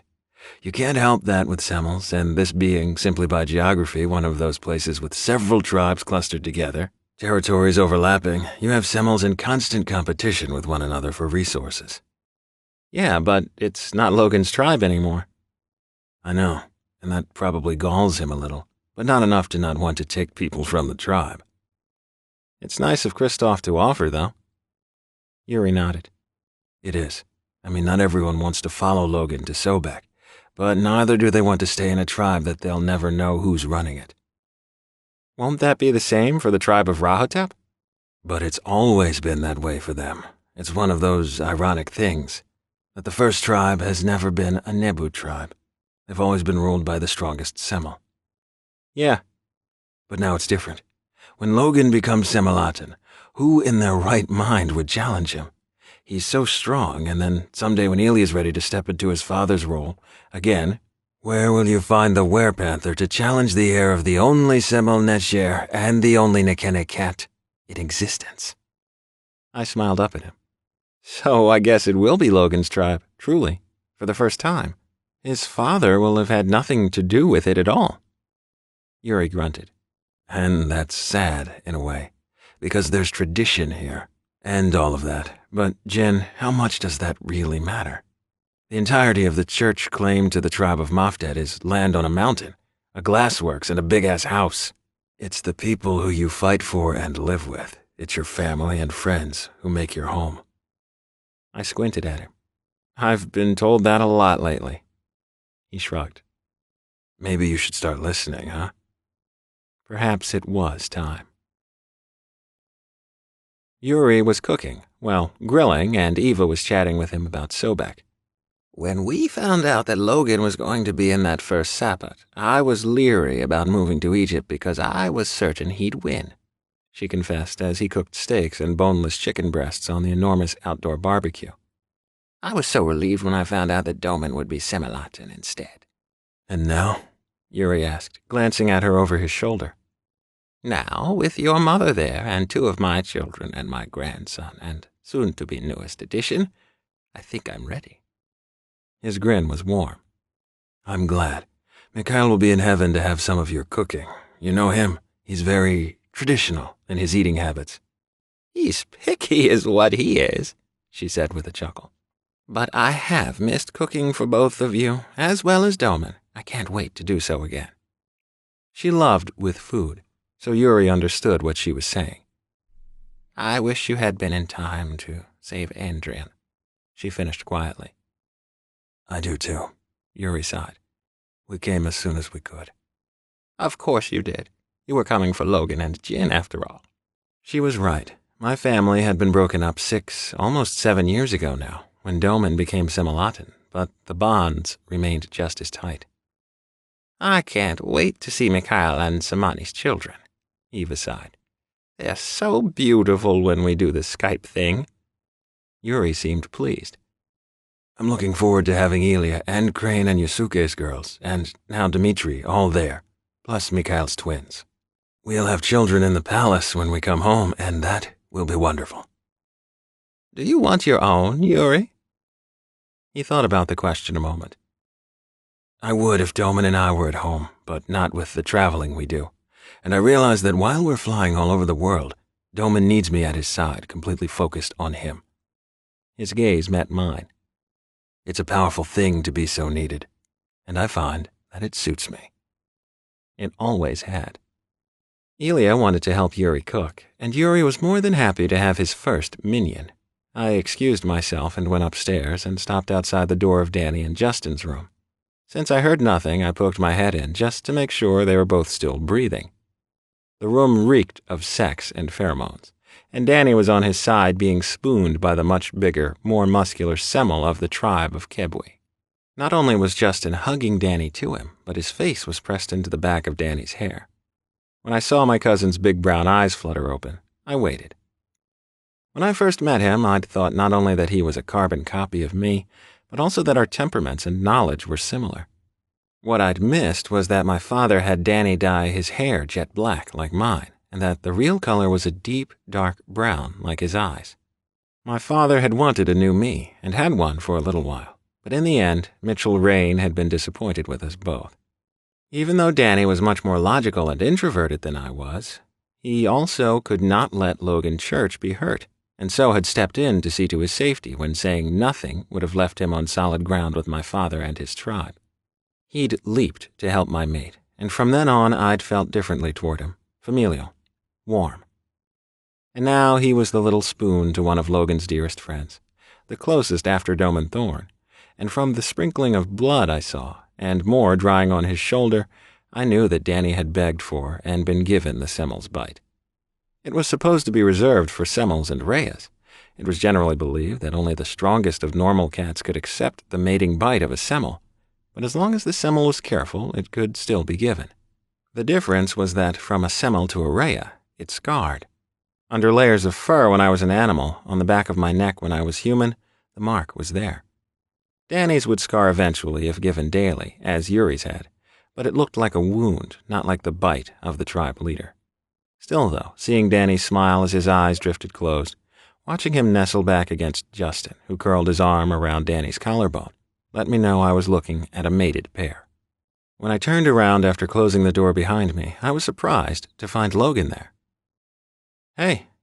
Everything okay in there? "Fine." I smell blood, though. "You smell more sex than blood." Do I? He stepped closer, and only then did I realize that he was trembling, pupils blown and breathing heavily. "What's wrong?" I renounced my place in the tribe I was born into. "Yes," I agreed, exhaling, moving into his space, loving the smell of the wind on him, the sun, sweat, and soap, and underneath it all, me. He always smelled just a little like me because we shared a bed, and I was all over him every single day of his life. Oh, I needed to touch him. I feel, he began, then stopped. I put my hand on his chest and felt how hard his heart was pounding. "Close your eyes." He took a quick breath, but did as I ordered. If I lived 1,000 years, there would never come a time when I didn't appreciate the beauty of my mate. He was my golden man, and it was my responsibility to make sure he realized his value, inside and out. It fell to me, the telling, the assuring, because I was the only one he truly believed, down inside his soul where it mattered. "You know, when you told me years ago that all you ever wanted to do was to rule a small tribe and take care of people?" yes. He murmured. "You're finally getting your wish." He opened both his mouth to speak and his eyes to see me. "No," I directed, chuckling, hands on his hips, bumping him, rubbing my cheek and then chin over his hard pectorals, scent marking him, wanting everyone to know he was mine. "Listen to me, Semel Netcher, Semel Aten. This is all going to work out as it should, with you leading the tribe you were always destined for." Destined? He teased, his eyes narrowing to slits as he bent and kissed up from where my neck and shoulder met to my ear. "Yes, and you'll show your new tribe what it's like to be loved by Logan Church, because for the first time in years, you'll have no worries." How's that? He asked absently, nibbling along my jaw. I shivered under his hands, one sliding up under my shirt, rubbing slow circles on my skin, the other with gentle pressure on my chin, tipping it to bare my throat to him. "You're the best man, Logan Church, and with me there, loving you, and everyone accepting your son and his gifts, I have no doubt that you'll be all that they ever dreamed of in a Semelatin." You have such faith, he said, his voice hoarse as he bent and kissed me. I opened for his tongue, wanting to taste him, and he wrapped me in his arms, clutching tight, the languorous mauling beginning a chain reaction of aching need that only he could sate. He lifted me off my feet, and I wrapped my legs around his waist as he walked me down the hall to the bedroom I'd slept in the night before and closed the door behind us. I arched in his grip as he cupped my ass, and we tumbled together onto the bed. I was on top, and when he tried to move me, to roll me to my back, I leaned over and sealed my lips to his, kissing him deep, sucking on his tongue, wanting more. I need gin, he growled. Leaning sideways, I reached into the nightstand drawer and retrieved the small bottle of lube, dropped it onto the bed beside him, and then returned my exploration of his mouth. I couldn't stop. He tasted so good, and the kisses, one after another, made me forget everything but him. When he rolled me to my back, I moved easily, pliant and willing, and when he told me to take my clothes off, I complied as fast as I could. "Logan," I gasped when he pinned me beneath his warm, naked body, his skin sleek and hot everywhere I touched. my beautiful mate, he crooned, and I heard the snap of the bottle before his slippery fingers slid inside me. I jolted in his arms, biting down on his bottom lip as he continued to plunder my mouth. All the while he scissored and rubbed, working my ass, opening me up, stretching me with slow, intimate circles that drove me wild. "Come inside," I begged, my moan sounding strangled as he rose over me, curled forward, and slid home. Fuck, he moaned as I rolled to my side, straightened out my left leg, and lifted it to his shoulder.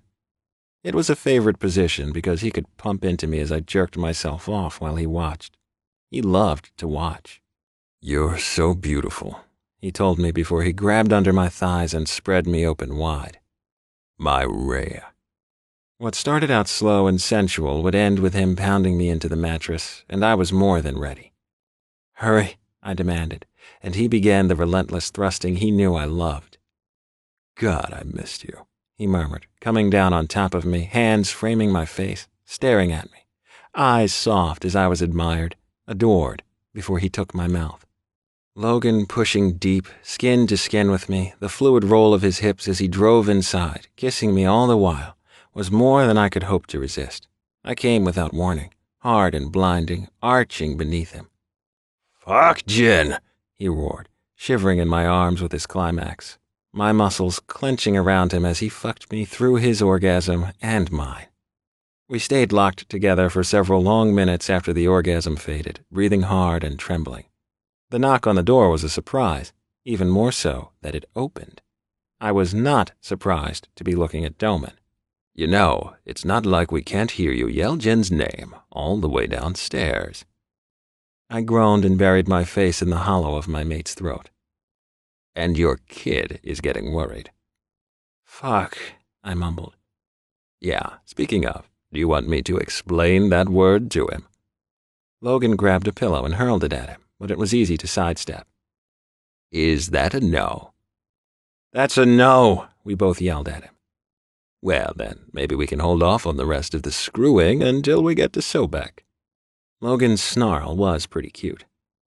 "Speaking of, you know my staff isn't used to lots of noise coming from the sack. It's why Yuri and I have our bedroom on the roof.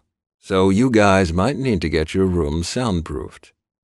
"Nope," Logan told him, leaning on his elbow, still buried in my body.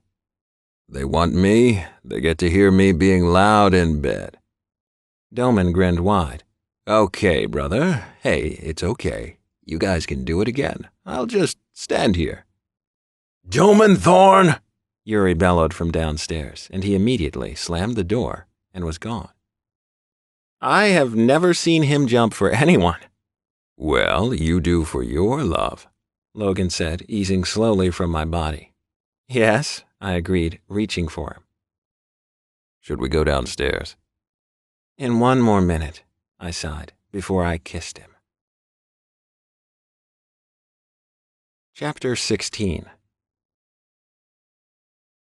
It was a solemn day. I knew that, but I could not for the life of me wipe the smile off my face. I was brimming over with happiness, and because I was a Rhea, everyone felt my sweeping, bubbling joy. The tribe was there to watch us leave, to make sure we left, the ceremonial running them out of town. But I felt too good to let it hurt me anymore. Doman insisted on suits for all of us, as was tradition, to leave with a show of respect. I suspected, however, it was so everyone could see how beautiful he looked. The man was now, and had always been, a showman. The three-piece black Prada suit made Doman look like a prince, regal and stunning.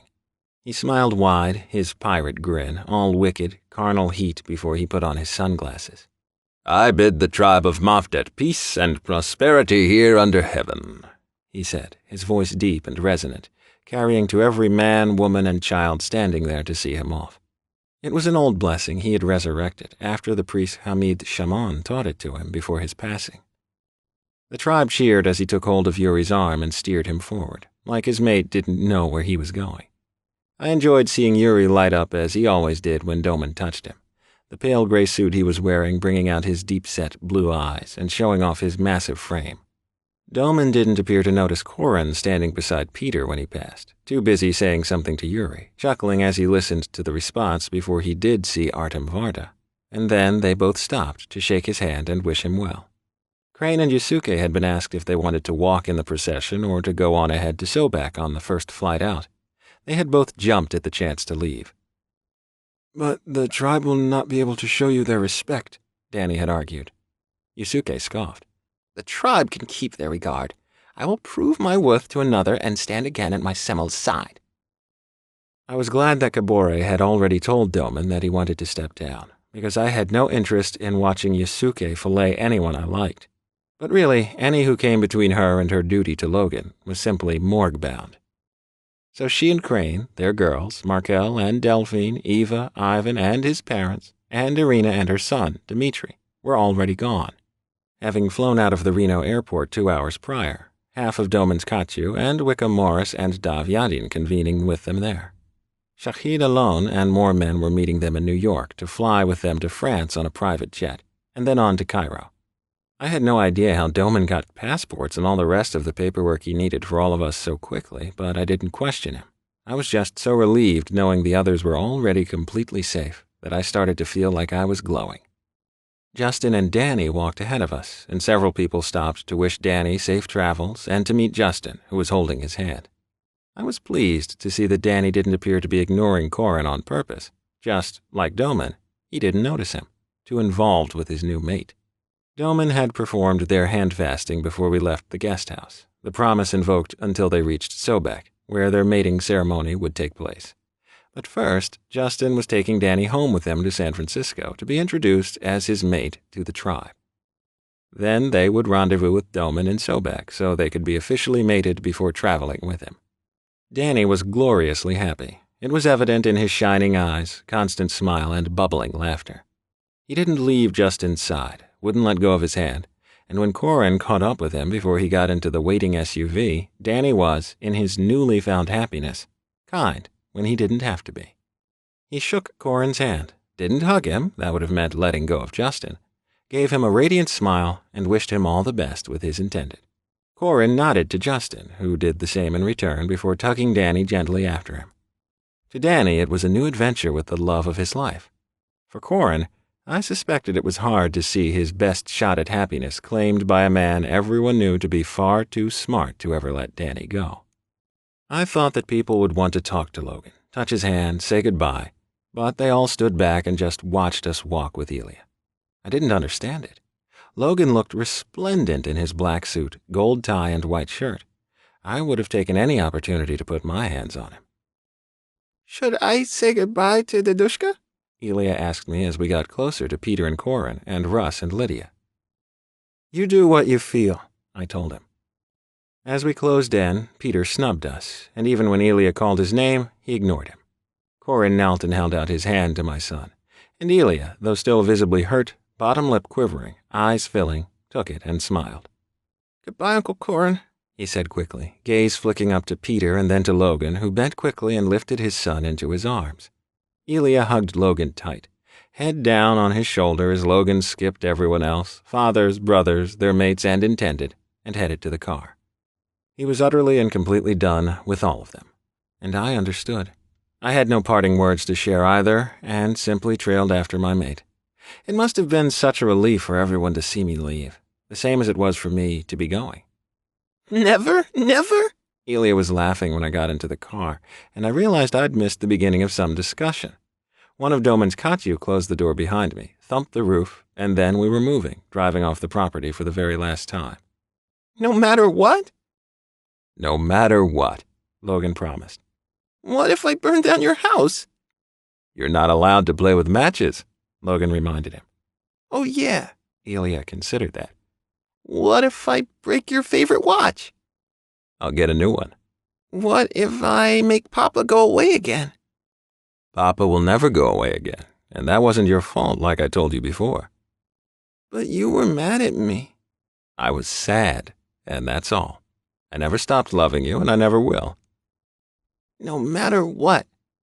Elia repeated the word from earlier, beaming up at Logan.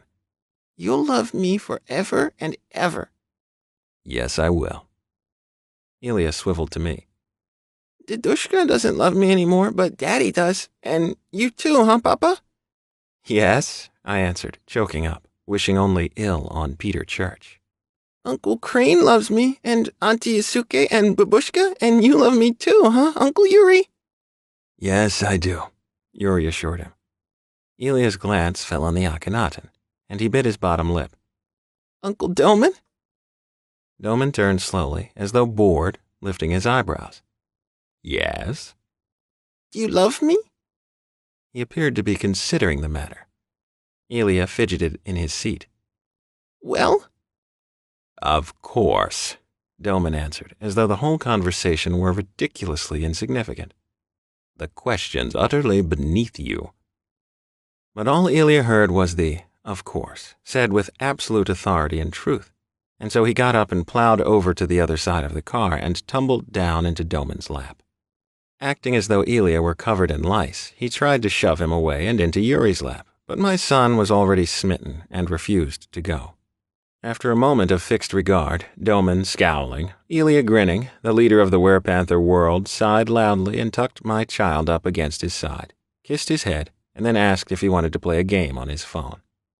After Ilya got comfortable, Yuri took hold of Doman's free hand, and I took hold of one of Logan's and breathed. I was finally going home, and I couldn't wait. "Oh, by the way," Doman said with a smirk, "Miguel Garza demanded $250,000 of Menat." Logan scoffed.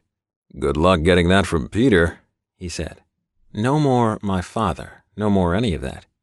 Peter, turning his back on Ilya, had closed the door forever between the two men. Logan would forgive many things, but never that. "Oh, I don't know," Doman said, smiling. "When you have open records, you could make a fair and equitable demand." How would he have gotten the tribe records? I asked. "I'm sure I have no earthly idea."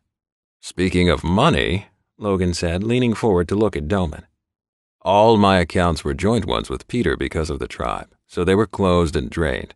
I'm not quite sure what we'll be doing for funds in Sobek." "That's all been taken care of," Doman explained. "You'll see. Everything's with Taj, who's meeting our plane in New York. You'll have passports, credit cards, and bank statements. It's all done." "I've worked all my life, Doman," Logan insisted. Doman chuckled. "What makes you think you won't be working, Simulatan?" Logan did a slow pan to me. "I'm thinking running the only werepanther city in the world might be a bigger job than you thought," I teased my mate. Logan glanced back at Doman, who cackled before he went back to playing a game with Ilya. "You should always read the fine print before you make a deal with the devil," Yuri chimed in, arching an eyebrow for Logan's benefit. I could not help laughing. He was so indignant. "Jin!" I couldn't even breathe, and Yuri's snickering was not helping in the least. Epilogue. Crane bolted past me, his girls following moments later, squealing with laughter. Then Dmitri, who was flying after them with Ilya in his panther form beside him, and then Mikhail's boys, Imad after Samani's father, and Joseph after Mikhail's. And finally an enormous golden panther, so big there could be no mistake that I was looking at Yuri Kosa. As I watched, they all spilled down the grand staircase to the bottom where Yusuke was standing with Mikhail and shaking her head as they all flowed around her and then passed. "This is a palace, not a park!" She was going for stern, but the effect was completely ruined by the smiling. What I noticed more than anything, though, was the smiles on the faces of all the staff watching the kids and adults as they ran by. It was different in Sobek, and I'd been stunned. When I had come once before, it had been first as a prisoner and then as a guest who only wanted to leave. Now I saw it for the beautiful place it was, with people who accepted me and my family unconditionally. There was so much freedom to be ourselves, for our son, and it was not something I'd ever take for granted and would fight to keep with everything in me. "You know," Logan said as he walked up behind me, wrapping his arms around my waist and nuzzling his face in my hair. "Seeing Ilya in his panther form, free and happy, acknowledged and accepted by everyone who sees him, already, that's worth any sacrifices that needed to be made." "Yes," I agreed, suddenly breathless. He sighed as he folded me back against him. "These past 6 months have been such a blessing. You're so content here. You're radiating happiness. Do you know that, Maria?" I nodded. I felt it, my overwhelming love for my mate, my child, my friends, the place I lived now, and the people of my tribe.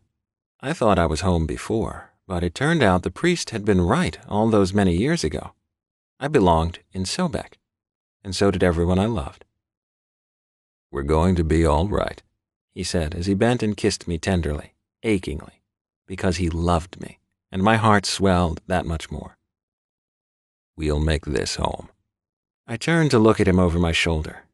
"It already is. You're with me, and so that makes it home. Always." "Always," he repeated, and then slipped out of my hold, reminding me we had people to receive in the Grand Salon, taking my hand to tug me after him. Yes, my Semmel, I said softly, and even though he didn't hear me as he rushed us down the stairs, it hardly mattered. Only together did. About the author. Mary Calmet lives in Lexington, Kentucky with her husband and 2 children and loves all the seasons except summer. She graduated from the University of the Pacific in Stockton, California with a bachelor's degree in English literature. Due to the fact that it is English lit and not English grammar, do not ask her to point out a clause for you, as it will so not happen. She loves writing, becoming immersed in the process, and falling into the work. She can even tell you what her characters smell like. She loves buying books and going to conventions to meet her fans. This has been Forging the Future, Change of Heart, written by Mary Calmet, narrated by Sean Kristen. Copyright 2015 by Mary Calmet. Production copyright 2015 by Dream Spinner Press. Audible hopes you have enjoyed this program.